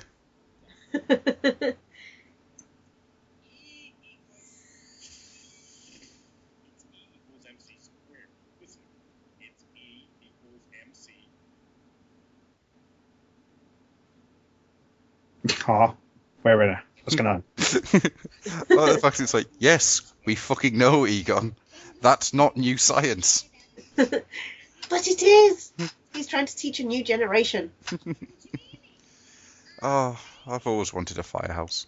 Why did Matty Collector never do the cartoon characters? Because it was Matty Collector. Yeah, well, that's true. Here's a I Castle would've- Grayskull. It's too small for your figures. Oh. I would have thought it would have been. Well, I'm making a. Actually, I'm probably dead wrong here. But I would have thought that getting the toy license would be easier than the movie license. But Well, they have the toy Maybe license. This is the weird thing, because they brought out those 10-inch... yeah, those doll ones. Yeah. Yeah. But they never did them using the normal movie books with new heads. So wasn't it like Kenner? No, it wasn't Kenner that did the original toy line, was it? I think it might have been Kenner. So No, surely- it must have been Mattel. Has to have been. Yeah, because if it was Kenner, then Hasbro would own it, and then Hasbro would never let them do those characters. 1 second, let me find out. Yeah, That wasn't- no, it was Kenner. That was Yeah, a 'cause very, they're very it's a bonkers very Kenner episode. toy line, yeah. So how did they manage to do those kind of 10-inch, whatever they were, doll type ones? Because surely wouldn't Hasbro then own the likeness Yes. of those toys? Yes, they would. That makes no Oh, sense. I'm going to have to look into that one. Huh. I'm a little confused, to be honest with you. So, Rob, what did you think of that episode? No, I've just said that was a very, very weird episode. It was better. It's a lot better. Hell of a lot better. It actually had a decent story to it. Well, to be fair, the Sam Hain story isn't a bad one. It's just let down by sort of pacing and really bad animation. Yeah. So, Jara? That one was much better. Yeah, well, the Sandman certainly sounded a lot better, surprisingly enough. You know, looked a lot better. You know, the story seemed a bit more consistent. It wasn't just blah, blah, blah, blah, blah, blah.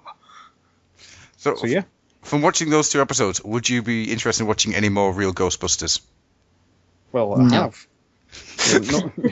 Not tonight, no. No, not tonight, no. But I mean, in the future. Did you Oh. did you enjoy it enough to think to yourself, you know what, I might go back and have a watch of some of them? Well, yeah, most certainly I have done in the past, so I don't see why I wouldn't do in the future, I may have not seen the entirety of the show. Mhm. I may have seen the best ones as far as I'm aware. I don't know. It might just all be downhill from now on. I don't know, but No, trust me, there are some fantastic episodes out there. I promise. I'm not just trying to get you. Maybe I am. Do do do do do do do do. I think he is. Yeah. No, I mean there are really some episodes out there of real Ghostbusters which are jaw-droppingly good.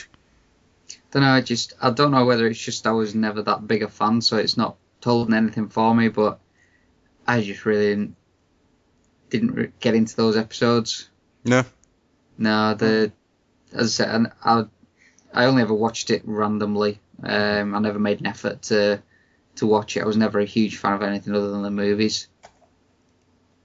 And the theme song, obviously. Yes. yeah, well, everyone's a fan of the theme song. Oh yeah. Now, before we close this up then, I will have 2 questions for you, and I will ask you all the first question first, because it's the first question. What? Ghostbusters the movie. Well, yeah, the Ghostbusters and Ghostbusters 2. Mhm. Your thoughts, is one film good, one film bad? Are both films great? Or are you like me, and you can't help but watch them both back to back? Yeah, well, I definitely don't fall into the camp that says that the first one's like a social, not maybe not a social, but like a pop culture masterpiece, and the second one's just terrible. I mean, if I watch them, I don't really watch them often because I'll be honest, they're not the kind of things I really feel. Oh, I have to go watch Ghostbusters because it's so good. Mhm. You know, it's maybe once in a blue moon, but I mean, there's people who really love them and they can like quote entire sections verbatim, and I'm just not that person. Yeah. You know, I mean, it's a good fun. They're good fun movies, and I enjoy them both. You know, I think they both have things to bring to the table. Okay. I don't think the bee's knees that most people, or at least some people, seem to. Okay. Rob? I thoroughly enjoy both movies. I think they're both really good movies to cheer you up, and if I did have the time to watch them back to back, I probably would. I will be... Oh, yeah, it's been a long time since I've actually watched either of them. But whenever I watch them, I always watch them back to back. Yeah, I mean I think the I think the second one does clinch it for me a little bit, but that's just because of Janosch. Yeah. He was brilliant in that movie. Where are you from? Up at the east side? Up at the west side. He's Vigo. You're like the buzzing of flies to him. Oh dear, and so it begins. Becca, how do you feel Yes. about the 2 Ghostbusters films? I enjoy them both. I probably couldn't watch them back to back, but I do enjoy watching both of them. I couldn't rave over like one more than the other, but yeah, they are good films. Good fun films. Fair enough. Okay then, well with that, all I have to ask now is where can people find you if they so wish to, and we'll go in reverse order. Becca? No, you don't want to find me. I'm hiding. Oh, God. I'm going into hibernation mode. That backfired. Okay, Oh, look, I'm like huge. Well, she's trying to say she's pregnant and she's not going to have time to be on Twitter or anything. okay. Yeah. Rob, we'll just move to you then.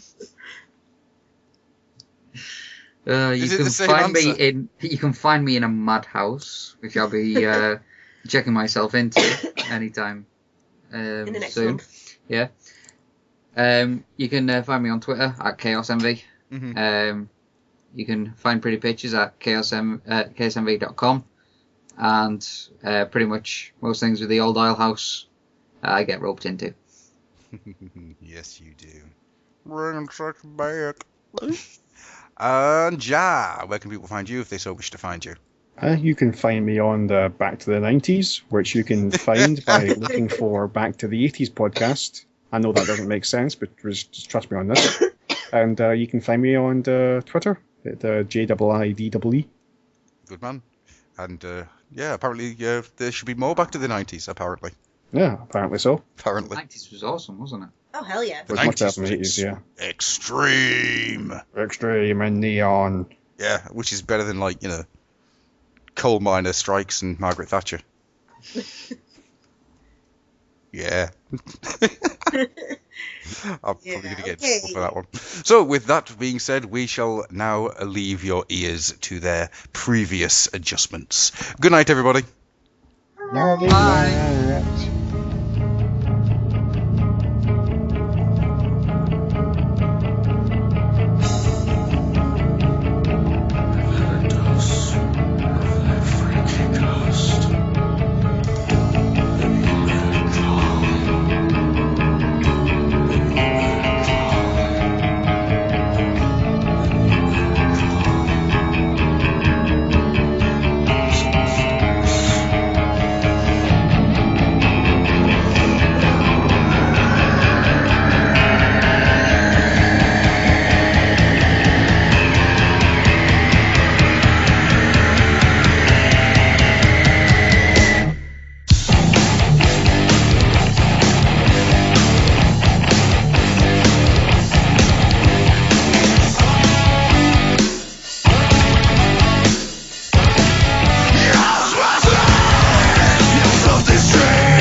I definitely will. I'll try to keep the topics off of all the controversial subjects, like, what kind of pancakes I like. Pancakes and hats and, Russian politics. We'll try not to stay too long on them.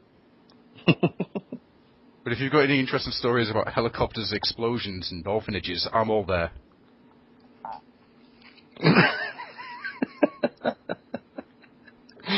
Did somebody have a story like that on the show before? Unfortunately not. I live in hope that one day I will actually hear someone say, and then I said, you all saw it, that orphanage attacked me. One day I'll get it. One day. I may have to bribe someone.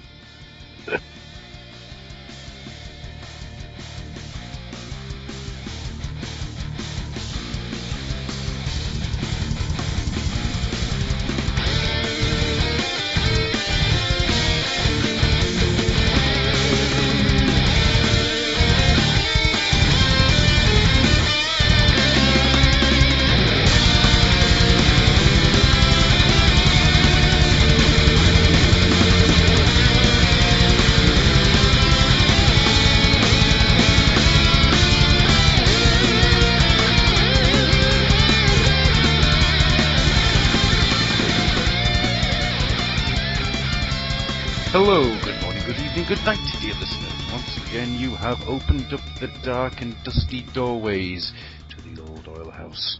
And this time, there's no Rob, there's no Stu. But I have gone north of the wall. I have gone with cricket bat and net, and I have brought back a trophy. Say hello, trophy. I am the trophy. Oh.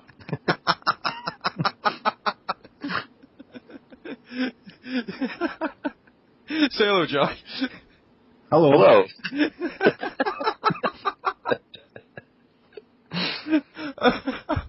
And with us today is a very special guest, and I'm expecting him not to say anything now for the rest of the podcast. With us today is a very special guest. We have a special guest. Please introduce yourself. Hello, I'm Dr. John Kent, owner of Toyfinity.com and the current rights holder of Rocks and Bugs and Things, Mortals, RoboForce, and The Manglers. How are you doing today, sir? Pretty good.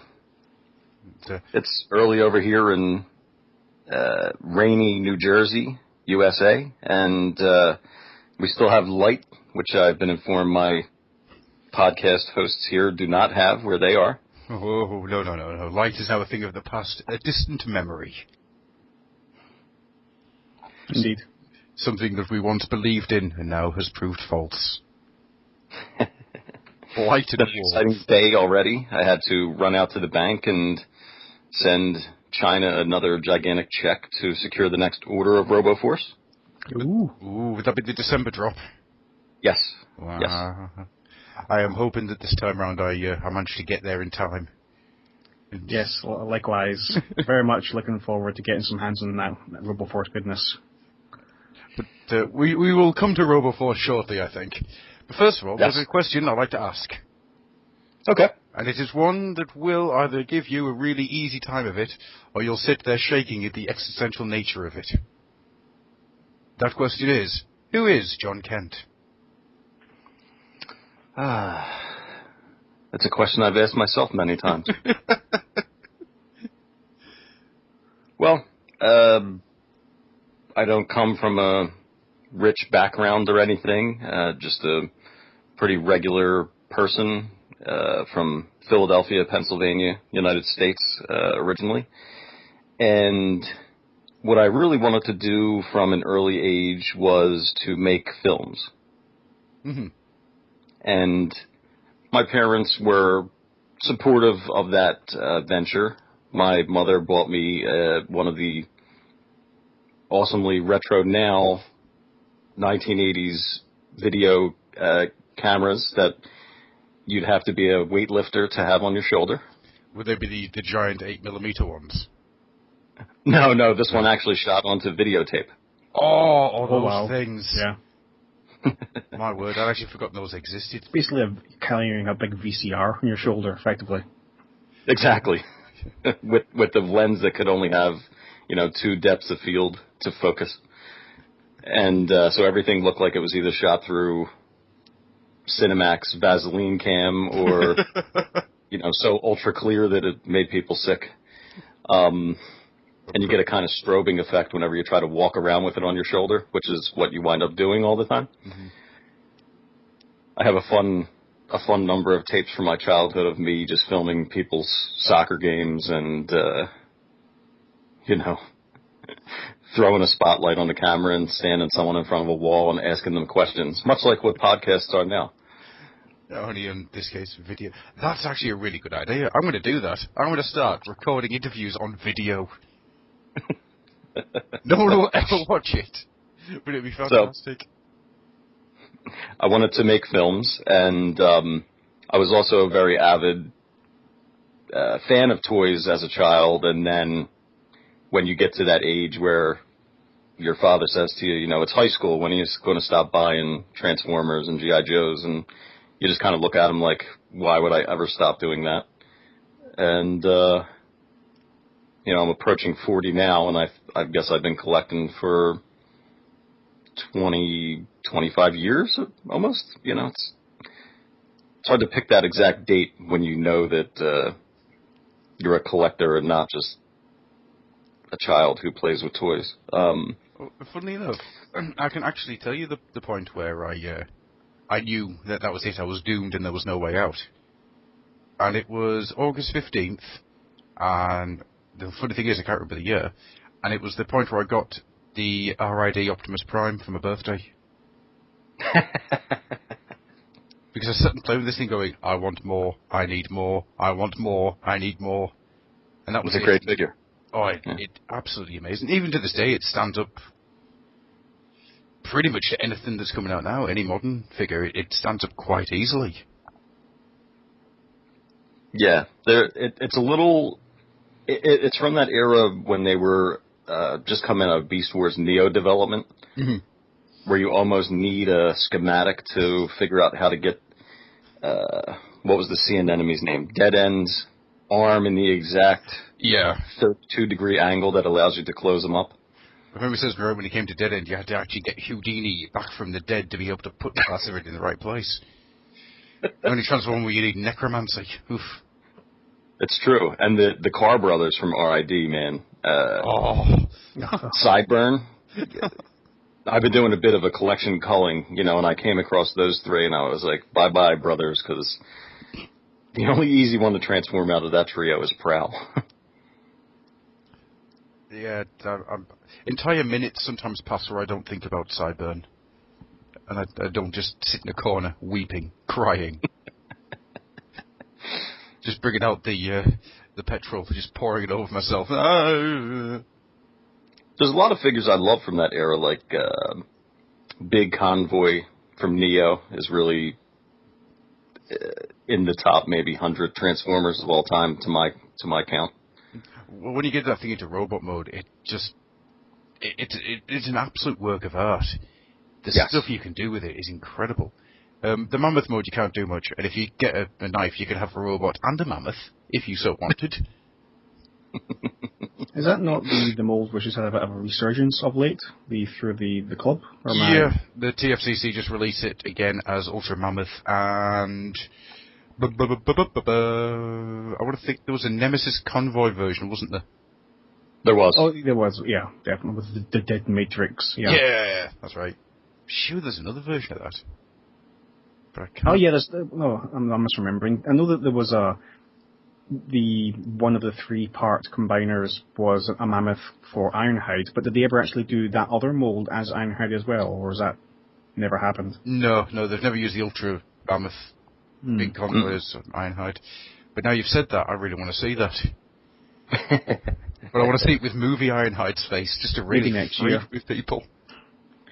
Yeah. Oh, so to continue on about me, I was a collector. I went to the second BotCon, and I knew around that time that it was going to be something that I was going to be doing forever. There in the United States, if you didn't do mail order, which my father was very much against any kind of mail order where you can't see the product in front of you, I was limited to whatever I could see in person.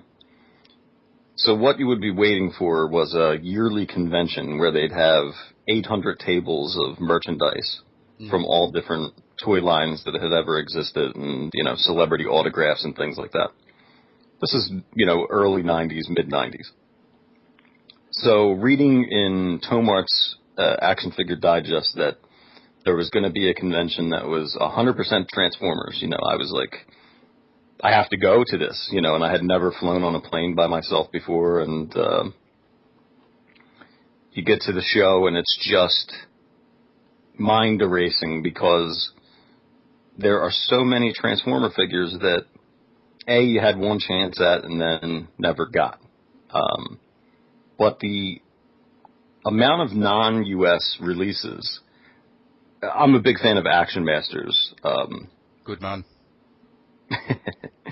And when I went there and saw, what was the first figure I bought? Slicer, mint in the box.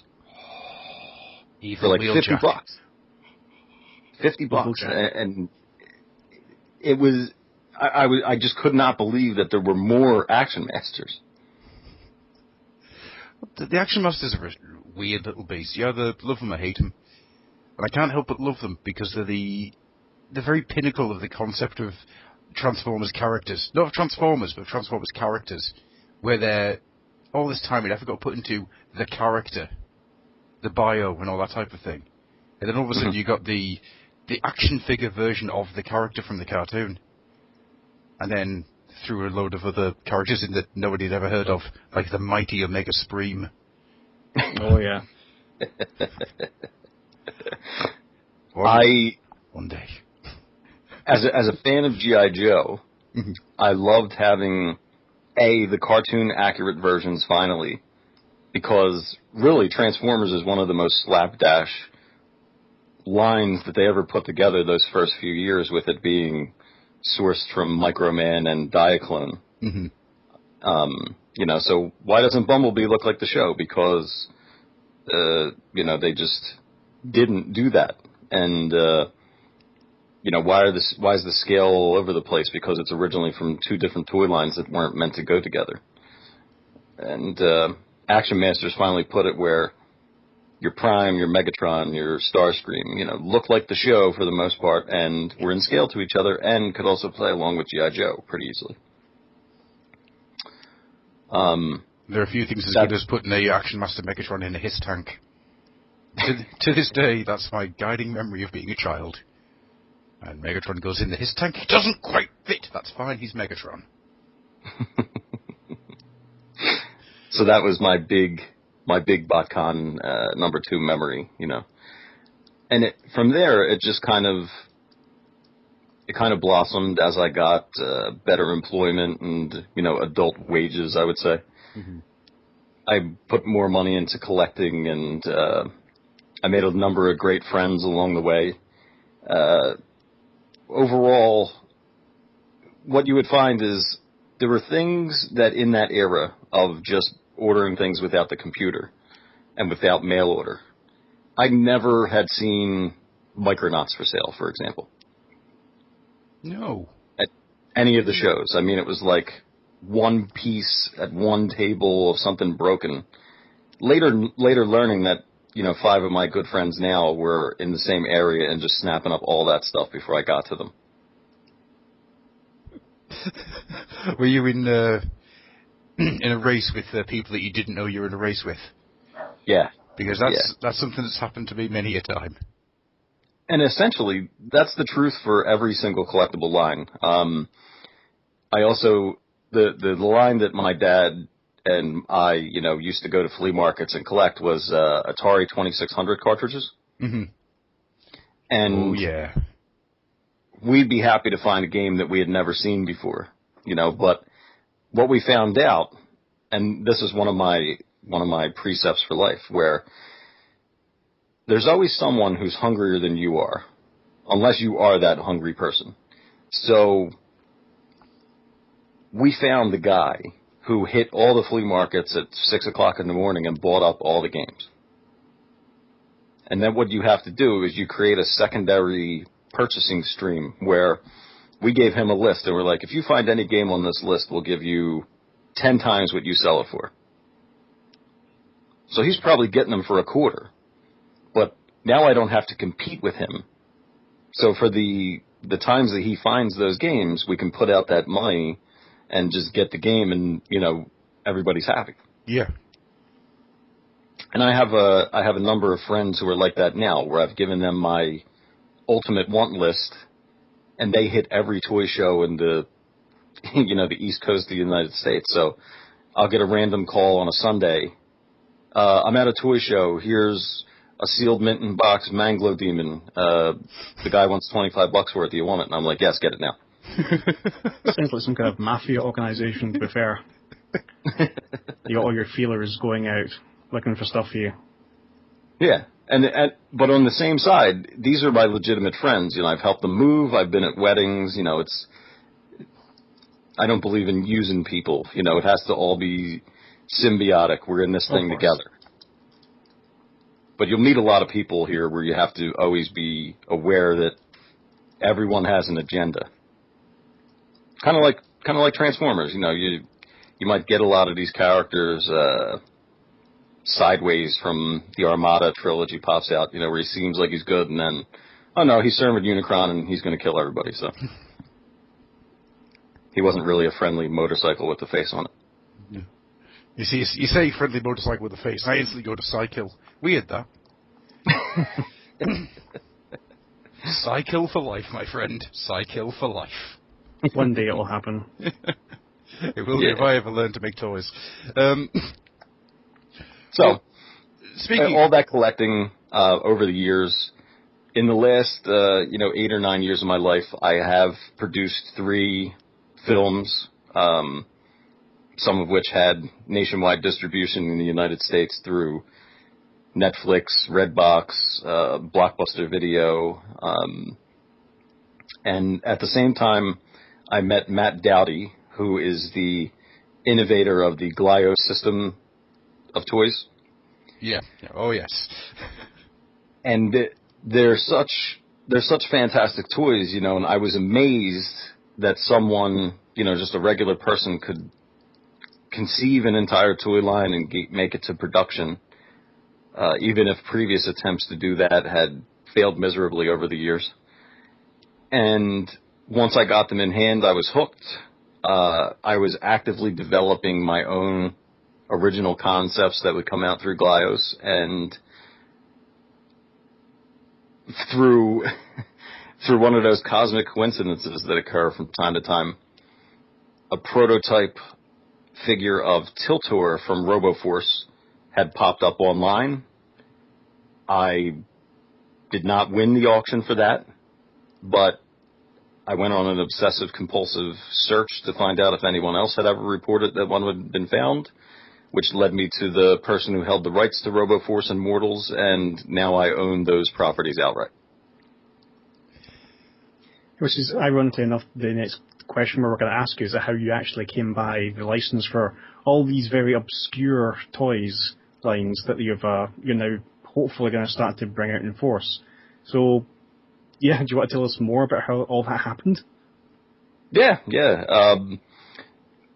A lot of the lines that aren't G.I. Joe, Transformers, Masters of the Universe that people ask about and talk about online that they fondly remember, you run into a situation where, a design house created the concept and licensed that to someone. This is the case for Sectars. You're not going to see Sectars come back anytime soon because a UK design firm created the characters. And Coleco didn't have an in-house design team that I'm aware of who created those types of concepts. So they licensed it from Coleco. Coleco licensed it from these design artists. And Hasbro was going to bring it back around 10 years ago. You can see all the trademarks for it. I'm ballparking 10 years. I don't have it memorized. And they found out that legally they did not have the rights to do that because of this other design house. B, a corporation put it out, owns the rights lock, stock, and barrel, and just doesn't care to spend money trying to bring it back. You'll see that with a lot of the other Hasbro-type lines, like in Humanoids, that I'm pretty sure they own, 100%. They just don't want to spend $20 million re-advertising this thing, producing new figures, and then have it not sell as well as the dumbest Transformers extension you could imagine, like an Optimus Prime head on a truck that you pull back on the ground. I think I might actually own that. And then C, you have these orphaned licenses that get caught up in some kind of legal nonsense.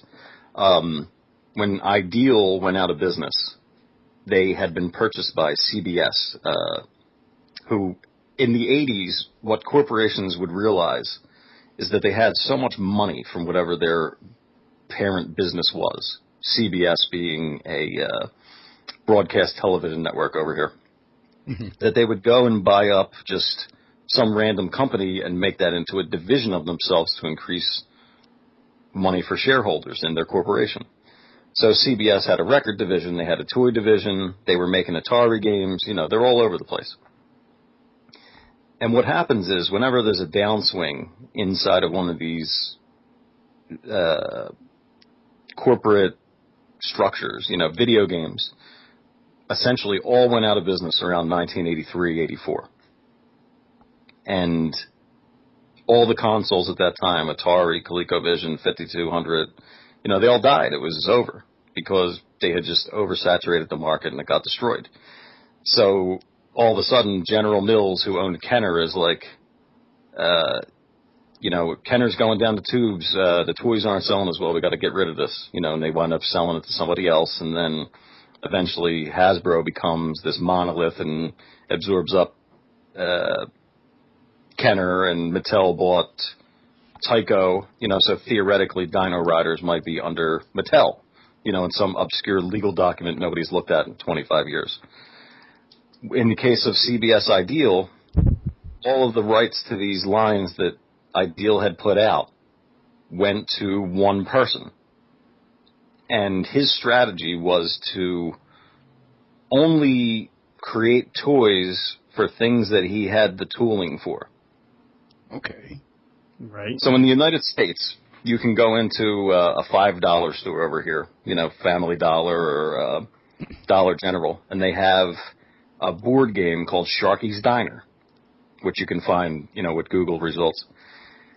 What this game is a game that was in the 70s sold as Jaws, the game, for the movie, license. He owns the tooling, but he can't call it Jaws. Right. Right. So he picks a new name and then brings it out again.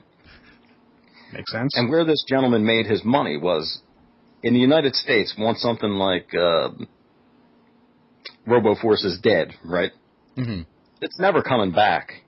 People could never imagine that 30 years later we'd be talking about these things. But what he would do is he would take the tooling for whatever he bought out from a company, take it to another country.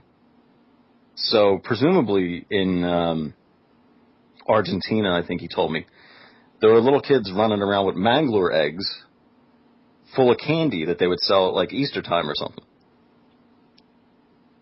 Wow. All right. Okay. And it doesn't matter what it is, as long as the other country, someone would pay him to produce it and bring it out there, he's making money without putting out any risk. Mm-hmm. So to him, he's had the rights to RoboForce, Manglores, and a few other things that Ideal had for years and years, but because he did not have any steel tooling to create these things, they didn't exist to him. Right. Right. They were just names on a piece of paper, technically. Exactly. And that was part of the big challenge, is that the trademarks on RoboForce, Manglores, all these things had gone into, a dead part of the trademark database. So there are certain names that I want to use that I can't use anymore because other trademarks have taken them over, or different companies have now adapted those characters. There was no maintenance done on the properties because he didn't see any need to. Yeah. But if memory serves me right, Max Steel is now like a Ben 10 clone, isn't it? Yeah, pretty much. And the story behind that, as far as I'm aware, is that a lot of the people who worked for Ideal went to work for Mattel. So I think that when they named Max Steel, whoever was in charge of doing that just remembered the name. Mm-hmm. And yeah, do you know what a full name is that I've used before? Max Steel. Yeah. Because otherwise, I think they'd be coming after me for their intellectual property. But I did all the legal research, and I have documentation that shows the chain of ownership, which is the most important thing whenever you're dealing with one of these old properties. You have to make sure that legally you moved forward with due diligence and that the information you had at hand allowed you to do that. Tomorrow, if you said to yourself you had $100,000 laying around and you were like, I'm going to bring back Battle Beasts, right? Mm-hmm. You could do it, but what you always have to be aware of is that the actual rights holder might pop up and say, A, you infringed on my intellectual property and you owe me damages from day one. Yeah. which your 100 grand might not It might not cover. be a fraction of what the damages are. I think it's Minimates that now owns the rights to Battle Beasts, and Yes. I think Minimates are hungry for any penny that they can get off anybody at the moment. I can just see the Minimates ninja lawyers coming in through the window to get me. So I think I'll stay clear of Battle Beasts for the time being. And that's the funny thing, is that the name is something different from the actual property. So their Battle Beasts are not the Hasbro Battle Beasts. You know, it's just another thing called the same name to try to absorb up some of that nostalgia. Yeah, the nostalgia dollar. Yeah. But But that's an interesting one, actually, because you just made me think the name Battle Beasts will be trademarked now to Minimates, or they're on loan to Minimates from Hasbro. I'm not entirely sure how that would work, but the trademark of the gimmick, the Fire, Water, Earth gimmick, or Fire, Water, Wood gimmick, would actually be trademarked to Takara. well, that's Well, maybe. We don't know. I mean, you're thinking of not- Beast Saga, yeah? Mm-hmm. Hasbro did not license Battle Beast to Minimates. No, was it bought outright? No. No? This is what I'm saying, where it gets legally confusing, right? You've actually really got my interest with legally confusing. I'm going to get comfortable now, right? Diamond owns Minimates, or Art Asylum. I'm not sure how the exact legal definition of that is, right? So Diamond has a line of figures that are all animals, right? Right. They, in the U.S., check the trademark database for names that have expired, right? Because if you don't use it, you lose it. This is why every so many years you have to have an Optimus Prime, a Prowl, and all those other things. Right. Of course. So what they did was they saw that the name had expired years and years ago and just put out something called Battle Beasts, and Hasbro has no rights to go after them because they haven't used that name in years. That sounds familiar. I mean, I think that's pretty much in line with what I heard from the one of the, I can't remember what convention it was, but it's when they first unveiled the fact that they had the license for Battle Beasts. That was just a case of they were fishing for IPs and they found that Battle Beasts was available, so they just got it. And they had no idea what they were going to do with it. They just saw it's available, so we'll just have it, and then we'll work out the rest of it later. No license, just a name.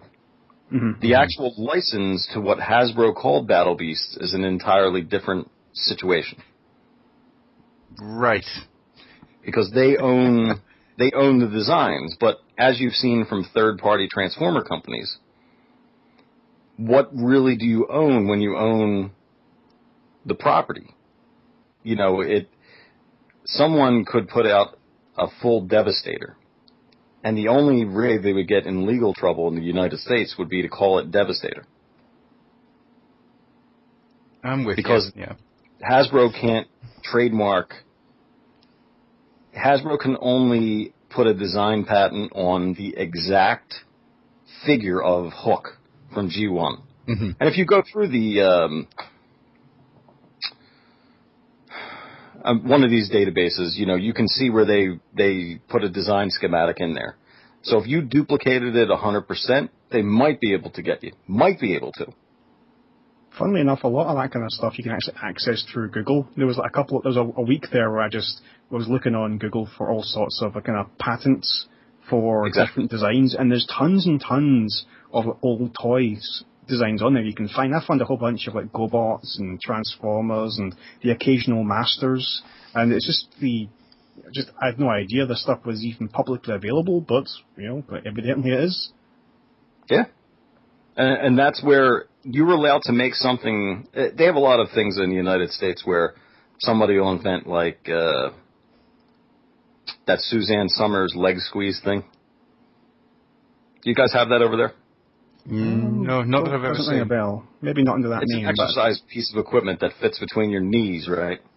Oh, yes. Oh, right, yeah.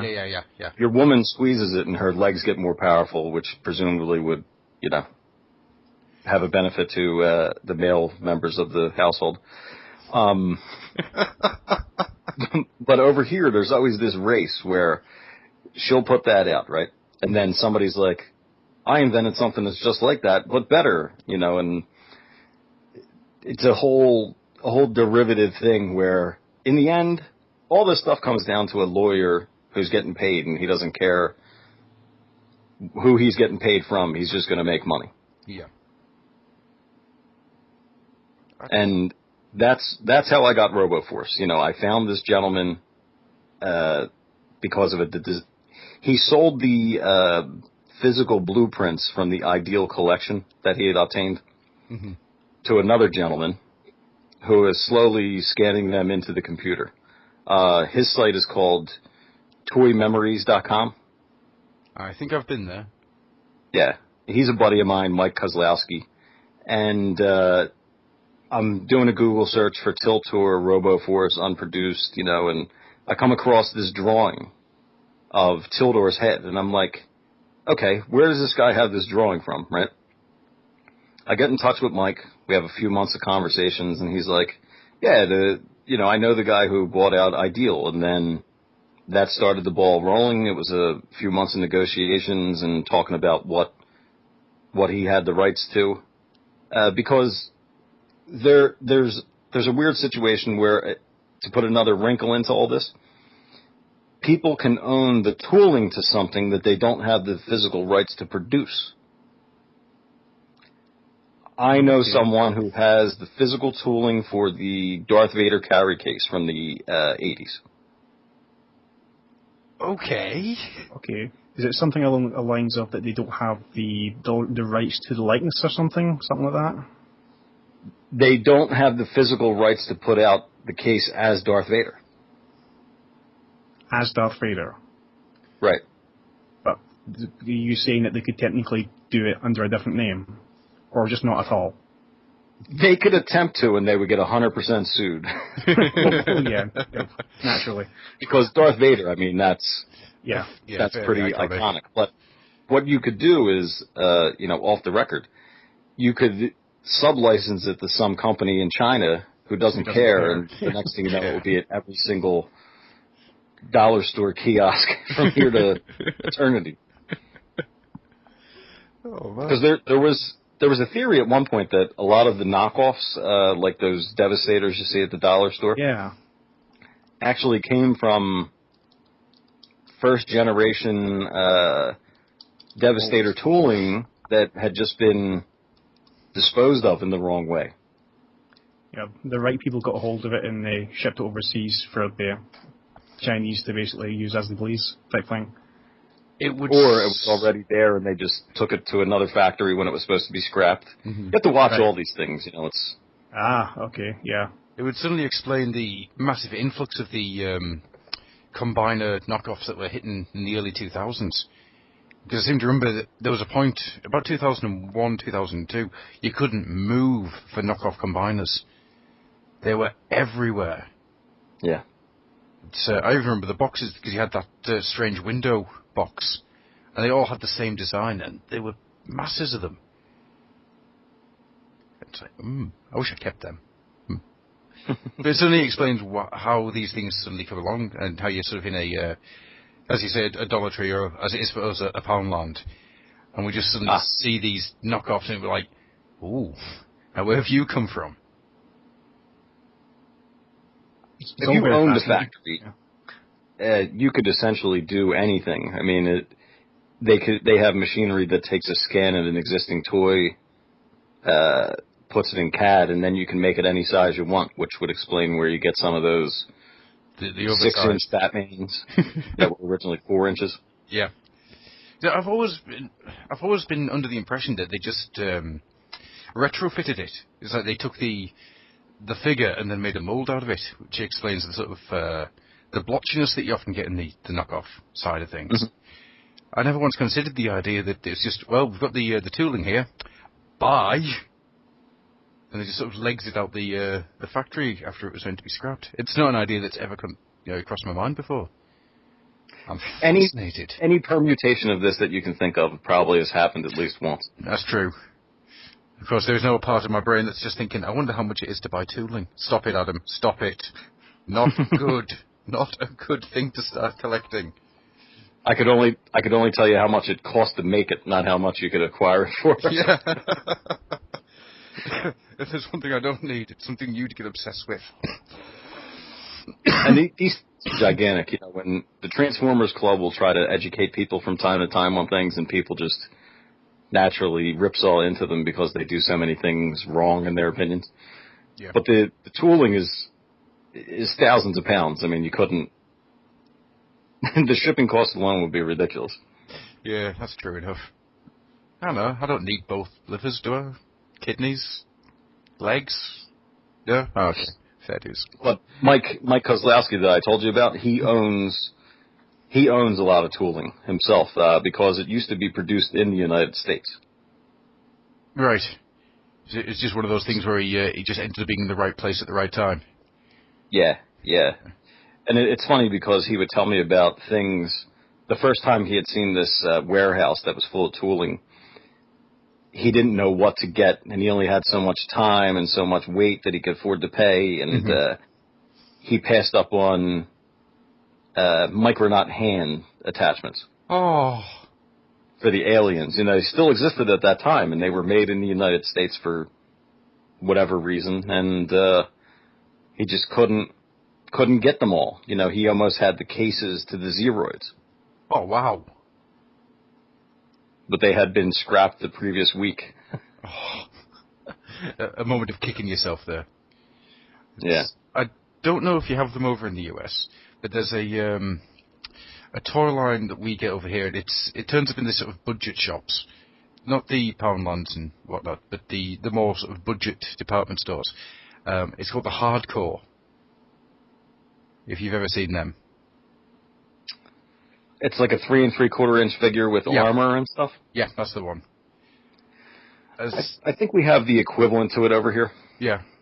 As time's gone on, it's become more and more apparent that they're just nicking bits out of G.I. Joe lines and just fitting them in. But now you've explained all this, I'm now sitting here thinking to myself, I wonder if they're just literally getting the tooling to old G.I. Joe lines and just filling the boxes with the guns and whatnot. It's possible. See, you've just opened up a whole new avenue of exploration for me. Thanks. This is going to cost me money. I know it is. But, Joy, you've got another question? Yeah, well, now that we know how you acquired the RoboForce line and those others as well that you've mentioned, so you've got the licenses now, you've decided you want to make some toys. So what's your first step? I mean, what's the talk me down the path that you took to, basically, conceptually and physically, develop, a toy line like this? Well, that's a great question. There was a chance at one point that some of the tooling might have still existed, so it took an extra couple months to check out that lead. It turned out that it was all gone, so whatever we were going to do was starting over from square one. People all the time will say to a Mattel or Hasbro online, you're dumb, you made these decisions that are stupid, how could you dare make Energon Optimus Prime, who's like a Power Ranger, and things like that.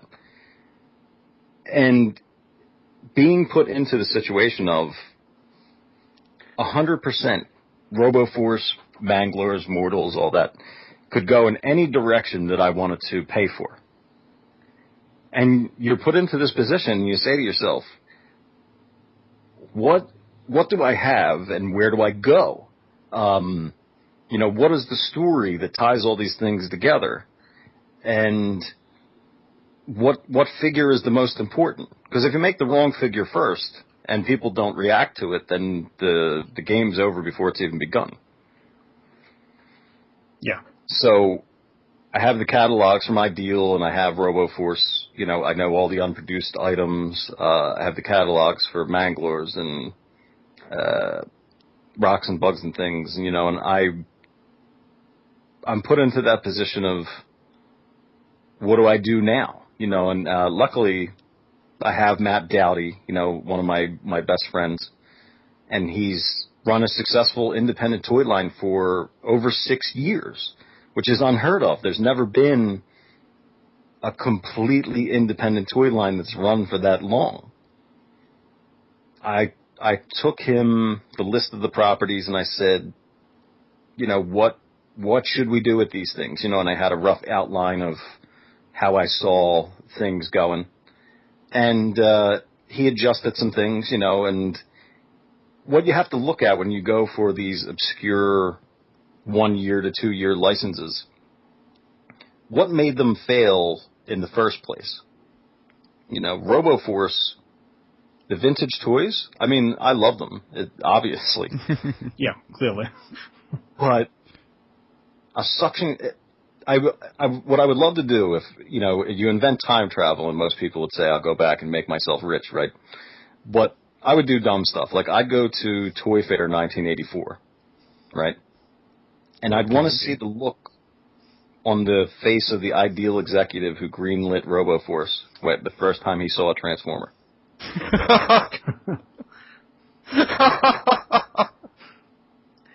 Because the amount of ancillary merchandise that I've come across for RoboForce, skates, bed sheets, you know, they thought this was going to be their He-Man. Yeah. You know, something that was going to run for years and make millions and millions of dollars. And we know that that didn't happen, but the remnants of it are there. You know, they had a one-shot animated cartoon, and, you know, they tried to get all these other things going. But you're talking about the golden age, really, of toys. He-Man, Joe, the end of Star Wars, Transformers. You know, the best lines that have ever been made, and RoboForce is introduced against those things.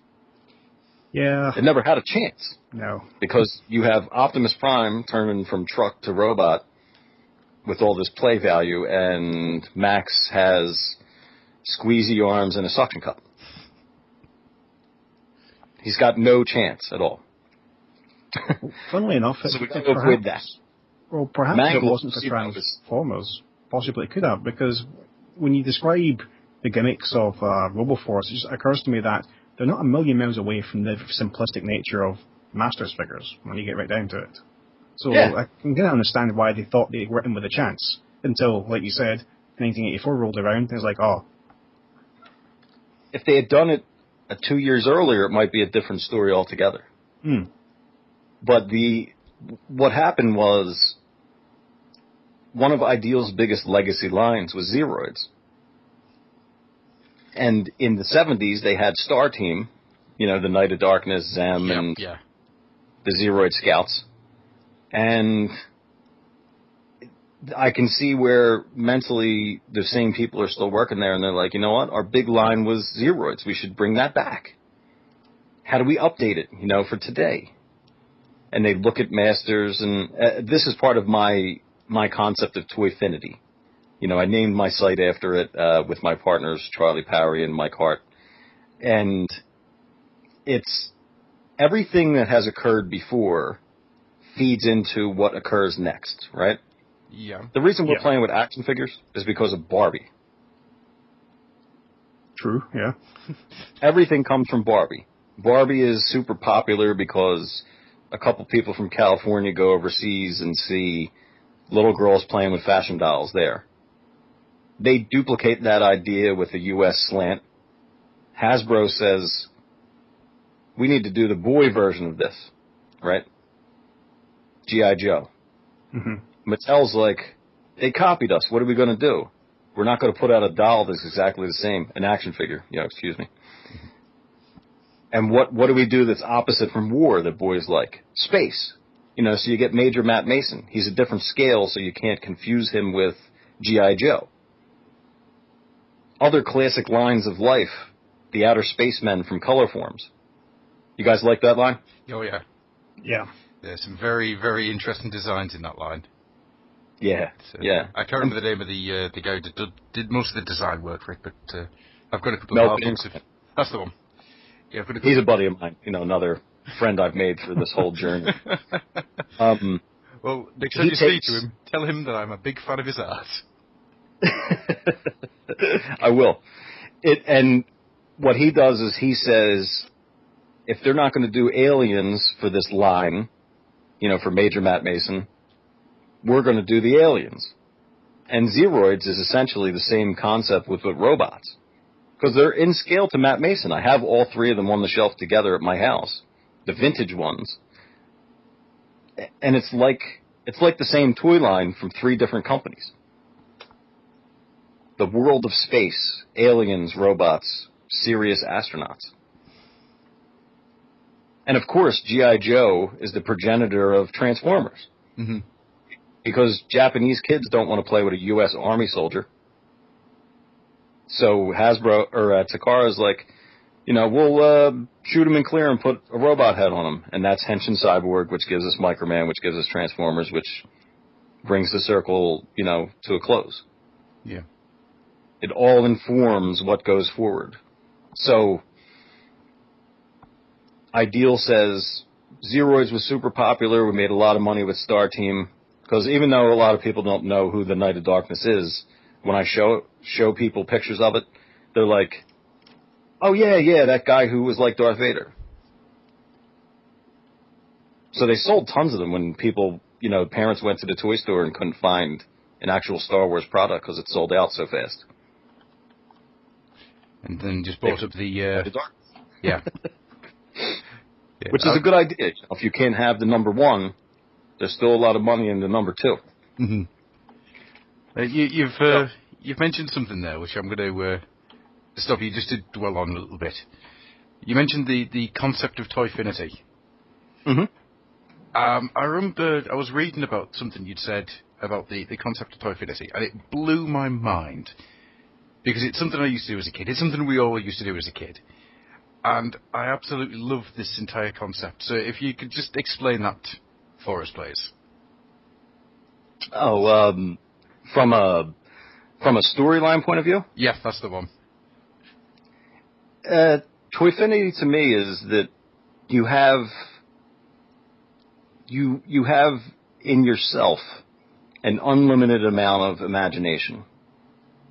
And what these toy companies do are give you the pieces that you need to play inside of that imagination. Yeah.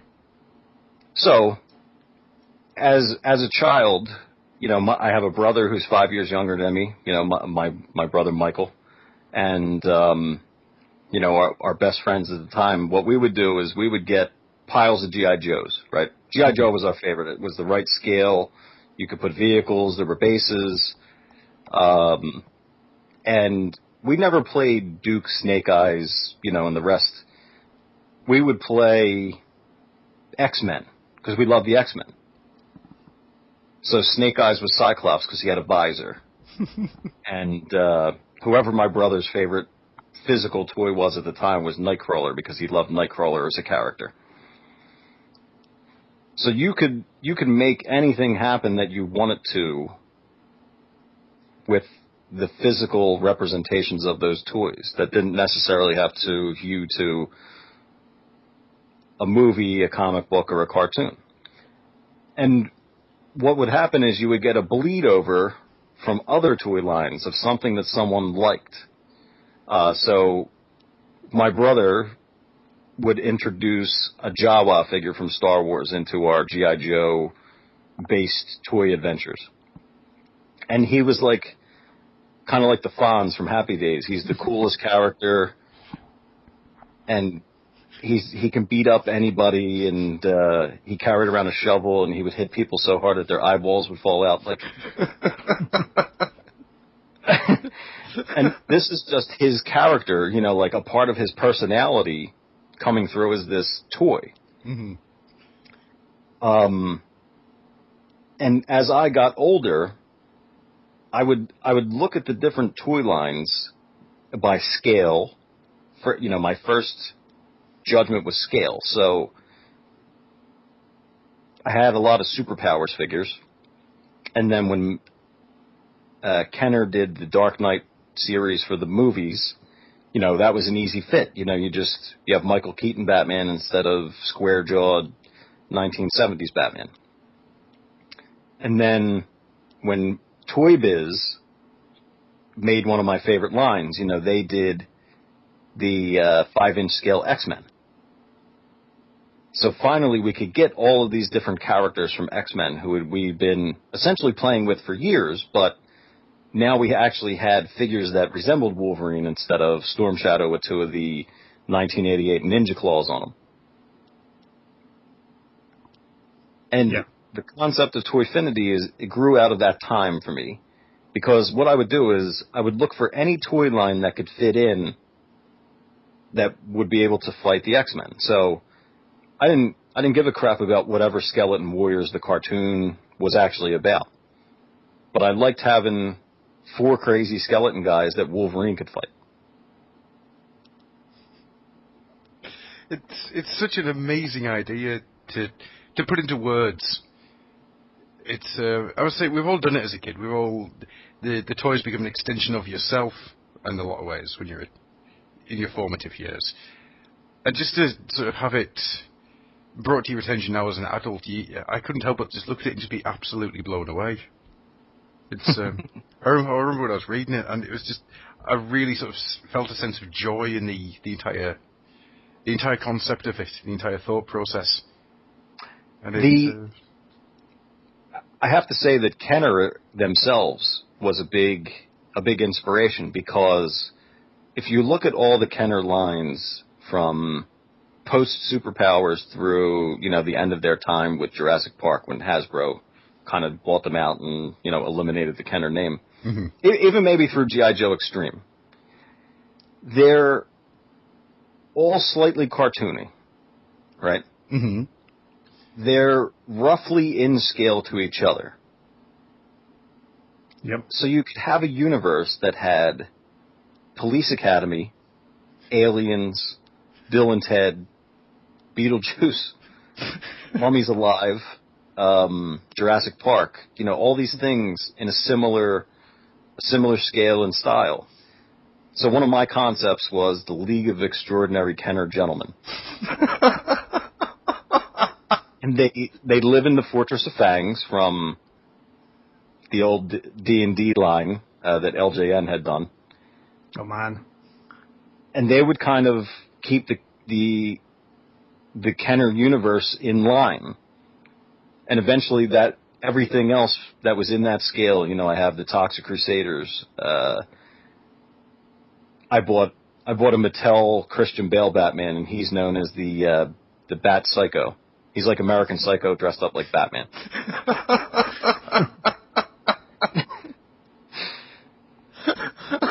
Oh, that's put some bad images in my head. Some very bad images. Yeah, he's asking Robin about Huey Lewis in the news, and then, you know, buries an axe in it. But it's and you think of these connective things, like Kenner had done a Michael Knight figure from Knight Rider. Mm-hmm.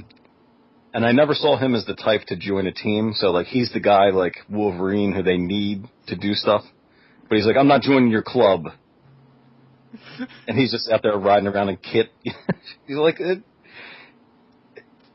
your imagination takes you into these weird places. And even a throwaway character like Mariner from Waterworld, you remove him from the reality of that movie, and he's just this badass Kevin Costner who doesn't really talk that much, and, you know, is beating up like five skeleton warriors at a time. Or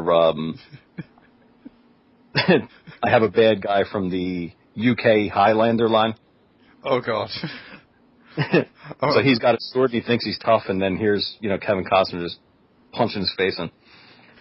And weirdly enough, when it comes to Waterworld, the film may be terrible, but that toy line wasn't bad at all.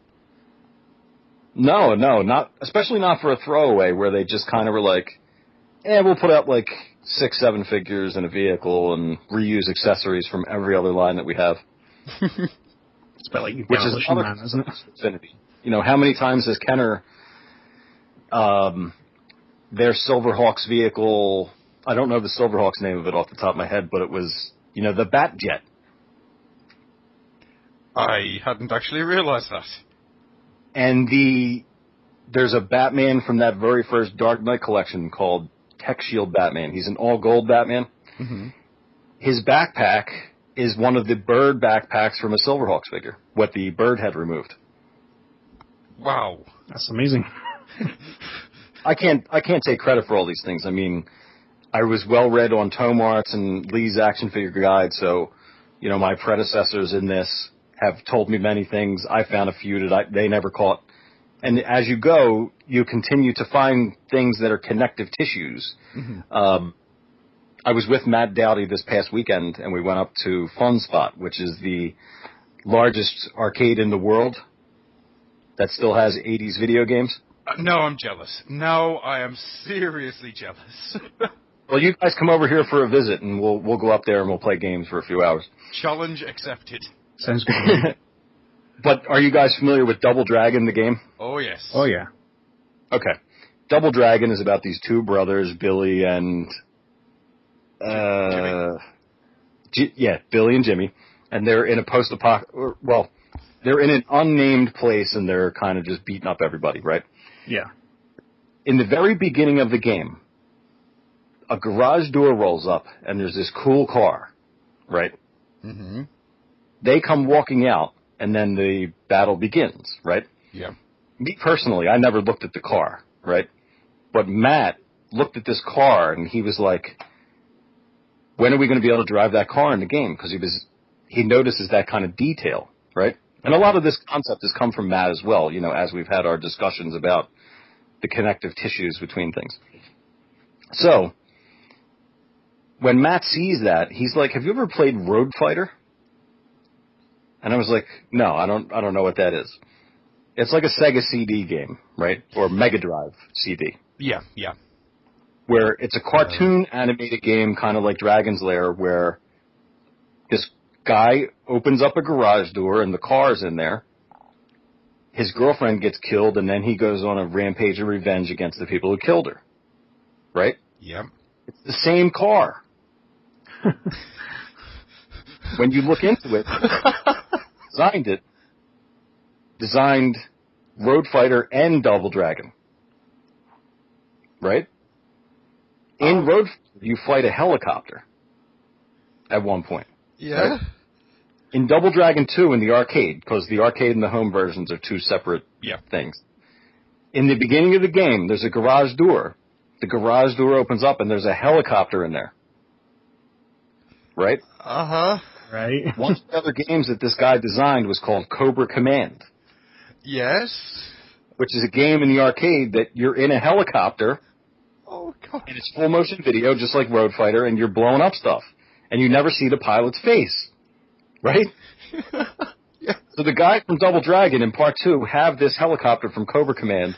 In Part 1, they have the car from Road Fighter. And the guy's kind of wearing a Double Dragon-esque outfit.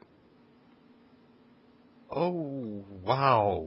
And what Matt figures out through, some Wikipedias and his voluminous memory for all things like this, is that the same guy made all four games, which spanned 2 to 3 different companies, right? So he created his own continuity between things that are linked. If you didn't have that eye to see it, you would never know that it's all supposed to be in the same universe, at the very least.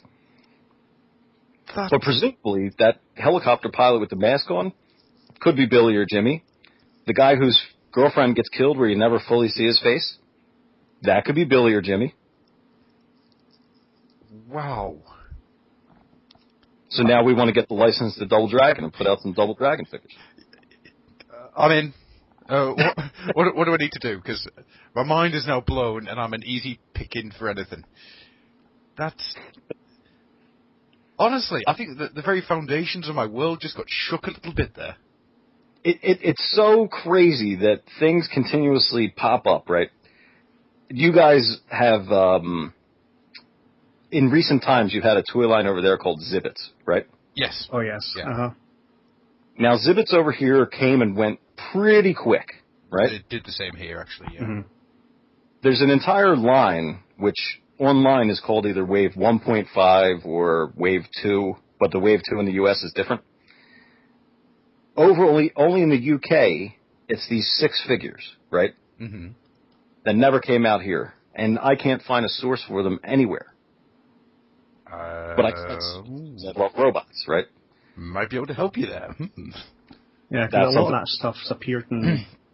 It's not quite Poundland stores, but we've got, again, discount stores over here called Home Bargains, which carry that stuff quite a lot. Don't know if they still do, but they did for quite some time. I'll shoot you an email with the ones I'm looking for. But I get an eBay alert today, right, that the U.S. chain Radio Shack is soliciting a Series 3 Zibbets, right? Okay. I go into the pictures, and it's a completely new one that I've never seen. So now I'm going to have to go to Radio Shack after I leave my house today and see if they have any of these in the store, because I want them. But out of nowhere, like I'm thinking Zibbets is 100% dead. I haven't seen any updates from, the U.S. website for the companies out of order and all that.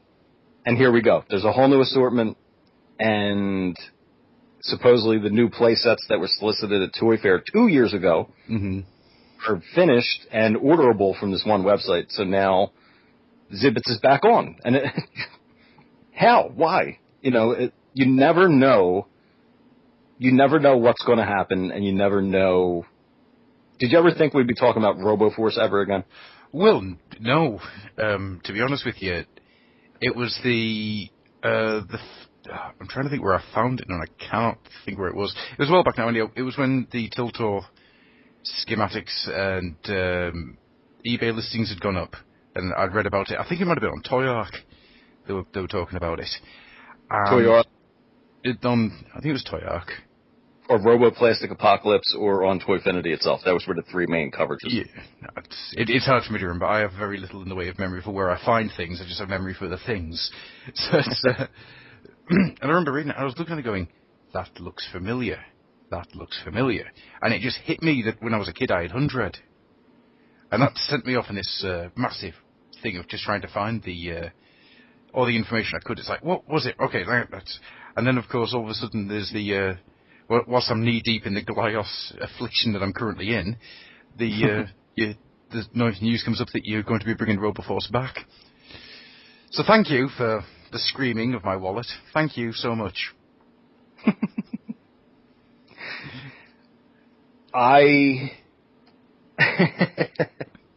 It's hard to reply to that. I'm not here to exploit childhood memories. Oh, definitely not. No.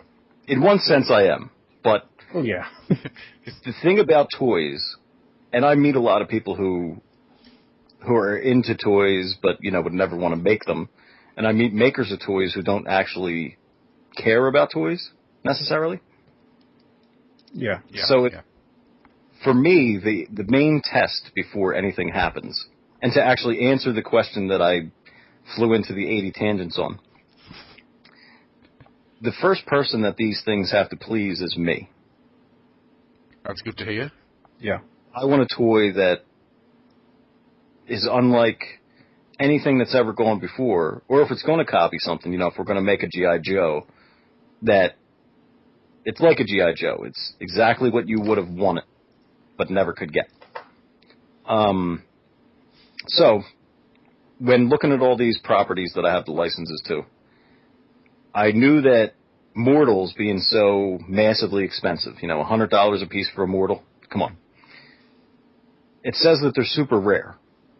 I've talked to dealers around here who I've been seeing at toy shows for years, and they said that in 30 years of being a dealer, they've never come across a mortal in the wild, ever. Yikes. This is one of the rarest toy lines that has ever been created. People find,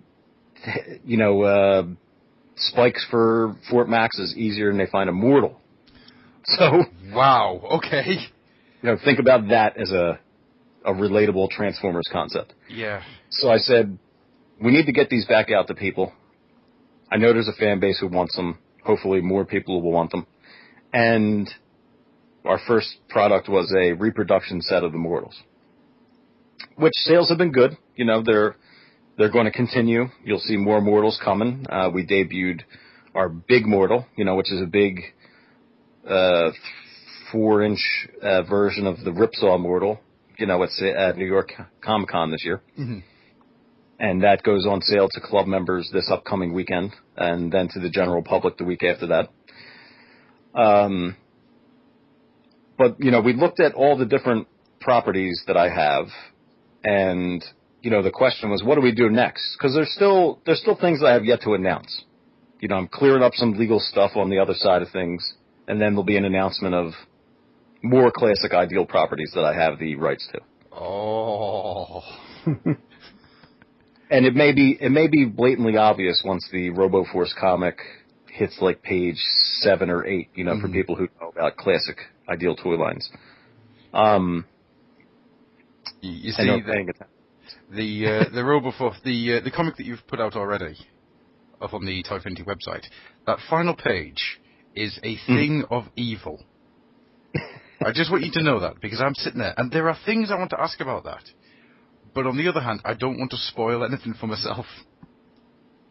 So, I'm just going to point out that it's a thing of evil, and it has had my brain working overtime. And that's all I'm going to say about that. The ending of the next RoboForce comic has an updated version of that picture. So you'll have some answers then.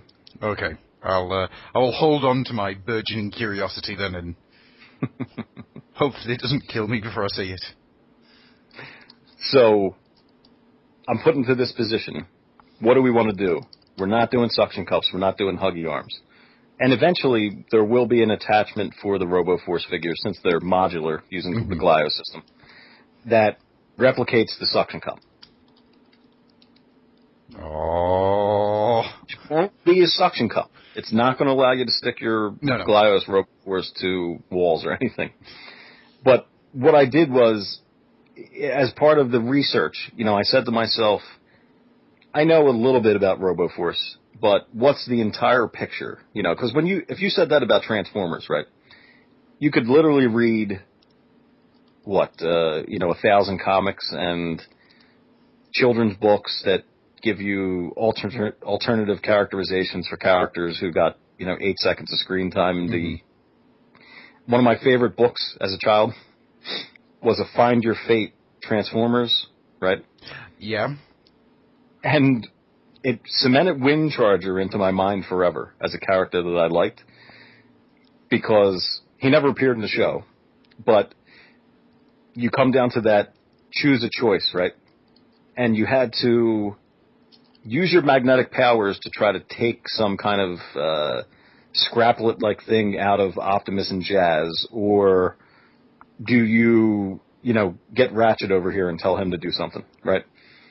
So if you do the choice where you're going to use your magnetic powers, you hit an ending, because your powers go out of control and Jazz and Optimus turn into piles of parts that can never be repaired. So I'm going to have to actually scan that for my blog, because I know I have that book around here, and it's just, I think there's a drawing with, like, Windcharger having a horrified face and, like, a pile of Jazz laying there. Or that's at least how I imagined it. So you're in this position of rebooting this thing.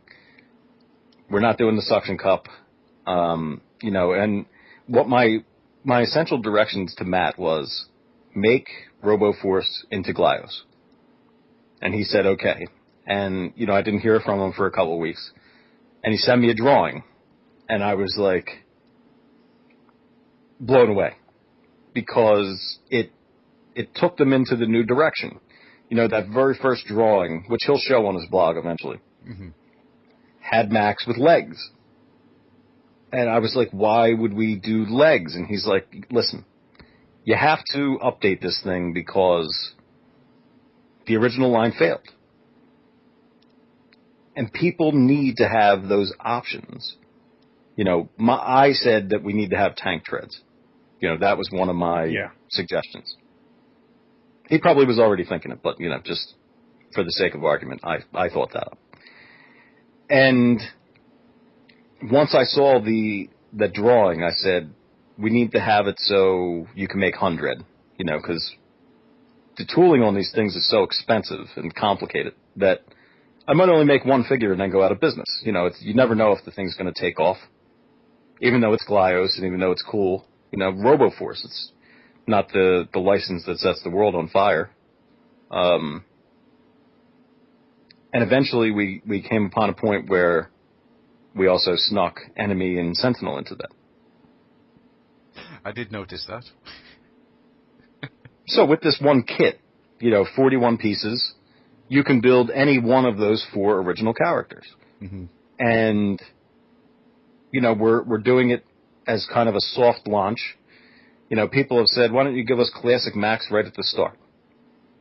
And I haven't really replied to it online yet, but the reason for that is the development cycle of how these things happen takes months, if not years, right? The first time I saw the drawing of Max was October or November last year, right? The physical prototype left for China around May, right? Okay. And then the test shots were here about 2 weeks before New York Comic-Con. So the things we're working on now, like we're just starting Mangalore's development for real, to hopefully have a figure in 2014. It takes months before you have anything to show that actually means anything.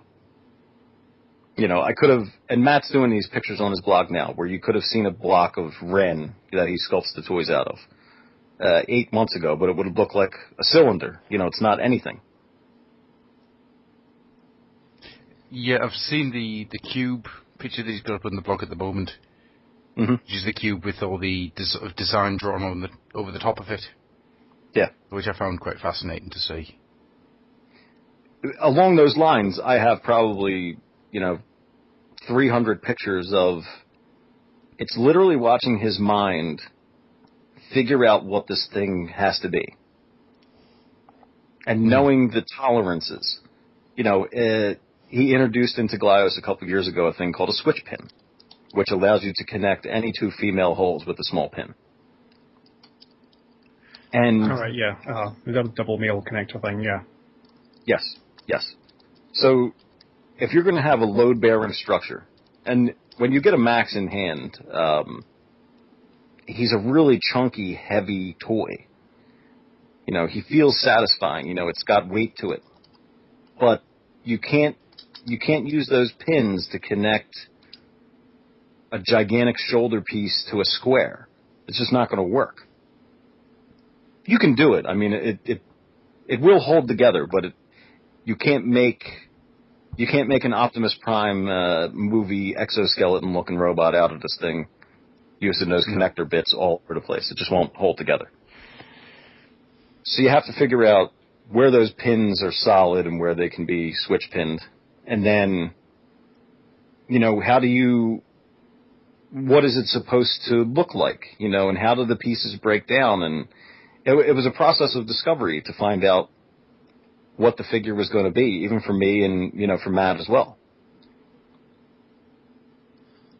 Okay, so what I'm taking from this is that at least as far, ignoring the whole, the physical design aspect of actually making the things, which it seems to be that's mostly Matt's, his wheelhouse since he's got experience. I'm interested now, how much involvement did you actually have with the kind of artistic direction then of these figures? And I know obviously that you had back and forth between yourself and Matt. I'm now interested, is the actual physical objects we're going to be buying, is that mostly Matt's the vision, I suppose? Or is it more of a kind of equal partnership there? It's mostly Matt. Much like the movies that I produce, I act in the role of producer. I had a vision that RoboForce should return once I found out that the rights were available. And I can't visualize that final toy. I know that I want it to be Glyos related. I know the specifics of what it should be. But the truth is, I'm not a toy designer. If we ever get to a point where people are asking me to draw them sketches at conventions, they're going to be very disappointed because my art looks like, I have mental brain damage. I can't even draw a mortal, and a mortal is there's nothing to it. So I gave suggestions along the way. Why is this way, and what could it be? But Matt is the designer. I wouldn't want anybody else to design it. This is the person whose toys I admire.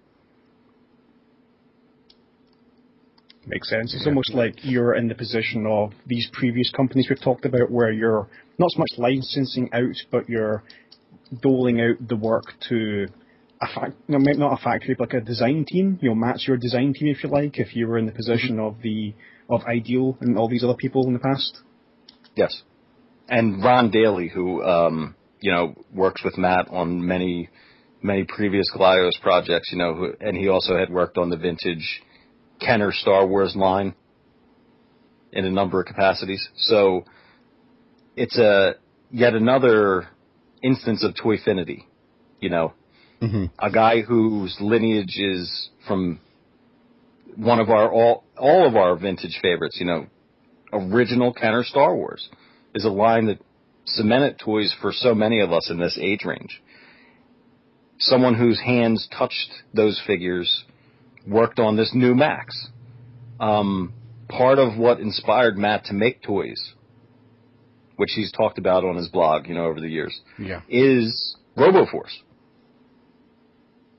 So now a toy that inspired Matt to make toys, Matt works on the toys, which then ties back into his toys, and it's another one of these cylindrical natures, isn't it, that you were talking about before? Mm-hmm. And that's why I see it as the infinity loop, because it always feeds in. Yeah. And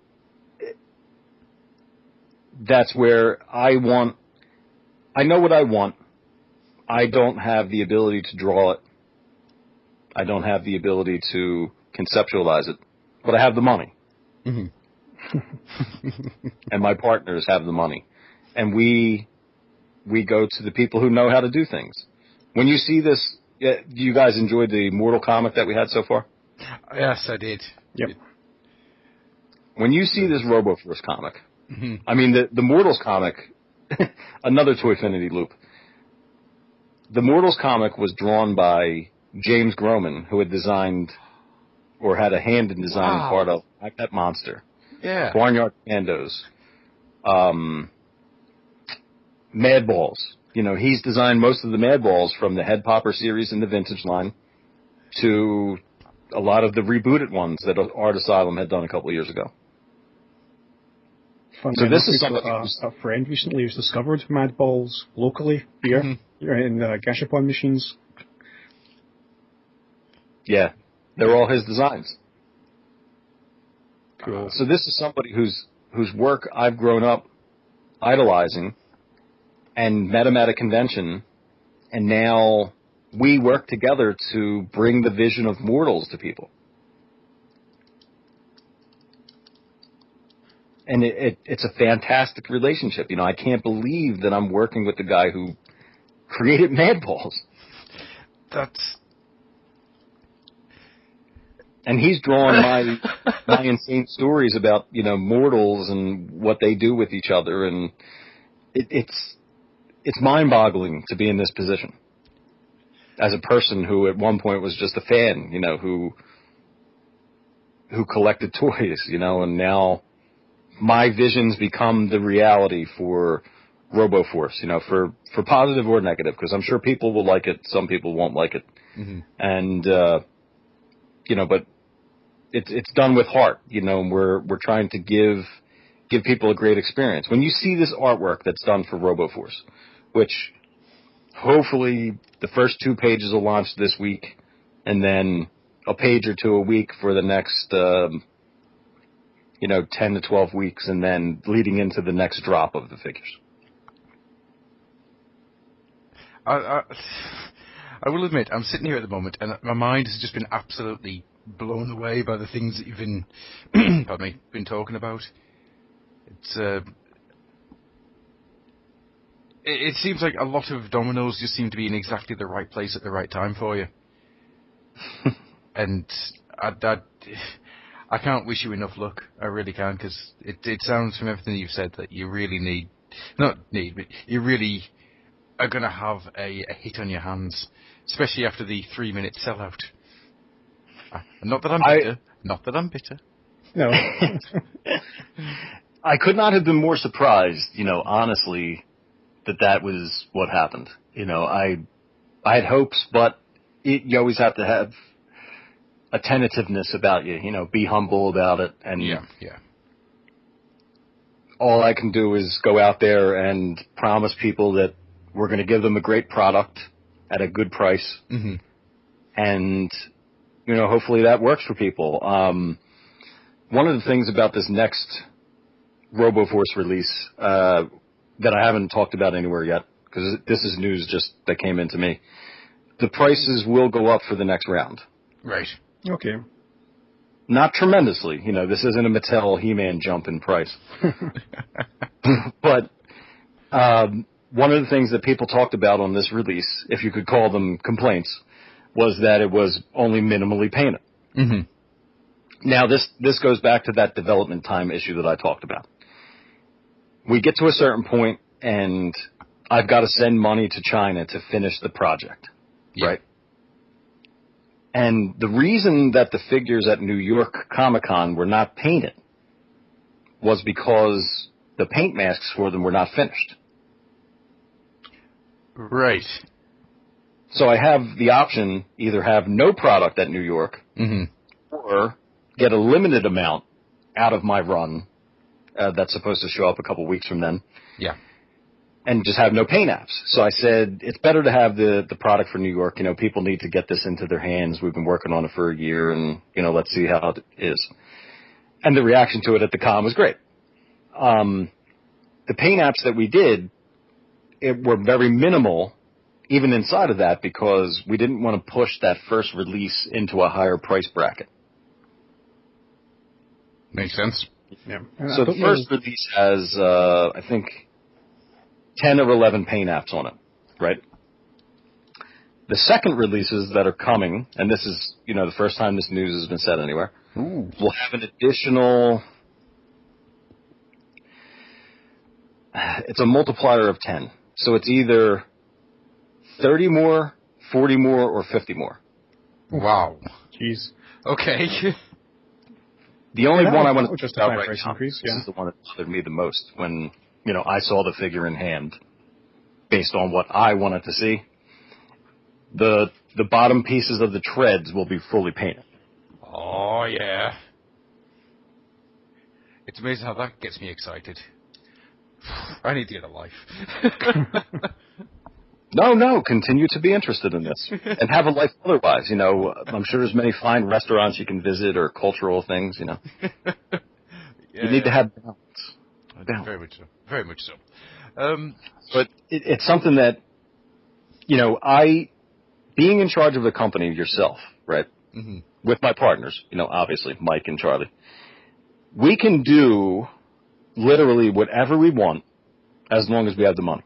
Yeah. Now, Mattel or Hasbro, and I just mentioned them because they're the biggest. Yeah. I don't really take a lot of umbrage with things that they do because I understand even more now why things happen the way they do. Because you're talking about money multiplied over thousands of pieces, mm-hmm. right? So when you're operating on their profit margins where they have to report again to shareholders and things, you add a 20-cent paint application, to give Nepthu, who I'm looking at on my shelf right now, his Egyptian eye paint, and that throws off your entire budget for the figure. Right, yeah. So they say, the corporate bosses say to the guy who runs it, lose a paint app or lose an accessory, right? Mm-hmm. Yeah. What is he going to pick? Especially in a month. Do you guys collect He-Man at all, the new ones? I do. Unfortunately, yes, I do. Joy knows the pain. This month you have Montana, who's like 100% brand new, with a lot of paint apps. You have Lord Dactus, who's got a lot of new bits on them. A lot of plastic goes into that figure. A decent amount of paint apps. The Horde Troopers, which are ridiculously brand new and overly accessorized. And then you got good old Nepthu, who's just kind of like 4 new bits on and very minimal paint. Yeah. Because I don't know how they're doing their budgeting. You know, I don't know if it's per figure, per year, but when they tell me they have to take this piece out, I understand why that happens, you know, because it's numbers on a sheet to them. Yeah. Not like me, you know, you tell me I need to have these parts painted on Max, then, you know, I just have to work extra hard and sell more stuff on eBay to pay for that. It's an interesting way you put it there, actually.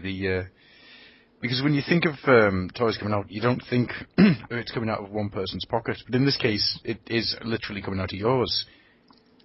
So and my partner. Yeah. So the fact of the matter is, if something like that needs to be done, that money has to be stumped up. Yeah, and yeah. I'd like a Kickstarter conceptually, right? Mm-hmm. But as a business, I understand it for an artist. You know, a guy who makes $10,000 a year but has some grand idea, you know, he needs Kickstarter. Yeah. His vision's never coming if you don't have that, right? Yeah. I may do a Kickstarter eventually for one of these licenses just to do things faster, right? Okay.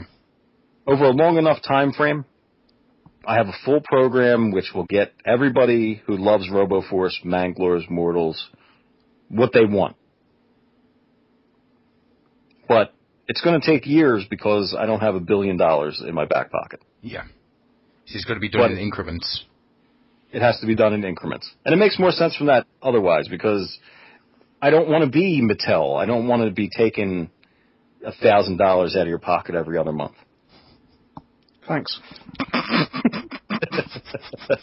Thanks. If you can get a quality robotic figure that allows you to, as you can see on the Glyos forums over the last couple of weeks, build whatever you can imagine out of these parts. The one that's got me the most is the people starting to build like walkers and buggies and tanks and things for the Phaetons, and I'm just sitting there going, "Oh, it's not fair." When you see, and believe me, people are hitting upon things that were naturally designed into there. Mm-hmm. So when you see the end game, oh no, that's just teasing. That's just teasing. I'm not going to say anything beyond that. Oh, but I will tell you, and this is another exclusive bit of information. Oh, thank you. There's another character in the RoboForce universe who can be assembled using 3 complete existing RoboForce kits. Okay. Okay. Right. Ideas form, and I'm going to be quiet. And that character appears in that drawing of the Toyfinity symbol at the end of the Mortals comic. Yep. When you see this figure, right, because this was the first thing I had to build when I actually had some kits in hand. It's mind-blowing that it's in there. That Matt, because again, I was like, Matt, you know, these are the things that I would like to see eventually, and then he snuck it in there. So when we're going through the development phase, I get a series of pictures in an email, and I look at it and I'm like, this is the blank of blank, and he's like, it is. And I was, you got this in here, and he's like, I did. So eventually, when that pops up, it'll be something quite special. It does the heart good to hear and clearly feel that even though there's a lot of work involved here, that you're clearly yourself and Matt and everyone else involved is having a whole lot of fun in this project, which speaks volumes to me about the both yourselves and the future of this line. Because to my mind, if you don't truly enjoy what you're doing, if you don't enjoy toys in this way, then it just doesn't inspire confidence. But just the fact that you're clearly having tons of fun in the design process and just everything that's happening on the run up to the full blown release, it just makes me very happy. Thank you. And it is a blast. I mean, I would love to. There's so many things. I'm looking forward long term, right? So in my final end game, you would have a shelf that was a couple of PVC Manglers, a kit, just like this RoboForce kit where you could build the different characters, right? You'd also have some giant versions, like a 9-inch Manglo Demon made out of vinyl so you could really get the detail in there that looks like that artwork that's on the box, which we've never had a toy of. The Manglers toys are some of the worst toys that have ever seen actual shelves. But they have awesome paintings. That's true. And RoboForce, you have these clunky old, great retro-looking toy designs. And I would like to give people the unproduced characters in vinyl that are in scale to the vintage ones, so you could fill out your shelf with those last 6 characters and a Nazgar that's in scale, with some slight updating to get rid of the non-power action tube legs that the prototype toy has. Yeah. But it's just going to be a period of time to slowly get through all these things and not exploit people's wallets to absorb all the money out of them. Let's do a fun release here and there. We'll do a couple of characters. I know the kits are on the more expensive side of Glyos, so I don't want to give you 30 things at a time to buy. Yeah. We're in that beginning stage where people are so hot for it that the first few releases are going to be battles, of course. But, eventually these things will be out there and you'll be able to use them any way you want. And that is going to be a day where I'm going to be a very happy man and probably eat noodles for a month. I can see it. I can see it. And in the strategy, people said about the paint, we're adding, like I said, between 30 and 50 paint apps to the next version, right? Yeah. The next version after that will probably have another couple of dozen paint apps. So around San Diego time next year. This is all very tentative right now. So, people listen in the future. If it didn't happen exactly like this, whatever. I want to do the real vintage painted, fully painted, versions, right? Mm-hmm. And I find that I've been having to clean up after all the things that Mattel has done to people with this Masters of the Universe toy line. People, when I announced the club for Mortals, they were like the Mattel Club, and I was like, it will absolutely not be like the Mattel Club. And if you ask Mortals fans, I provided a good experience. Mm-hmm. Mm-hmm. I told them what I was going to give them. I delivered on all those promises, although things did run late. This is a reality of you're dealing with independent printers and, getting a 400-piece printing order in from a company where none of the pieces are usable, and et cetera. Yeah. Which Mattel just would have put in the box and said, screw you, you already gave me the money. Not just Mattel either. The TFCC probably would have just sent you a head. And that would have been about it. No, a toy head. An actual human head. Just, there you go. That'll do. Real heads are cheaper than toy heads. Yeah, we can get these in the street corner. Hey. Yeah, they're free. I've been to so many of those BotCons that I would love going to his panel where Brian Savage is actually up there because, a fan would ask him a question. He'd be like, look, if you guys want unpainted figures in a bag, I could give you unpainted figures in a bag. But I need 10,000 of y'all to buy them. And he's just yelling at people.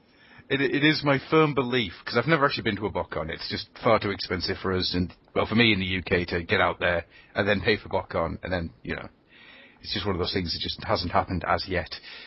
But it is my firm belief that Brian Savage dresses like the Ultimate Warrior every time he goes to do one of those panels. And when someone asks him a question, he just starts shaking the table and tells them about the power of the warrior. Yeah. Ryan Savage, to tangent yet again, even though a lot of people don't like his style, is one of the smartest businessmen that is in this game, running clubs and things. Mm-hmm. You know why? Because he understands that you can't 100% listen to the fans. Well, yeah, that's a given. And this is one of those things that was essential to the design of this new RoboForce. It had to be something that, in the end, I was satisfied with. Very much so. The fans, you might get a couple of people who, every time I put up a post, will say, you should have made a suction cup, right? Now, this person never buys a figure. Mm-hmm. We have statistical evidence from certain things, that I'm not going to go into, that people who complain on a He-Man message board don't actually buy the figures. Okay. If that's the case, what are you doing here? Well, why are you complaining about this all the time if you don't have a horse in the game? If you're my loyal fan, if I look at my order and Grufflock's on there 50 times, right, and I go online and he says, I don't like this new one Ken put out because of this. Mm-hmm. That's legitimate. You're a customer. Yeah. You're a fan. You're a friend.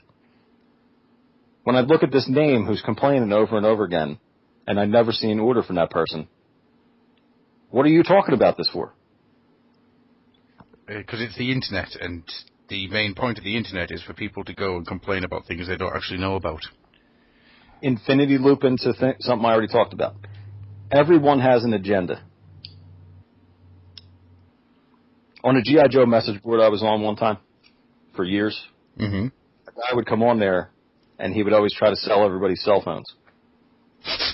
Of course. Because why wouldn't you? Yeah. I love Duke. I love Snake Eyes. Does anybody want to buy a cell phone? And it's like, what? So come on, Anyway. All right. Yeah, okay. I handed myself off there. Yeah. What we're going to do around next year, is the real editions, the classic colors of Max, 100. Max and 100 definitely at the same time. And probably a third figure will be the 100 Soldier, which is that face that's on the back of 100's head in the pictures. Ooh, yes. Now, what I want to do, and this is tough because of Mattel, I want to do a pre-order, right? Right. Because I don't personally want to take your money in advance, right? I don't want to give you I don't want to sell you a product that I don't have in my hands. But say this figure is $30 retail, right? Mm-hmm. And when I say that, again, this is not locked in stone. I'm still working things out. No. It's going to have maybe 100 paint applications on it, right? It's going to come in a box. Mm-hmm. Right. It might have an instruction sheet. This is the release for people who are like, I liked RoboForce, but I don't want to play Glyos. I don't want to have a blue Max, a red Max, a white Max, a purple Max, and build my own things. I want the real editions that aren't meant to be interchanged with each other. Right? Mm-hmm. I can't float that money as a person with my, investing team and partners here. Yeah. What I want in the end is for you, the fans, to get the figure that you want. Mm-hmm. I don't want to play a game where there's the units I have in the store, they sell out, and then the people are unhappy. But the thing about it is, I can't afford to float tens of thousands of dollars with these things sitting in my garage like Mangler eggs are right now. I have literally thousands of Mangler eggs in my garage. What? I have the most Mangler eggs that any person has ever had. Is that purely because the demand to them hasn't been as high, or was it you just got too much back from the factory, or? Well, the demand was great, right? People bought a significant amount. If they were run in the way that a normal Glyos thing was run, they would have been sold out. Right. But here's what you have to know, right? One of the only tools that still exists of all the stuff are these Mangalore eggs. So I got to order them from Mexico, not China, all the rest of my business is Right, done. and they require a higher order number. Okay. The Mexican factory says, you got to order blank. You know, you don't reveal the numbers for a lot of reasons. Yeah. But No, definitely not. I literally have a shipping crate of these eggs in my house. The guy who delivered them was like, what is in this, right? So I just reach into a cardboard box and pull out that egg, and he had the glazed over look in his eyes you could ever imagine, like, okay. You going to sell Halloween candy in those things? And I was like, no. They go into my garage, and that's it. Yeah. So when the actual Mangalores come out, they'll have plenty of eggs to live in. When I get to that real edition, there should be no doubt in people's minds what kind of product Max is, what he looks like, what you're going to get. Yeah. And if you want them, right, I might order another 100 that aren't listed in the store itself. Yeah. I might order another 25. Might be real low, right? Mm-hmm. But you want to guarantee them for yourself? You give me the money by the date that I tell you, and you are guaranteed that product, so you don't have to fight insane, 3-minute sellouts. Yeah. I'm not doing that. Reasonable. But when you have the real edition, I can't float the cash. And I believe that if you're honest with people, right, I don't go on a podcast and just riff off the top of my head all the time like you sometimes hear with people who work for other big companies like Toy Guru or something. If I tell you something, I'm going to think about it. Yeah, definitely. Because it's my company. Yeah. If my partners and I agree to it, and Matt can make it, and the factory says they can make it, it's going to happen. Mm-hmm. And that's the word that I give to people, and I try to project honesty out there. Oh, very And much so. let people know that what happened, what people think that it's so easy, right? Like if you go to the supermarket and they have milk, right? Mm-hmm. Presumably a farmer milks the cow gives them the milk goes on a truck, they pasteurize it somewhere along the way, and then it's in the supermarket. This thing here is like China takes a couple of weeks off vacation every year. Straight weeks. The whole country shuts down. If Okay. your product is run during that time, they just stop. That's it. So that can seriously put back any kind of schedule that you've got just there and then. And it's not a one-to-one relationship. You know what the entire breadth of Glio stuff. Mm-hmm. So it's not the same factory is running Power Lords, OSM, Glyos itself, Colgrim, Weaponeers of Monka, Bannerman, Stuff's Outlander, Mm-hmm. new Mystical Warriors of the Ring, all OMFG. All these things go through this factory. So right now, the money that I sent out today is for the order that should get here in December. In December, before you guys have even seen what the new figures look like, the new colorways and the arrangements of the pieces, Mm-hmm. I'm going to have to pay for the order that'll come in February. You're seriously working about 4 months ahead of yourself. Mm-hmm. And guess what? This is fast. This is fast. When you meet somebody who's ex-Hasbro, they can tell you reliably about things that are happening 2 or 3 years from now. Well, that's So actually something we discovered this year with BotCon, when people were talking about things. It's I always get the name wrong, the Construct Bots.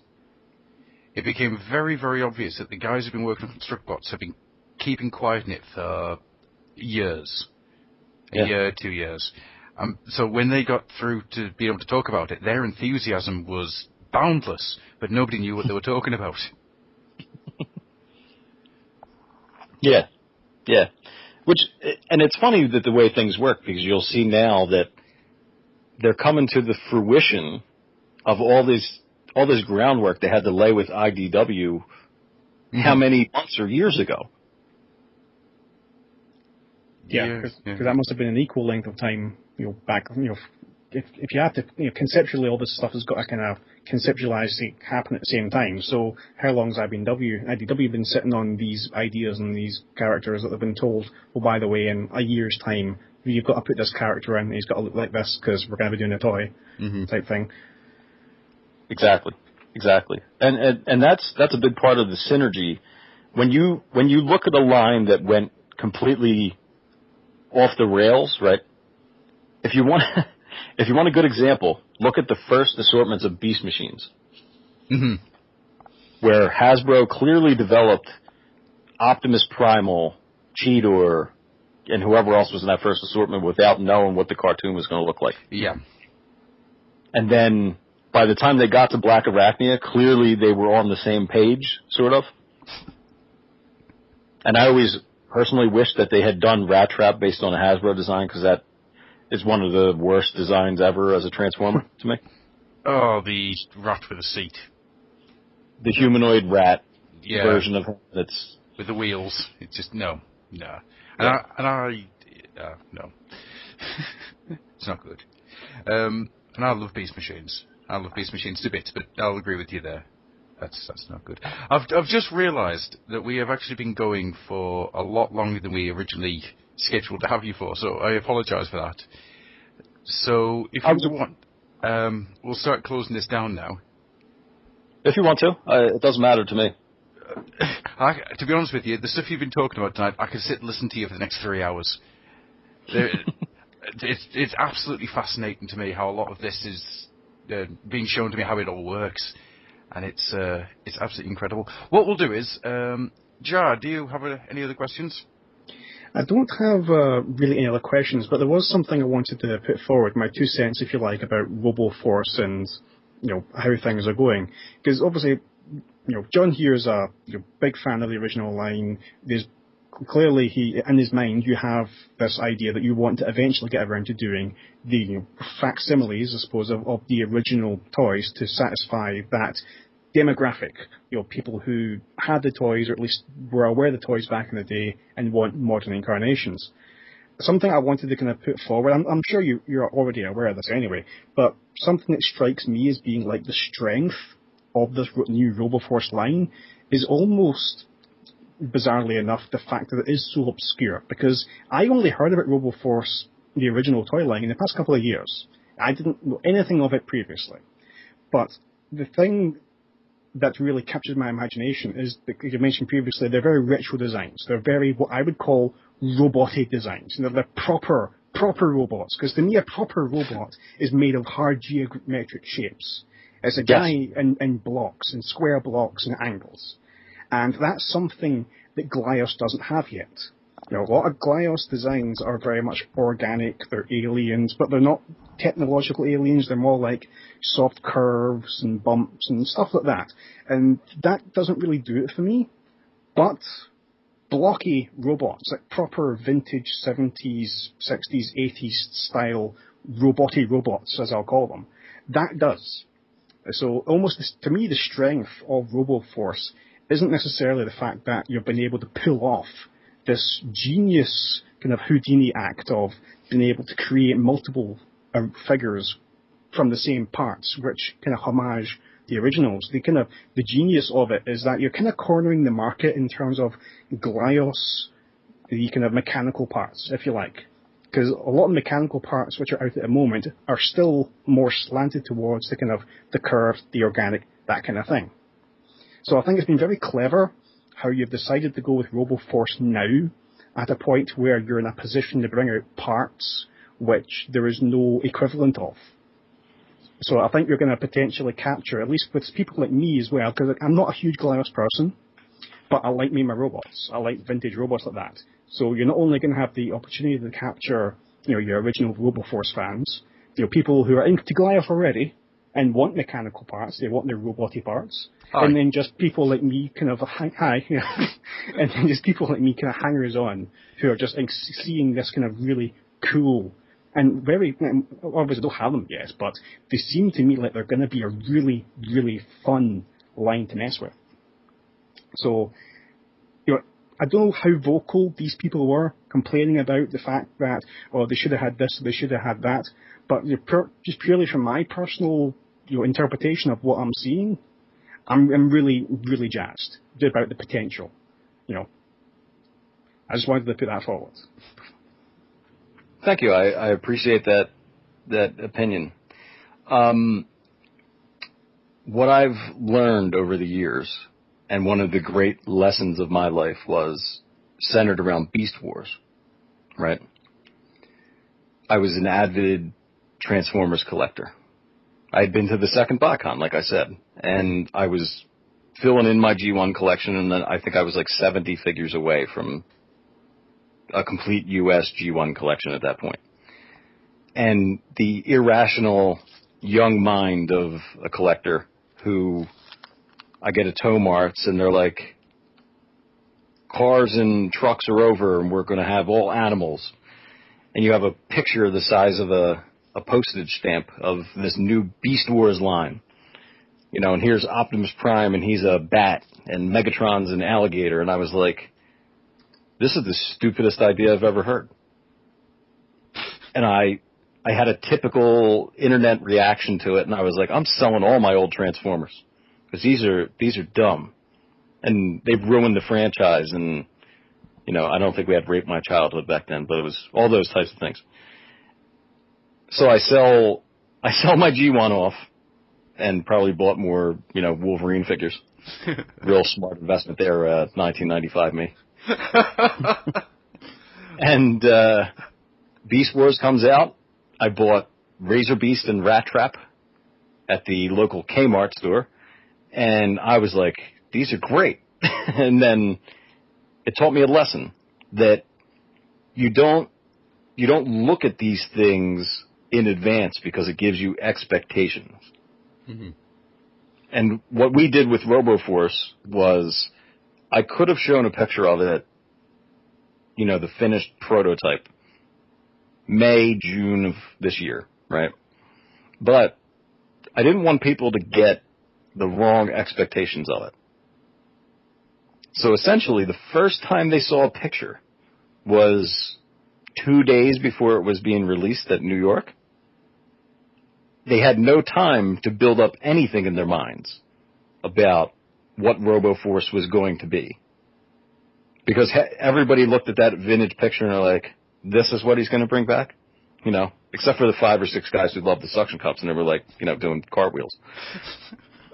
But, the new ones pop up and people are blown away because they don't have any time to preconceive Glyos RoboForce. They imagined Glyos RoboForce, 2 separate things. And then, boom, it's right there.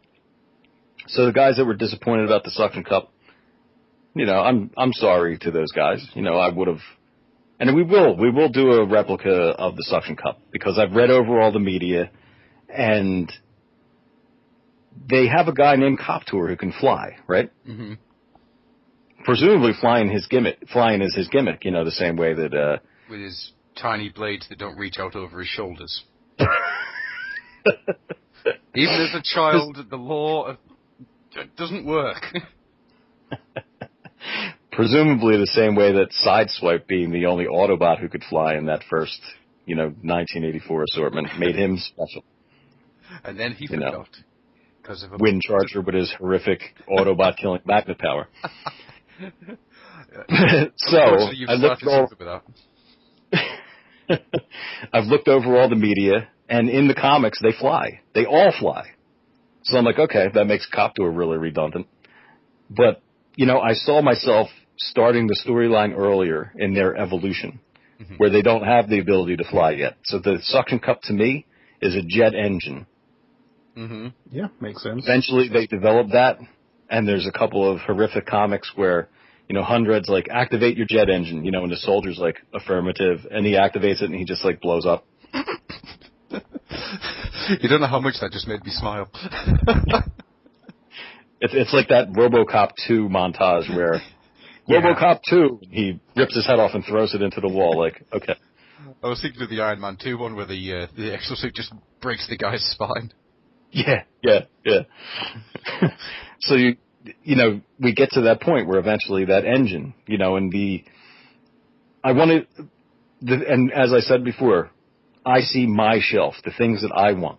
Mm-hmm. And if we do this RoboForce and it's successful, which it, you know, has already been started on that path, we do the Manglers figure in 2014 and people react to that well, then I can take chances on some of these projects that might not have the greatest return. You know, are there 200 people who want the unproduced Ripper, the anti-robot from RoboForce, you know, who I see as like their Grimlock, you know, just this bestial robot, you know, because what is an anti-robot if he's mechanical? You know, and I've put more thought into that than probably the guys at Ideal who wrote that one thing of tagline. You know, what would that mean? That he's against robots and he's a robot. So, you know, I have a whole convoluted thing thought up about that. But I want that figure on my shelf in scale with the original guys. And in the comic, what you're going to see is a dual scale for the characters, you know, because much like the concept in Transformers, if you read the Micromasters comics. The Dreamwave ones or the Marvel? The Dreamwave ones. Yes, I've read them. A Micromaster is different than a Minicon, because a Minicon is the spawn of Unicron, right? Yeah, correct. A Micromaster is just like if Optimus Prime was like, we're having a super fuel shortage, and I'm going to have myself rebuilt into a much smaller version, so I'll use less fuel. Mm-hmm. So they're more equivalent to Bumblebee and those guys than, you know, Minicons. Yeah. But the idea is, as things get more efficient, right? You know, in looking at the lineage of those robots, the way that Ideal put them out in real life, even though I don't have the rights to use those other robots. Mm-hmm. You know, the Zeroids are like a gigantic 1950s car built into a robot. I imagine he probably gets, you know, 5 miles to the space gallon or whatever kind of fuel source they have. Cosmic miles. Yeah. Cosmic miles. And then in the 70s, you have that Zeroid Scout that goes with Zem in the Night of Darkness, who's Zog without his head, you know, just Ideal figuring out the cheapest way humanly possible to get a line out to absorb up Star Wars money. So I imagine those are redesigned in Zog's image, you know, whatever happened to the two lines, and they're more efficient of a robot. They're smaller. Yeah. You know. And then if RoboForce was the successor to those lines in a continuity story, you know, Max would be like even more efficient of a robot, like a 1980s Mazda, you know, a better fuel efficiency, drives faster, longer, better safety-wise than that 1960s car that the car crashed and was okay, but you were smushed to death because you hit metal. Yeah. So then the line of thinking that goes down that is, what would be the next iteration if Ideal had survived another 20 years? They probably would have done another robot line, right? Mm-hmm. And that's part of where I imagine Zibbets, you know? Zibbets are like, in my Toyfinity sense, a smaller robot, an entire society. They run off of a very defined battery system. Mm-hmm. And I imagine if Ideal had gimmicks and done a line around 2000, they probably would have had magnets in them like the Magna Powers Microman. Yeah. So instead of huggy arm suction cup, you'd have a light and sound component that's button activated and some kind of magnetic action feature where you can pick up stuff or, you know, open doors and stuff. Mm-hmm. Yeah, I can So definitely see that. whatever Neo RoboForce would be, you know, or whatever this name would be, you know, they would be smaller. And I see that evolution that's starting to happen during the RoboForce time, where in the comic, you're going to see, say, Wrecker. You know, Wrecker is a construction robot. So presumably, there's thousands of Wreckers on that planet, or hundreds of Wreckers, in different colors and different things, you know, so they can identify each other. They're the same scale as the original figure, is to Max. When Max, I don't want to spoil the comic, Max becomes smaller. Yeah. Yeah. It's not a spoiler. I mean, it's just the method through which this happens is the important part. Yeah. So in your storyline, if you already have at your house existing original RoboForce figures, all you have to do is put the new Max next to them, and that matches my storyline. That is awesome. That is absolutely brilliant. As part of that, I want to make not only the unproduced characters, but I want to make a vinyl wrecker. And then make tons of different colors, right? Yeah. So now, say you have that wrecker tooling, all the arms would be the same, you know. Yeah. And instead of the suction cup, we would have tank treads. Mm-hmm. After you have like 5 or 6 different wreckers, if you follow this whole thing out, you know, and it's not, again, a cash grab, but just something so you can customize it the way I want to customize it. Yeah. You have your 6 different wreckers. You love green shoulders, but you like purple lower arms and pink hands. You can mix it and match it to however you want it to be. Because I think that's an essential thing. If you don't even care about Max at all, right? You just you want to have a weaponized Wall-E to kill your Fadens. Yeah. You can build Max E, you know, and he can go around eye blasting Golians and Me Stuffs figures, and he can fight a Griptog from Power Lords, or, you know, team up with Colossus Rex and go on its space adventures together. Or go to the planet of the mortals and, you know, have adventures with them. It's all interconnected. And that's Toyfinity. And you can even take Mortals, Max, and all them and put them on the shelf with your Optimus Prime. I have already had plans for that one. I really want to use them to build a very large robot just to sit there, just like slapping Prime about. That's probably what I would do in terms of having mine, if, you know, my figures next to like, an Optimus Prime with all, because I've got a specific part of my details which is set aside for what in my mind is like the ultimate toy representation of certain key characters, like big icons from the 80s. So I've got like my classic Seaman, I've got in the same shelf as the MP10 Optimus Prime and other things like that. And I definitely feel that this RoboForce Max would definitely belong in there, you know, with all those other guys. I would agree with that one. Absolutely. So, I mean, that's the long-winded answer to, you know, I'm trying to make the things that I want to have, and hopefully the public will say, you know, I don't need the greatest, giganticest audience ever to say, I don't need 10,000 people like the He-Man subscription to say we're in. It's much lower than that. And if enough people say we're in on your vision, it'll continue for as many years as you want it to.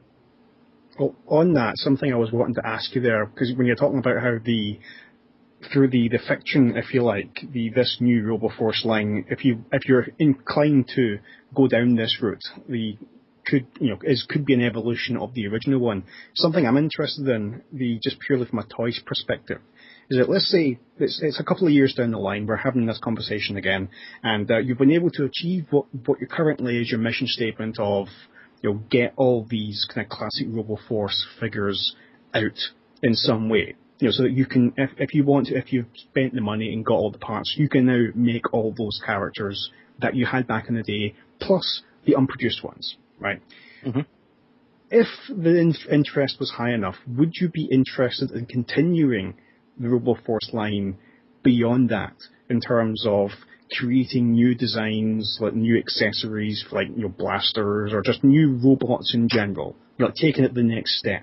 You're not just recreating what came before, but going beyond it and creating something new. Absolutely. Absolutely. That excites me. One of the fun things about digging through Ideal paperwork is Mike from Toy Memories has showed me a number of original design schematics for the RoboForce characters. Mm. So, much like Transformers, where the Takara designers might start off and make truck that turns into tank that turns into robot, right? They don't have a specific idea in mind for who this character is. And then marketing will say, well, we can't use these 800 names, but we need to secure the trademark on Sunstreaker, so that's the new Sunstreaker. Whether it makes sense or not. Mm-hmm. Yeah, just keep the name alive, yeah. I saw these design schematics, and in the original design schematics for Sentinel, one of the characters from RoboForce, he was referred to as the Night Watchman robot. Okay. So the designer who sat down and was told, make a robot, just designed it as what he saw as a night watchman. I have Rocks and Bugs and Things drawings where dinosaur rock, big mouth rock, vampire rock, and it was just marketing. And I've talked to the guy who made a lot of these names up, at one point in the past. Would just say, Bloodstone, Blood Rock, Blood Pebble, and he would just keep coming up with iterations until his bosses approved it. Which is, funny how that all, works out at times. Mm-hmm. So in my mind, you have these original characters, let's create all those, right? And then the secondary part of it is, let's look through the history, and when I put out a Sentinel variation that's called the Night Watchman, it's referencing something that's from the Ideals history. Yeah. From that drawing. And about new characters, right, I went through a full report of the trademark database for every trademark that Ideal filed in between a certain period, when RoboForce started and when they went out of business. And using the catalog, I ruled out a lot of names that I could figure out were, not actually meant to be RoboForce. I came up with 2 names that presumably would have been more RoboForce characters. One is Seizor, Seizor. And immediately... Huh? That's brilliant. Immediately my mind filled in what the gimmick on this thing would have been. Because if you have a robot who has a suction cup base and huggy arms, what's the only way to make him better, right? Give him 4 huggy arms. I'd then call him Caesar.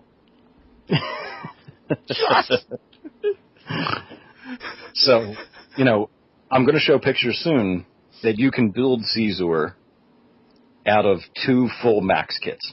Mm-hmm. My version of him, anyway. Yeah. Because there's no drawing that we've come across yet. If we do come across a drawing, then we'll do the real edition. But to my mind, Caesar is a character, and Caesar will come. The other one that sounded like a RoboForce character was Uglar, Uglar. Mm-hmm. And what I imagined immediately was this robot. And this is a little more extreme, so I'm not sure if I'm going with this concept, but this is my imagination of it. Is a robot who's kind of like Leatherface from Texas Chainsaw Massacre. Okay. And what is he's captured people and skinned them, and he's wearing a human face over his robot face. Oh, that's amazing. So if we got into some crazy, rubber overlays for these characters where you could have pieces of the Max kit and then, a human face layered over that was all gross and stuff. Mm-hmm. And because Glyos is interchangeable, you could take a human arm or a monster arm from another character and just put it on him. Maybe once the Manglers are done, he'll have a Mangler arm. He murdered a Mangler, and he has this Mangler arm, and he's just this monster that's out there. You've sold me on that one. I am sold. Again, this he's guy comes back to... He's not Undread. He's just a monster who's out there, killing people. Mm-hmm. And Max has to go take him out, because, of course, Max is the hero of everything. I almost suppose that this whole endeavour with the turning these IPs, or at least the one you've done so far, into glass is almost like that in and of itself is like a microcosm of your Toyfinity kind of a mindset, of where you've got all these different toy lines, they're on similar scale, if you want, you can play with them and they can be in the same universe. Well, now with the whole Glyos gimmick, in particular RoboForce and Manglores, because obviously Manglores, the whole gimmick was you can literally take them apart and put them back together again. With that, you can literally do the Toyfinity thing.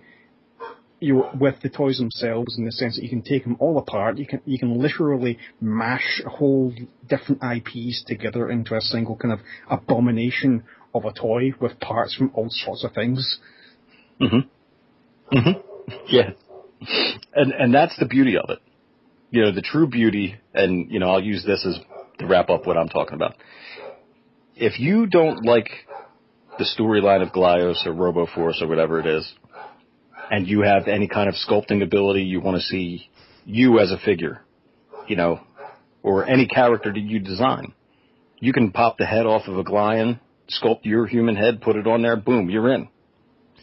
I'm just going to turn around to my shelf of 4 shelves of custom Glyos figures that I have behind me, turn back to my screen, and just sigh a little bit.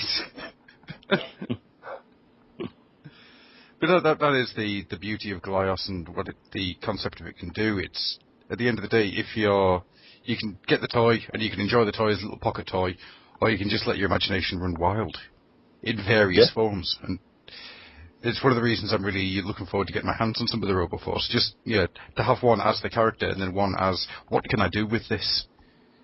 Because I can see me building parts left, right and centre. I really can.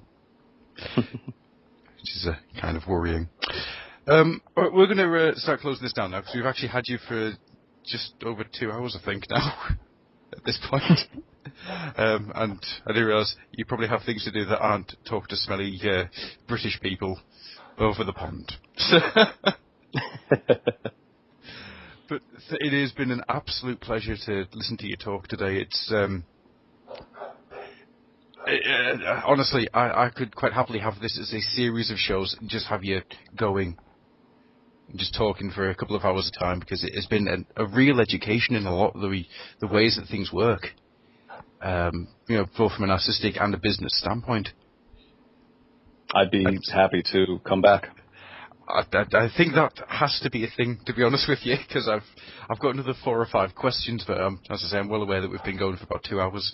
So, we would love to have you back on, man, because it has been an absolute pleasure.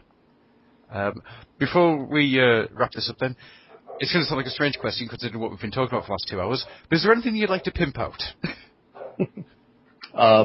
Toyfinity.com will give you all the information on the new RoboForce, Mortals, Manglores, and the other properties that we'll be developing in the very near future. The RoboForce comic should be debuting this week, if not this week, next week. Oh, and during this month, we will definitely have new pages from the Mortals comic to actually feature some Mortals in it this time, showing you what the Mortals do. That was one of my flaws with the last comic, in that I actually didn't show any Mortals at all. So that was that. If you want to know anything about the movies that I work on, which are not of a child nature, adults only, it's Mr. M.R. Potent, POTENT.com. And that's about it. Okay. Well, as I say, it has been an absolute pleasure.